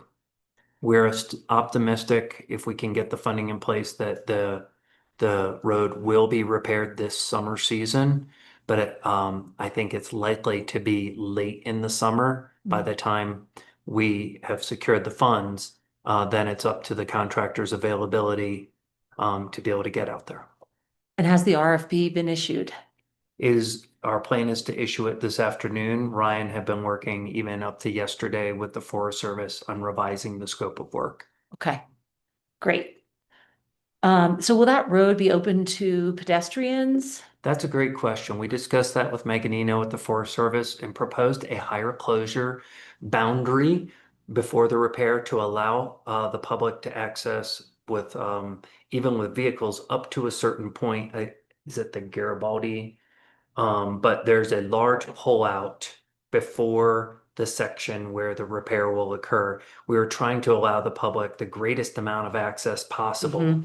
in vehicles, and then obviously the road is closed to all vehicular traffic as well as even bicycles in its current state. And once those repairs are underway, we'll be notifying that no pedestrian or bike access will be allowed during the reconstruction effort. Sure.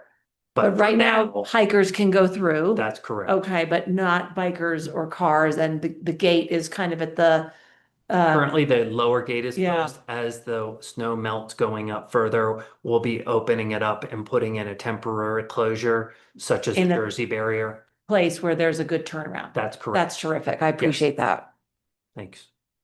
Any other questions on Tomboy Road? Okay, thanks for that intel. And when you talk about those baskets, the Hilfiger baskets or Yes. whatever, I mean, I just also want to mention, my understanding is that our road that needs repair was built in the mining era, right? Yes. With kind of garbage that was thrown in there. So we are repairing something that was well less sturdy than what the Camp Bird area. So That's correct. The other major difference is the fact that we have a waterfall running through. that's right. And so that continual That's most- freeze thaw Mhm. of ice and water and continuous water is not what they're dealing with at the location of their issue. Okay, well, needless to say, we're moving this along as quickly as we can and as safely as we can. Yes. Okay, on to commissioner updates.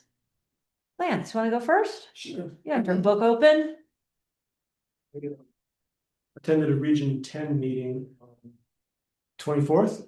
And we received reports from various staff members on mostly funding. And in summary, everything's up in the air and nothing looks very promising. Particularly hard hit are AmeriCorps and the Area Agency on Aging, both of which I'm particularly saddened by, because I felt like those were the places where we could really spend some money and do some good. But that's where we sit. We are all scrambling to try to find diversified funding streams, which is a code word for local governments kicking in. So be prepared.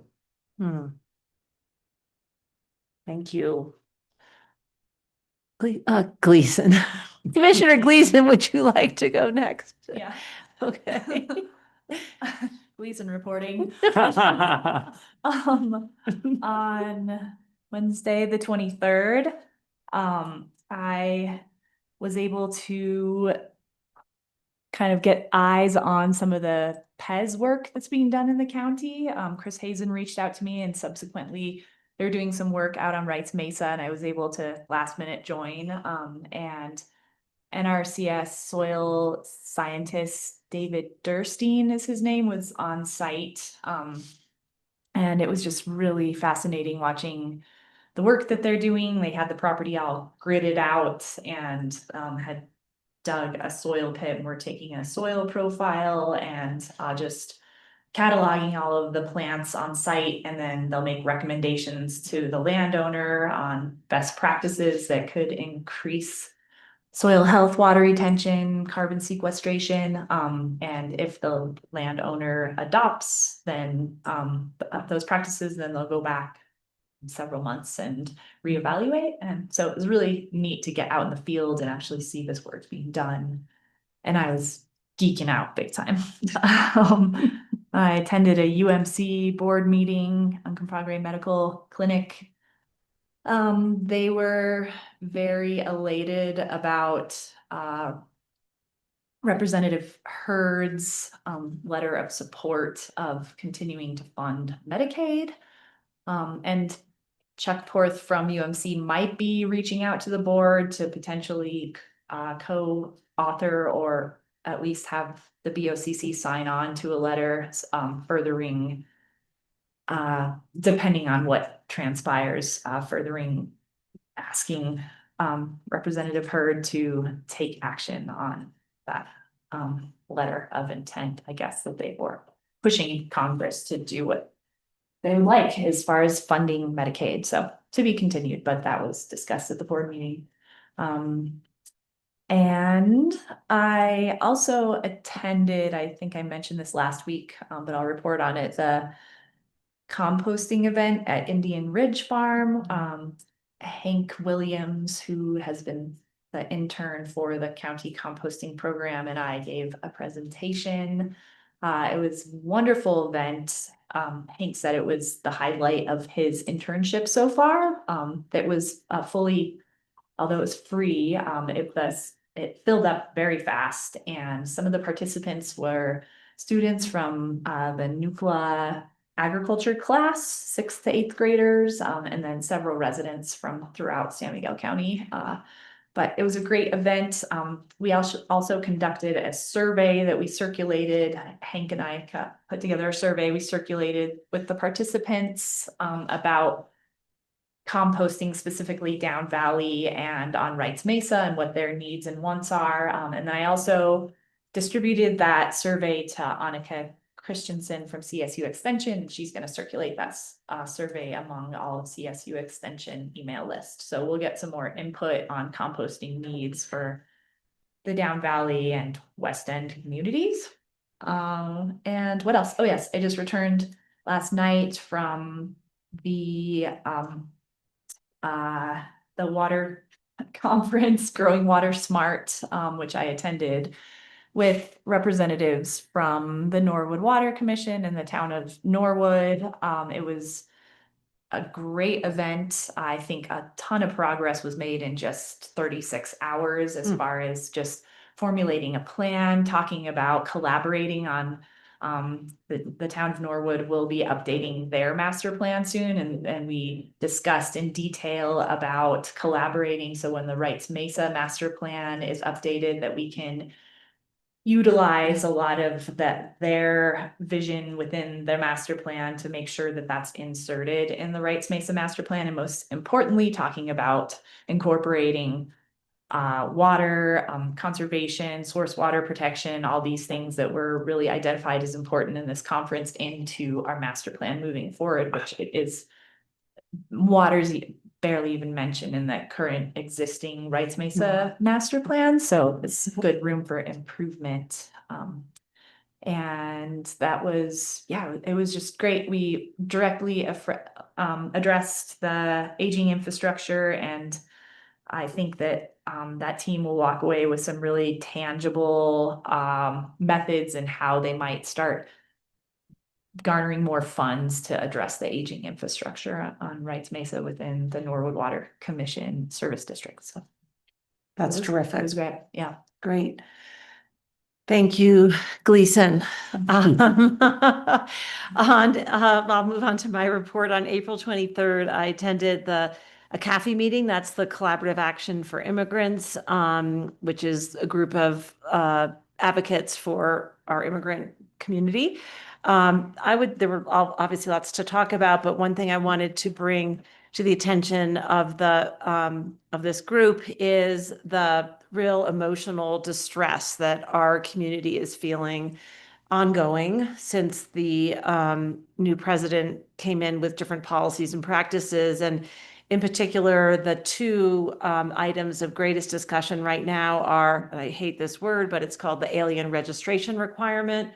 And then also the termination of parole letter that was widely sent out or issued on April 10th. And so we discussed how we can provide more education in regards to how people might handle these two topics, as well as just emotional support, because it's really having an impact on our community, all of this. On April 24th, I attended the Mountain Village Town Council, the piece where they discussed the ski lift ticket tax ordinance. It was up for second reading. As you may recall, we submitted a letter of support, which I read. The town of Telluride also had a letter, which Geneva Shawnette read. And that second reading, they passed, I'm not sure how to say this exactly. It passed unanimously on second reading the ordinance and will be on the June Mountain Village ballot for approval by the voters. And that will be to fund gondola operations and so forth, ensuring that users of the gondola who are coming through sort of the Telski system will be participating in that, in funding the gondola.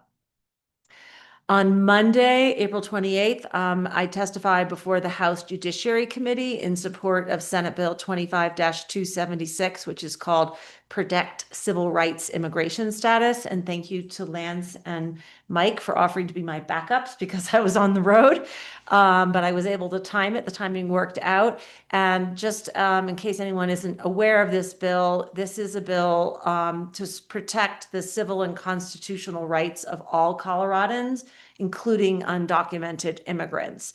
And the bill is particularly focused on data privacy. And there is a county nexus there in the sense that, which we'll learn more about if it passes, what kind of information we can and cannot share and collect as well. It also talks about having policies in place to protect schools, childcare facilities, healthcare facilities, and libraries from any federal officials or any officials really attempting to violate civil and constitutional rights there. And then also kind of reiterates the requirement for judicial warrants to execute operations in anywhere. This bill had previously passed the Colorado Senate. It passed the committee at which I testified on Monday. I take full responsibility. No, just kidding. And it will be debated by the House on Thursday. So it's coming right up. I've asked what the governor's position is on this, i.e. will he sign it if it passes the House, and it's still unclear. So I might be getting involved with soliciting the governor's support if we get that far, which feels pretty good. Yesterday, I attended the elected officials lunch and had a delicious meal at Liz. Couple things to note coming up. Catherine Semler, one of my friends and colleagues from the Public Health Department, is leaving us to go take a bite out of the Big Apple, and there is a party for all of us, staff, at 3:30 in the Goose lot over there. On Thursday, CCAT has its final policy committee meeting during this legislative session. The legislative session ends next Wednesday. I think there are a lot of people who are going to be relieved because it's been intense. Also on Thursday, Eco Action Partners is screening for a free screening of Common Ground, which might be of interest to you, Commissioner Gleason. That is a film at the Palm, 6 p.m. about regenerative farming. And I've been wanting to see that movie for a long time, so I'm super excited. And then I just wanted to let you know, I have the dates finally that I didn't have last time about Sarah Enders, our assessor, providing public education on the assessment process. Next Tuesday, the 6th, she will be on Kodo Off the Record, 6 to 7 p.m. And Mike, are you going to be there? I think I'm going to be there. I can be if you'd like. I wasn't. It's your call. It's your call. Mason Osgood will be interviewing Sarah. I mean, it's really Sarah is the one with the information. I said I'd be there to provide the color commentary. And then on May 13th, there will be an event, a presentation with Q&A at the Norwood Library. I know Commissioner Gleason will be there, 5:30 to 7. And then we will have the same presentation here in the BOCC room on May 20th, 5:30 to 7. And both of those events will also be on Zoom. In case people can't attend in person, they'll be able to Zoom in. So they're just some upcoming events. And that is that. Any follow-ups or questions, or are we ready to move on to item 15, attorney matters? Our first item for consideration with Maura is Board of County Commissioners sign on to a letter directed to the Colorado Congressional Delegation to oppose any effort to immunize fossil fuel companies from climate liability. Take it away. All right, before I get into that, could I request that we take a short break before we get into the next discussion, the executive sessions? Yes. Okay. So we'll do this matter, take a break and then come Yeah. back. Absolutely. Okay. So this matter is, so the Center for Climate Integrity is organizing sign-on letters for each state where there is current climate litigation. And that includes Colorado, as we are one of the parties engaged in that climate litigation. And the letters are to oppose congressional efforts that would immunize fossil fuel companies from climate liability. So they're seeking sign-on from elected officials and local and state organizations. So I received this Monday, I think, from our outside counsel.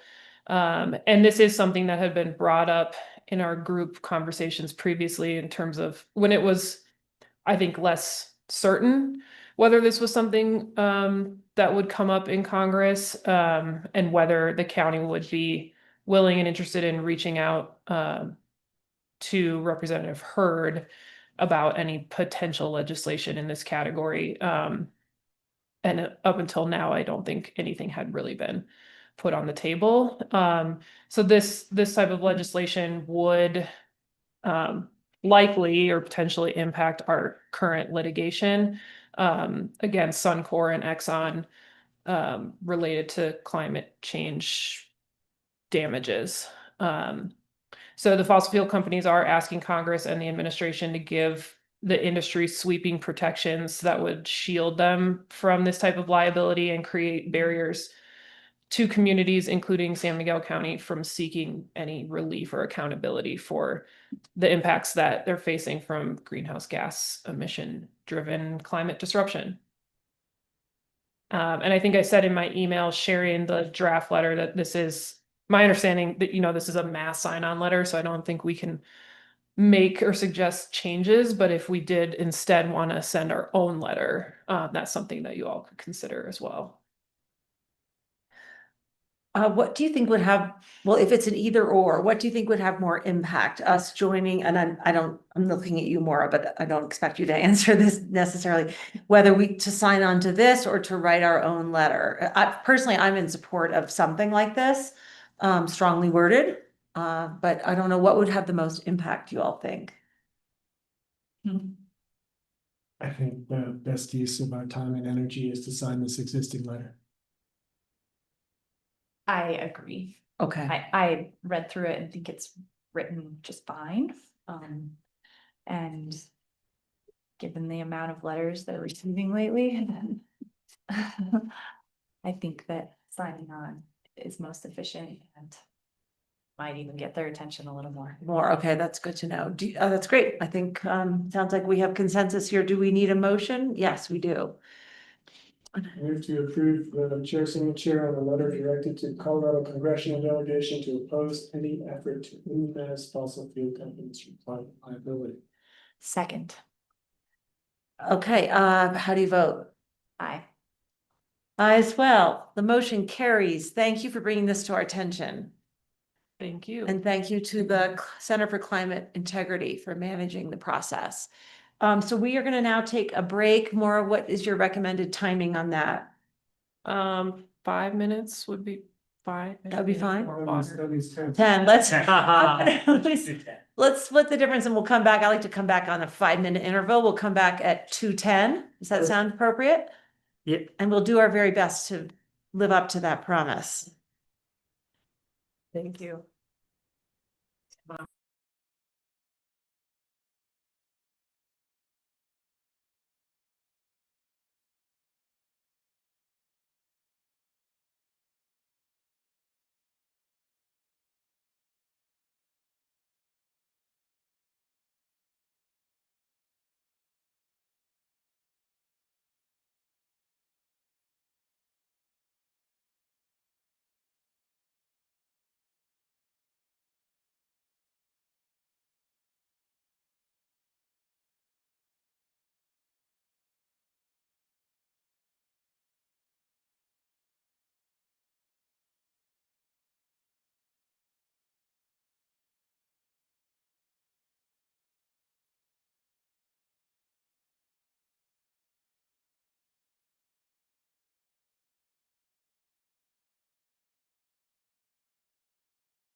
Yes, we're ready.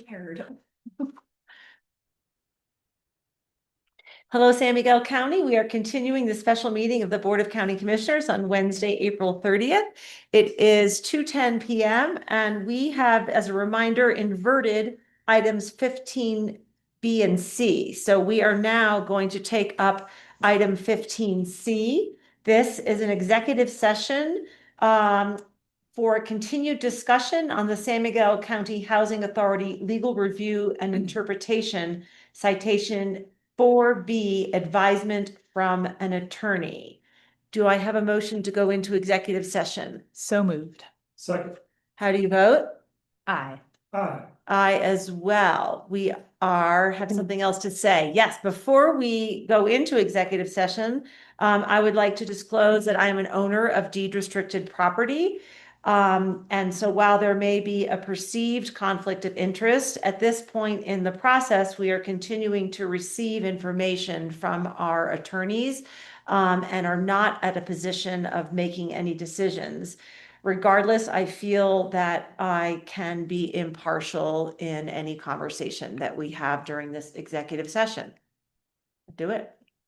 I'm in the same position as Commissioner Brown and feel the same way. Okay. We are now ready to go into executive session. How are we going to do that, Nancy and Carmen? We are gonna get a breakout room. Nancy's gonna hang out.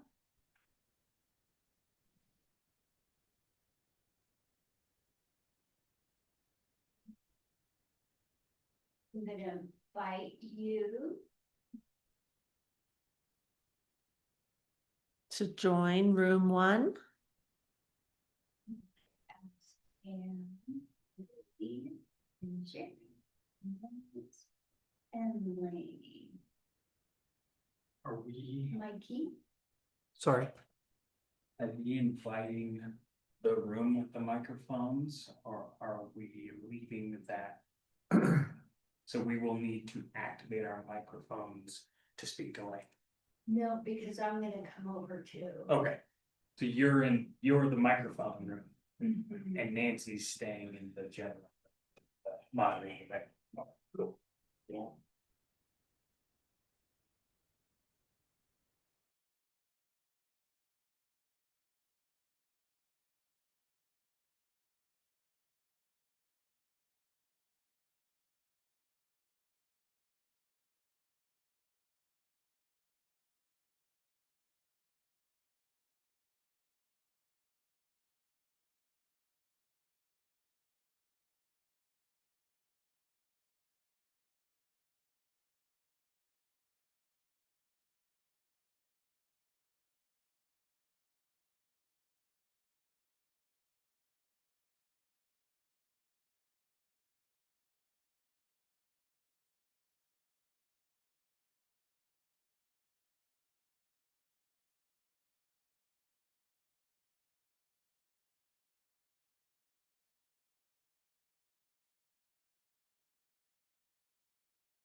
It is Wednesday, April 30th at 3:39 PM. We are now out of executive session for item 15C. During that executive session, we discussed only the matter for which we went into executive session. We did not make any decisions. We did give staff direction on continued progress on this item. We are now moving back to item 15B, potential executive session to discuss Masson versus Board of County Commissioners under citation 4B, conference with an attorney. Maura, do you feel we need an executive session for this? Is that your suggestion? Yeah, I think it would be good. Okay. And I think Lane, you were gonna head out and I'll update you afterward. Yeah, okay. Okay. Thanks, Lane. Bye, Lane. Thank you. Is she frozen or does she fall asleep? On my screen, She froze. She's definitely not. Waving. Okay, I didn't think so. Okay, do I have a motion to go into executive session? So moved. Second. All those in favor? Aye. Aye. Aye as well. We are now moving into executive session. The time is 3:40 and we will be discussing Masson versus Board of County Commissioners.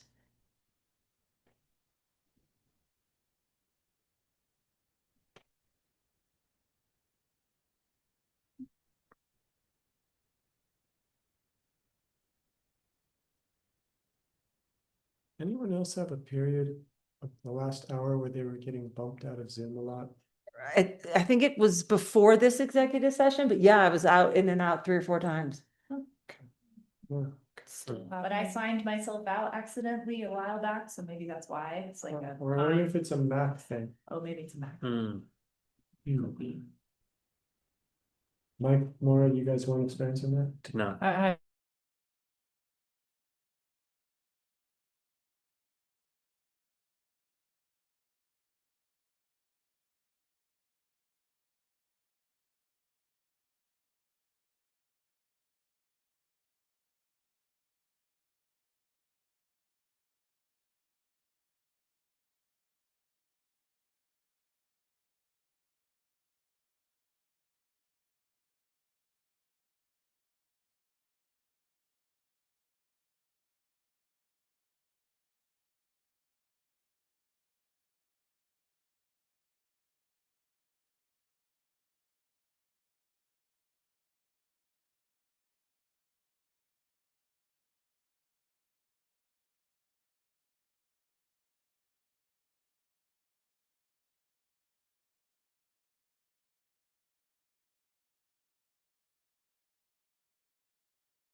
The Board of County Commissioners is out of executive session for item 15B. During the executive session, we discussed only that agenda item.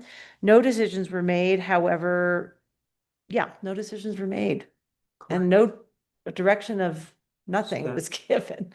Okay, thank you for your help with that, Maura. We are now moving on to what I believe is our final agenda item. Yes. Prior to adjournment, and that is item 15D, executive session, discussion of the Telluride Facilities Master Plan, Fruin site. And the first part of this we'll do an open session, and then we may choose to go into executive session to develop a position for negotiation, or we may not. So I'd like to keep that option on the table, but not go in immediately. Thank you, Mike. Thank Take it you. away.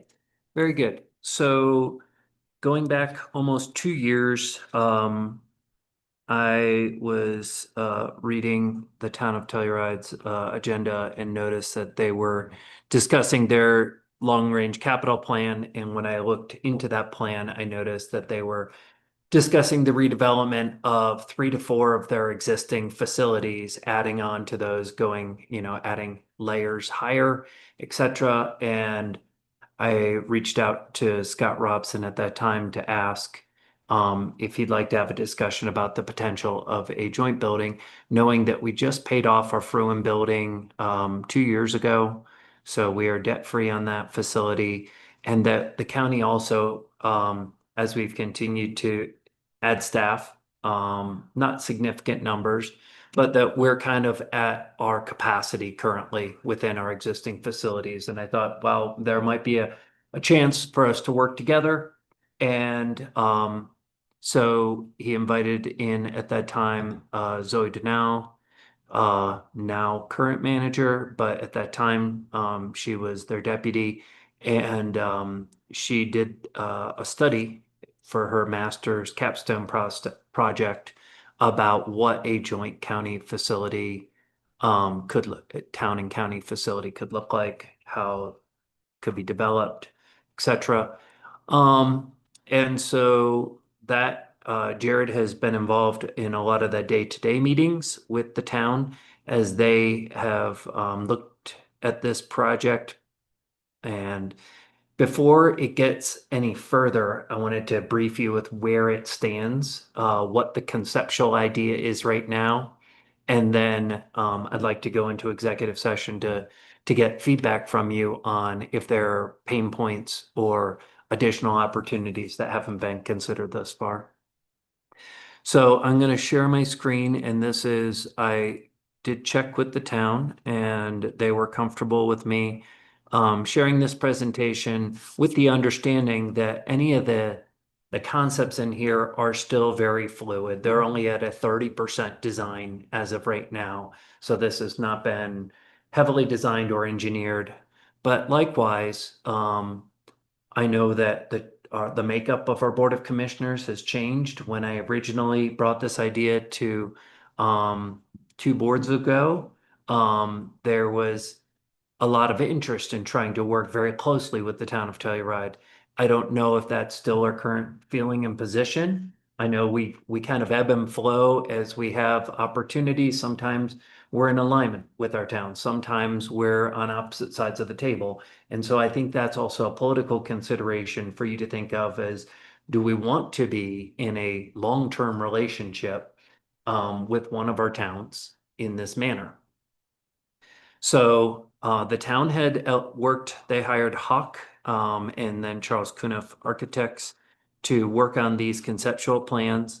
And they have prioritized the potential of this partnership with the Fruin building as their highest priority of their capital plan. And just to allay, I keep getting calls from Second Chance, our current tenant, one of our current tenants in the Fruin building, saying, is this going to change our existing lease? They are under currently a year-to-year lease with the county. I've said, no, that would not change anything for the remainder of this. And even if the county said, yes, we are gung-ho with it and we're not making any substantial changes, to what's being proposed, it would still be likely 2 to 3 years before Mhm. we would see any changes at that site. Are all three of our tenants on year-to-year leases? Yes, Okay. yes, they're on license It's- agreements. They're actually on a month-to-month that ends in a year. Okay. So we could break it. It's the term is a year, but it's written as a month-to-month. Thank you. For every entity. Yes, ma'am. For both entities, we only have 2. Okay. For both entities. Well, and I take it back because we also have the food bank. Food bank, Yeah, yes. which we do not charge rent to. Oh, okay. We charge rent to Second Chance at a drastically discounted rate. Eco Action, we recoup a little bit of their utility costs, but it's also heavily discounted from what they would do otherwise. We have Juvenile Services in there. We do not charge any rent back to them. And then obviously the Fruin conference room where Angel Baskets uses that facility during the holidays, sometimes festivals, film festival, etc. And we use it for elections. We definitely use it for elections. Before Yes. we Get into the meat here. Can I Absolutely. just quickly is like, you guys might be up to speed on this, but what is the concept for Miramati? Yes. And Yes, great question.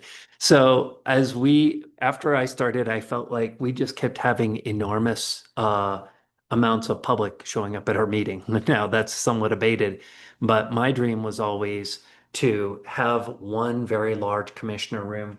This is actually a divider that cuts this room in half that we could, when needed, use that. So the plan is if and when we do this Fruin redevelopment, and it always started with the concept of if the county were to donate the land for it, that the town would pay for the construction of the building.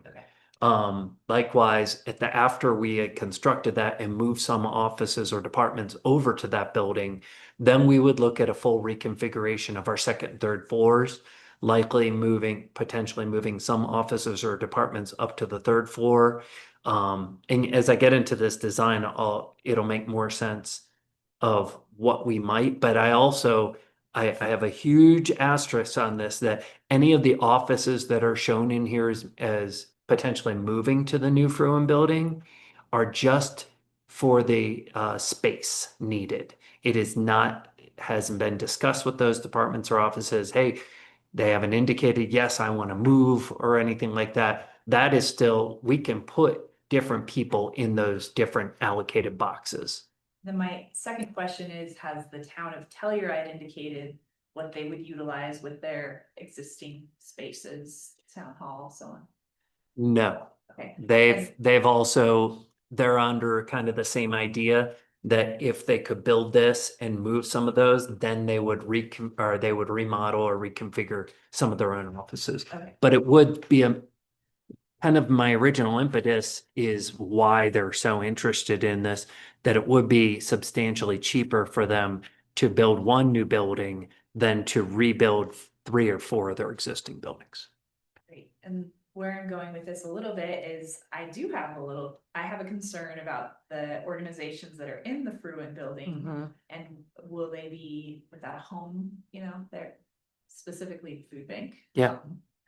I have tried to make sure that is a key consideration. We don't want to lose the food bank and the centralness of their location here. But definitely that's one of the things why we're presenting this today, to hear concerns like that. So in the biggest general sense, the first floor would be the main entryway to all town, county facilities. There is planned to be an elevator there. It's labeled as retail, but on the next slide, you'll see the approximate sizes that are proposing for those retail spaces. So there would still be first floor commercial retail. And that's something that I feel like is important whenever you have a non-tax-based generating facility in essentially your urban core. It would be great to have it generating income to help finance the facility, but also to provide vibrancy for the community and potentially shopping opportunities. And is there a expectation, or it's probably too premature, but who would get the income from those rentals? Or Has way down not the even road? started to be discussed yet. Okay, yep. Yeah. Currently, we have a condition from the county that we were not allowed to rent our facilities to for-profit commercial businesses. That is why we've only entertained nonprofit organizations as our lessees in that space. And how is that restricted? That was a restriction from the town when we purchased the space. I brought that back up to them because when I saw retail, I went, do you just mean that the existing types of nonprofits? And they said, oh, well, that we could potentially revisit that consideration if we were in the building. Okay, so we can only rent the Fruin building Correct. to nonprofits, not, okay, that's, Yes. okay. Mhm, that's And we are not restriction. the building owner here in Miramani, which is why there are for-profit businesses. We are just a member of the HOA. Obviously, we're 66% of the HOA controlling the second, third floors of the Miramonte building. But because the Fruin is solely owned by the county, that restriction was put on us. So part of the thinking is if the county, I didn't want we had originally talked, do we want to put our two building departments next to each other in one area? And what it kind of came at, the town's proposal is the county gets one floor, they get one floor. Then we have some shared spaces, and the town council was really interested in having a roof deck. That would be one of those shared spaces. That would be above the town level as well. So this is not commingling those different departments, but it does serve a nice utility in that we often get people that show up for town services in the county building and vice versa. And this would be one point of contact. The public walks in if they have business to do with the county assessor, and then they need a town building permit, they can do so all in one stop shop. Is the thought. The other thing is if the county is on the second floor, we had talked about a connecting Sallyport type of connection with that building. So we would have direct connectivity from the second floor of the Miramonte building into that space. Is this 100% of the town offices here on No. level 3? No, Okay. they're still going to have several, including their I can't. law enforcement that will remain in some of their existing. But their clerk, I just can't read it. Is there clerks in? It says finance, clerk, their building, planning and historic preservation. Oh, there it is. Sorry. Yeah. Okay, great. Their managers, so, Mm-hmm. and then human resources, IT and legal. Okay. And so they made this list after we surveyed the space needs of existing, and then in best practices, the appropriate amount of size for individual offices. They thought that public health, IT, building, planning, human services, and the coroner could all fit in on that second floor. And I'll show you a breakdown of where those would go on the next slide. But again, my huge caveat is that is not necessarily what is I going understand. to end up being. We do know though that the retail, because of the way the hills slides, that second floor of county would go out onto the ground level at the existing six-pack parking lot. So that's important because the coroner currently offices out of there, and they're down in the what is currently called the retail space. And it is a connectivity issue when they need to move bodies in and out, and or they're conducting their business. It would be easier. And I've had many conversations with Emil Santi about his desire to have covered access so that the public does not see bodies coming in and out, but also direct access to his office and to body coolers and things of that sort. So here's a aerial view. So in the first level, that would be the current floor level. It's blacked out on the back end because that is that would be subgrade in the back because of the hill. On the second level, you can see we do not. Yes. Yes. Does that mean it's unusable space? Is it storage space or archives? Is it body storage? Is it? Or not built. Is it crawl It's space? not built. It's dirt. Correct. Thank you. Correct. So it's like the grade is like this. Got it. Yes. Yeah. Yes. I'm listening. Okay. Obviously, parking would be a major issue. So this identifies 14 parking spaces. However, I've already said, you know, if we were to move forward with this type of plan, we would need supplemental parking because there's going to be more than 14 people or vehicles needing to access here. But anyway, let me see if I can, and well, the next slide will have a larger picture of each of the floors. But essentially you can see, here we are, it's all of these office spaces, and then the parking is the county's floor.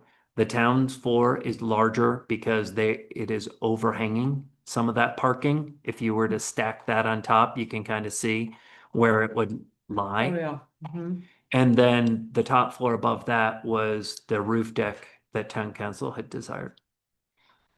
Am I to assume that we couldn't have a fourth floor occupied?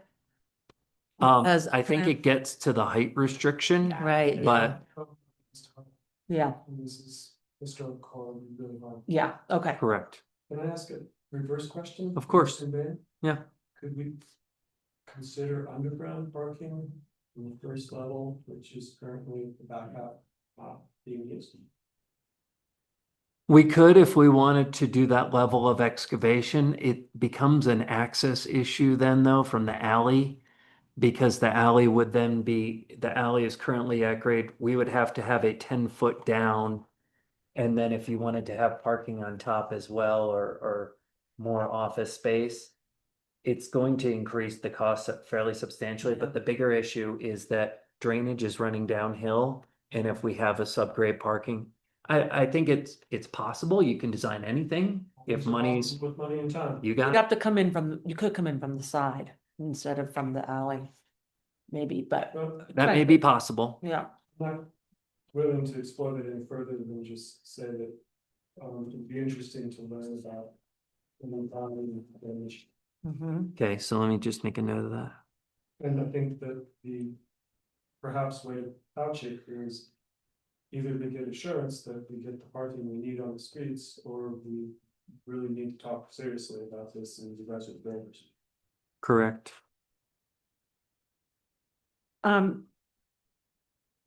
I have a couple conceptual questions before we get further in. Okay.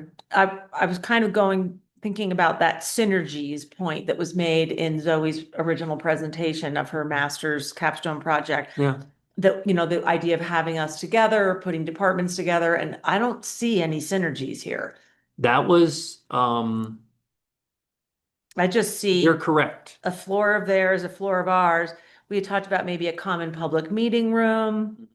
I don't see Nope, that. There is none. Yeah, and I also. So they're looking at remodeling their existing town hall into their larger meeting room, still keeping their meetings there. Yeah. I think the synergies are what Mike mentioned, where people come in and they need to see the assessor and then they need to go to the town building and could be combined. There's also a moment when someone thinks they need to go to the county building, but it's actually the town building, and again, it's instead of you gotta go over there, it's just upstairs.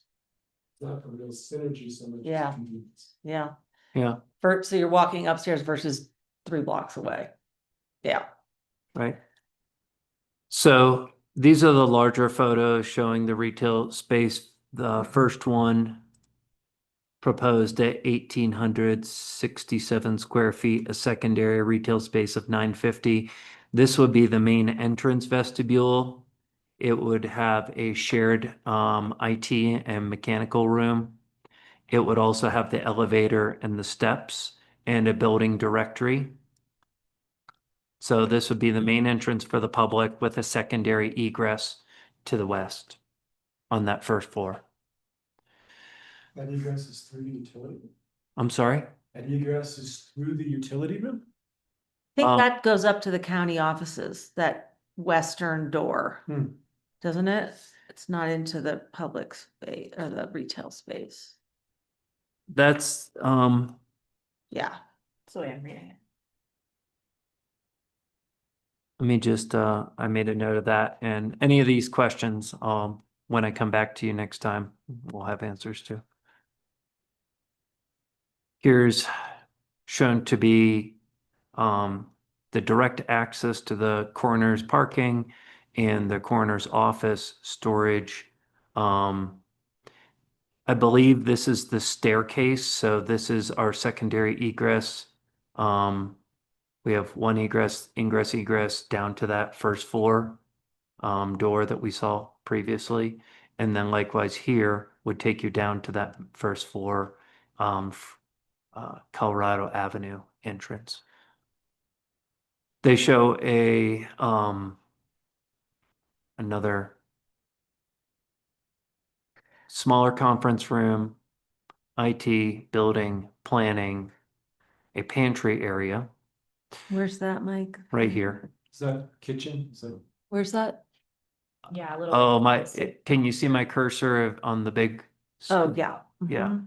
right I there. see, mhm. But again, these are just empty Yeah, yeah. spaces. We could reconfigure any of these. Then there's planning staff spaces, building department spaces, IT workstations, public health, human services, and then there's the human services director office. Actually 3 of those. Public health. So I have some, I would want to reconfigure this almost entirely because I don't like that we have, if you look at the ratio of public health size, I know that we have some specific needs regarding our exam room, storage, the labs, etc. But it's the same size as all of human services, additional Yeah. public health, IT, planning and building. And I just think people aren't gonna like being kind of crammed in together. Mike, do you have a sense of how many square feet this, our level would be, from, yeah.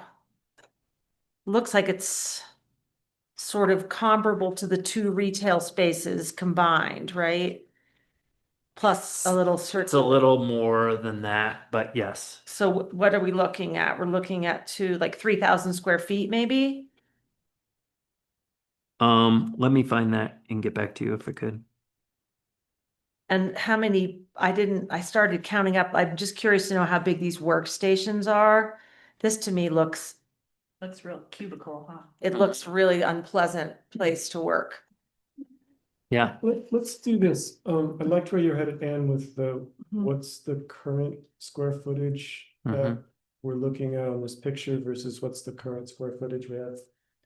Second floor, and just understand, I think it's smaller for this proposed plan. Is that correct? The offices are smaller than existing. And just assume that we're gonna reconfigure everything, but what I think the biggest question is do we have enough square footage in this proposed plan with the parking to fit what at least Mike envisions as a sensible transition from Miramonte to this new space, and not worry about the actual configuration. Exactly. And maybe once we know how many square feet it is, we could get an estimate of like what's a comfortable per person square feet. We're gonna probably hire our own architectural planning firm to fit But- what we want in this. But space. but just If to possible. understand conceptually, like Yeah. how many people can we really comfortably fit into Right. 3,000 square feet? Right. Would you mind just scanning down to the bigger view of level 3, just so? Level 3, sure. Look at it, just, And level 3 is the town. Yes. yeah. Looks spacious. Yeah, it looks like, I mean, just from an architectural standpoint, there's a lot of thought that was put into that so far. Yeah, this is quite a bit different than what I originally envisioned and discussed with Scott. So that's part of the reason I wanted to bring this to you now. Can you explain that? I had envisioned we would be having an equal share of space, and that we would have a better parking situation. Mean more spaces? We would have more parking spaces and or, this was before the town implemented its parking restrictions and going out further from Colorado Avenue. So, parking has become a more what's the word? Pressing need now under the new parking requirements. And also the space allocation for both entities is quite a bit different than what I originally brought to them. Can you go back up to page 2? Sure. This one? Yeah. I apologize. I need to run out for 30 seconds. Okay. I'll be right back. Oh. What are you looking at? Page 2 versus level 2 versus level 3? And I'm kind of geeking out, I know none of this is, it's just conceptual, but, I'm just looking at like the layout of how the restrooms would jive, like with, plumbing and all that.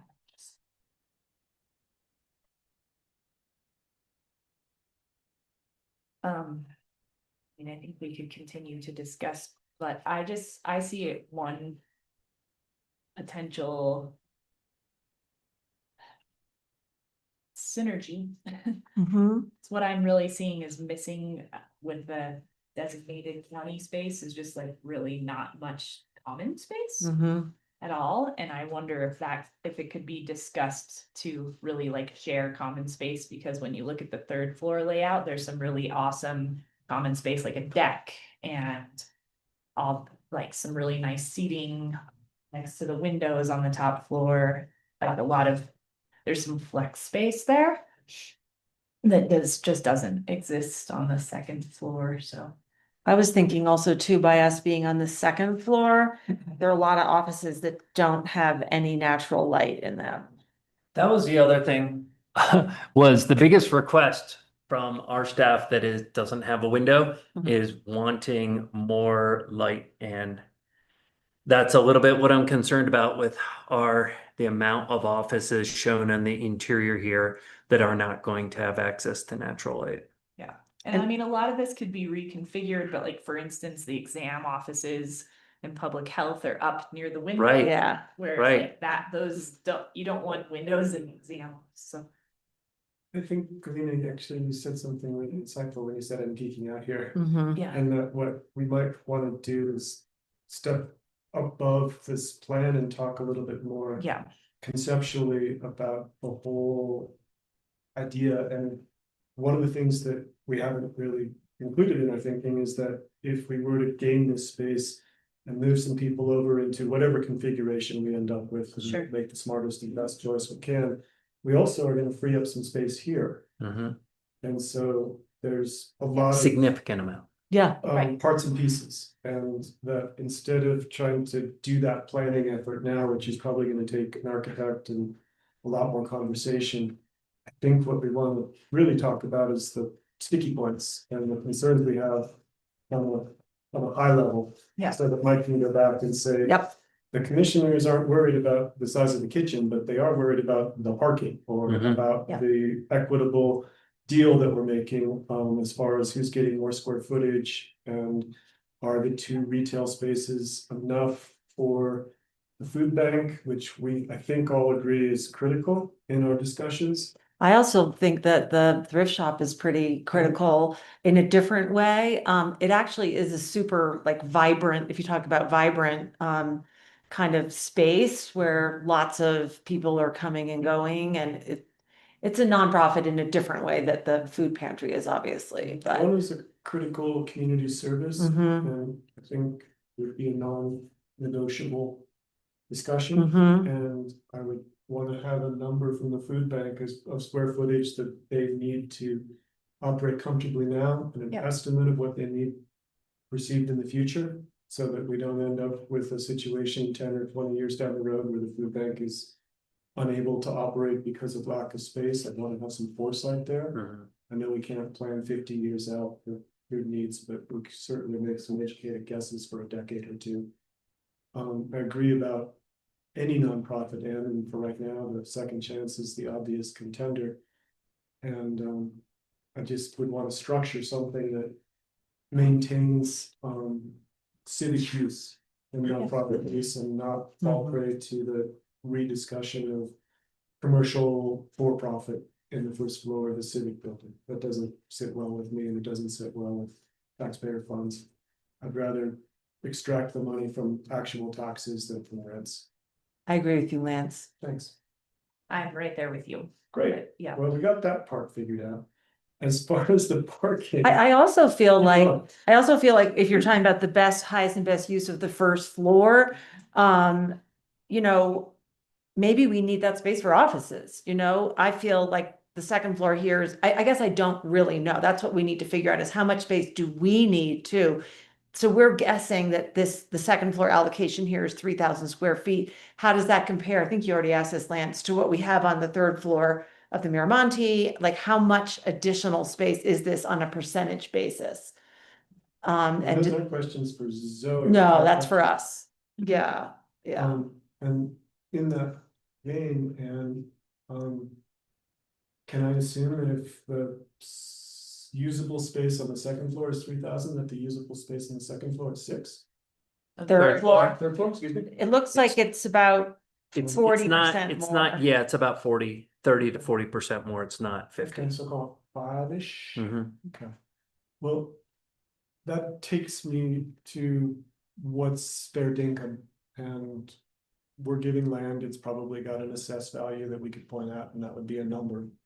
And then the town's gonna be putting in a construction number, which is probably bigger, I would guess. Much bigger, yes. Right. So I don't want to get too hung up on we want equal space, because that doesn't feel fair and right. But maybe we set some other parameters beyond square footage equality. And one of them I think we just identified, which was uses in the first floor. And the other one is to solve this parking issue before we create a situation where half of the employees, whether they're town or county, are struggling for parking. And it may be that we all take a harder line on intercept parking. But I also had Our thrown hands- out if they would allow any county or town vehicles to park on Aspen Street Mhm. and or Columbia, well, they've got the power to grant that, right? but the hard line would be, nope, you gotta go to Carhen, in which case I want that to be fair. I wouldn't want it to be all the county people have to do the extra 10 minutes. Yeah, to catch the bus. unfortunately, we're a little bit apples and oranges in that 6% of our workforce that are in Miramonte in the courthouse actually live in town or close to town. 6%? 6, and the town is at 30%. Mhm. So they have, and they're allocating their housing units for more of their staff. So they're gonna have more people that work for the town that live in town will be able to walk or ride bikes than the county. Mm. So we actually have more commuters than they do as a percentage. Are And these parking spaces that are currently numbered designated in anyone's mind? Like the county gets this number of parking spaces and the town gets another number? Because that's where I think those ratios would be useful in discussing that. Right, I mean, they're showing, actually, they're not showing a full 14, but I'm kind of curious where. Where the other ones go. 5 and 6. Well, actually, it's shown where here on this first one. So there's 1, 2, 3, 4, 5, 6, 7, 8, 9, 10, 11, 12. Okay, so out of these 14 spaces, We did the percentages, we'd get. one of the other reasons for this was also, I think, one of the historic sheds has to stay. It doesn't have to. That's just the preference of the town council. That's true. But as it relates here, our 180A would be shared. Obviously, number 8 is the coroner, and so that leaves 12 additional spaces. We currently have 6 spaces there. So I don't know the right number, but I know it's an issue. Yeah. Mhm. Correct. And as far as the shed. I don't know either, but I'd love for the town to fund or at least convince me that parking underneath is absolutely impossible. Okay. From an engineering perspective. Or from a financial perspective, I mean, that's a number we bicker about, but. if we can't solve the parking conundrum on the surface with the streets or with an agreement that mirrors the ratios that exist, then I don't want to create a situation where we're adding to everyone's stress about parking, both employees. Exactly, and even if they do give us more spaces, and even if they do allow parking on Aspen, that's just compounding the current parking problem. Right. Right, so. It's gonna be probably $100,000 space underneath, just, I guess, it's super expensive. Absolutely. One thing I remember sort of overhearing or maybe hearing on the news is when they were talking about whether to maintain the 2 historic sheds, it would have changed the design of the building in some way. And I can't remember what that was, like maybe the building itself could have been bigger, or like that historic shed did have an impact on this One of the plan. sheds does, there's a maximum square footage allowed, and that was the reason why it didn't make sense to remove both of the sheds. Okay. The other thing is that both of those sheds are currently in use. Second Chance uses the one, the county uses the other. Mhm. So we didn't want to eliminate both sheds because then we'd have no storage for both entities. Mhm. Storage is less of a concern, although it's a great convenience. But there's other storage opportunities within the region. If we are thinking about highest and best use, storage in the middle of downtown Telluride probably isn't. But I guess my point is, by eliminating the one shed, we get one additional parking spot, but we're bumping up under this current design to the maximum square footage allowed by their code. So even if we remove the So even if we were second, at the second, we couldn't. can't build- make the building any bigger. Correct. Okay. But that might allow in your process, the parking scheme. For an additional, potentially 2 more spots. Hmm. Well, I don't know, 2 spots is worth the fight. It seemed like town council was deeply reluctant to mess with both sheds, but we can park out it for another comment. Nice plan. We are having this conversation in public session. Is there any need to go into executive session? I don't think so. I feel like if you're comfortable with me gaining answers to all these questions, we can have a more informed discussion next time. And maybe that's the time frame to go into exec Yeah. session, because the town is not actively pushing forward and spending more money in the next month or 2. And I think I can come back to you within the month with these answers, and we haven't disadvantaged them. I have a question that's just like not a deal breaker or anything, but just, and I'm gonna start geeking out a little bit again, Lance, Mhm. apologies, but I am just like noticing the layout here and seeing all the common space, and I would like you to ask Zoe how she would feel about some of that sweet common space being open for county staff to go like sit and have a lunch, or I don't know, just. Oh, up on thinking the about 3rd that. floor? Mhm. Okay.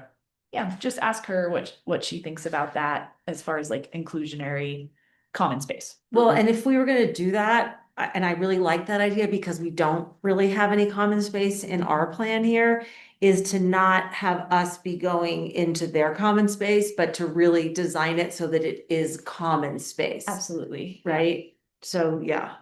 And I just think that'd be a real benefit to staff and would really promote like there's some, cross-pollinating culture between the 2 governments. yeah, there's some synergy there. Yeah. Mhm.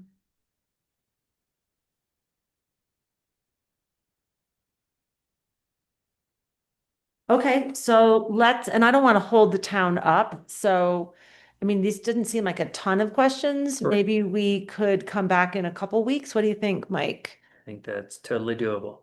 So Like- since we're changing, I mean, it doesn't, we could have done this at a work session, but May 14th already could be changed to being a special meeting. Why don't we readdress it then? Okay. Okay. Thanks. Thank you. Can I conclude with just one observation? Yeah. Before we wrap it up? Is it the board's intention to continue to try to press forward with this? My inclination is to really negotiate in good faith and try to find common ground. I think there's a lot of opportunity for us to make improvements to this building if we have a space to put other people while we're making dust and noise here. And I think the same is true for the town. I think that the concept of a civic building in the county seat next to the courthouse is valuable. And I think that looking long-term, years down the road, that we'll be happy that if we can put this together. So I'd like to really straw poll us if we're committed to the concept, knowing that we have some things to talk through, but my heart's still with this. Is it? Well, if the part of your interest is the idea of a common civic building, then I think another point might be, and I haven't looked at this closely enough, but to make sure that these are really the public facing, public serving offices that are here. Yes. That, I think that would be important, because, Visited, highly trafficked. yeah, Sure. I hear that. I mean, obviously, I like where, And we did that with public health, human services, building and planning. Yeah, That was exactly. That part of the feels reason right. that those ones specifically. yep, had to be there. exactly, but like IT and HR Right. don't really They need could to be necessarily be in there. Right. Yeah, but that's kind of a detail, but Mhm. it also is not, because it's about what's the concept of this building and how it's gonna serve the public. So, if you want to do a straw poll, I'm kind of 50-50, just because I don't have enough information yet to know really how this is gonna, I do appreciate your point about banging on our improvements, which really need to get done in this space, and having a place to put people while that happens. But, I don't love this current, sort of offering, if you will. I'm not even really looking at the Okay. layout. I'm looking at the whole concept of Yeah. should we continue to throw time and energy at these discussions? And my inclination is yes, I really think that there's going to be benefit if we can work through the details. Well, and I think that the questions that were posed here that Mike is gonna bring to the town really does indicate that we want to see this serve the public and be a civic, truly civic serving building. And yeah, I think that that's the direction it's heading. Great. And I think it's great. One of the other original ideas when I brought this idea to the board was we're reducing the number of mechanical systems that we're needing for all of our buildings. We're having a greater level of efficiency, both environmentally as well as taxpayer dollar wise in the long term, by doing this type of plan, rather than the town having 4 different buildings and the county having 2 different buildings and 3 different buildings in Telluride.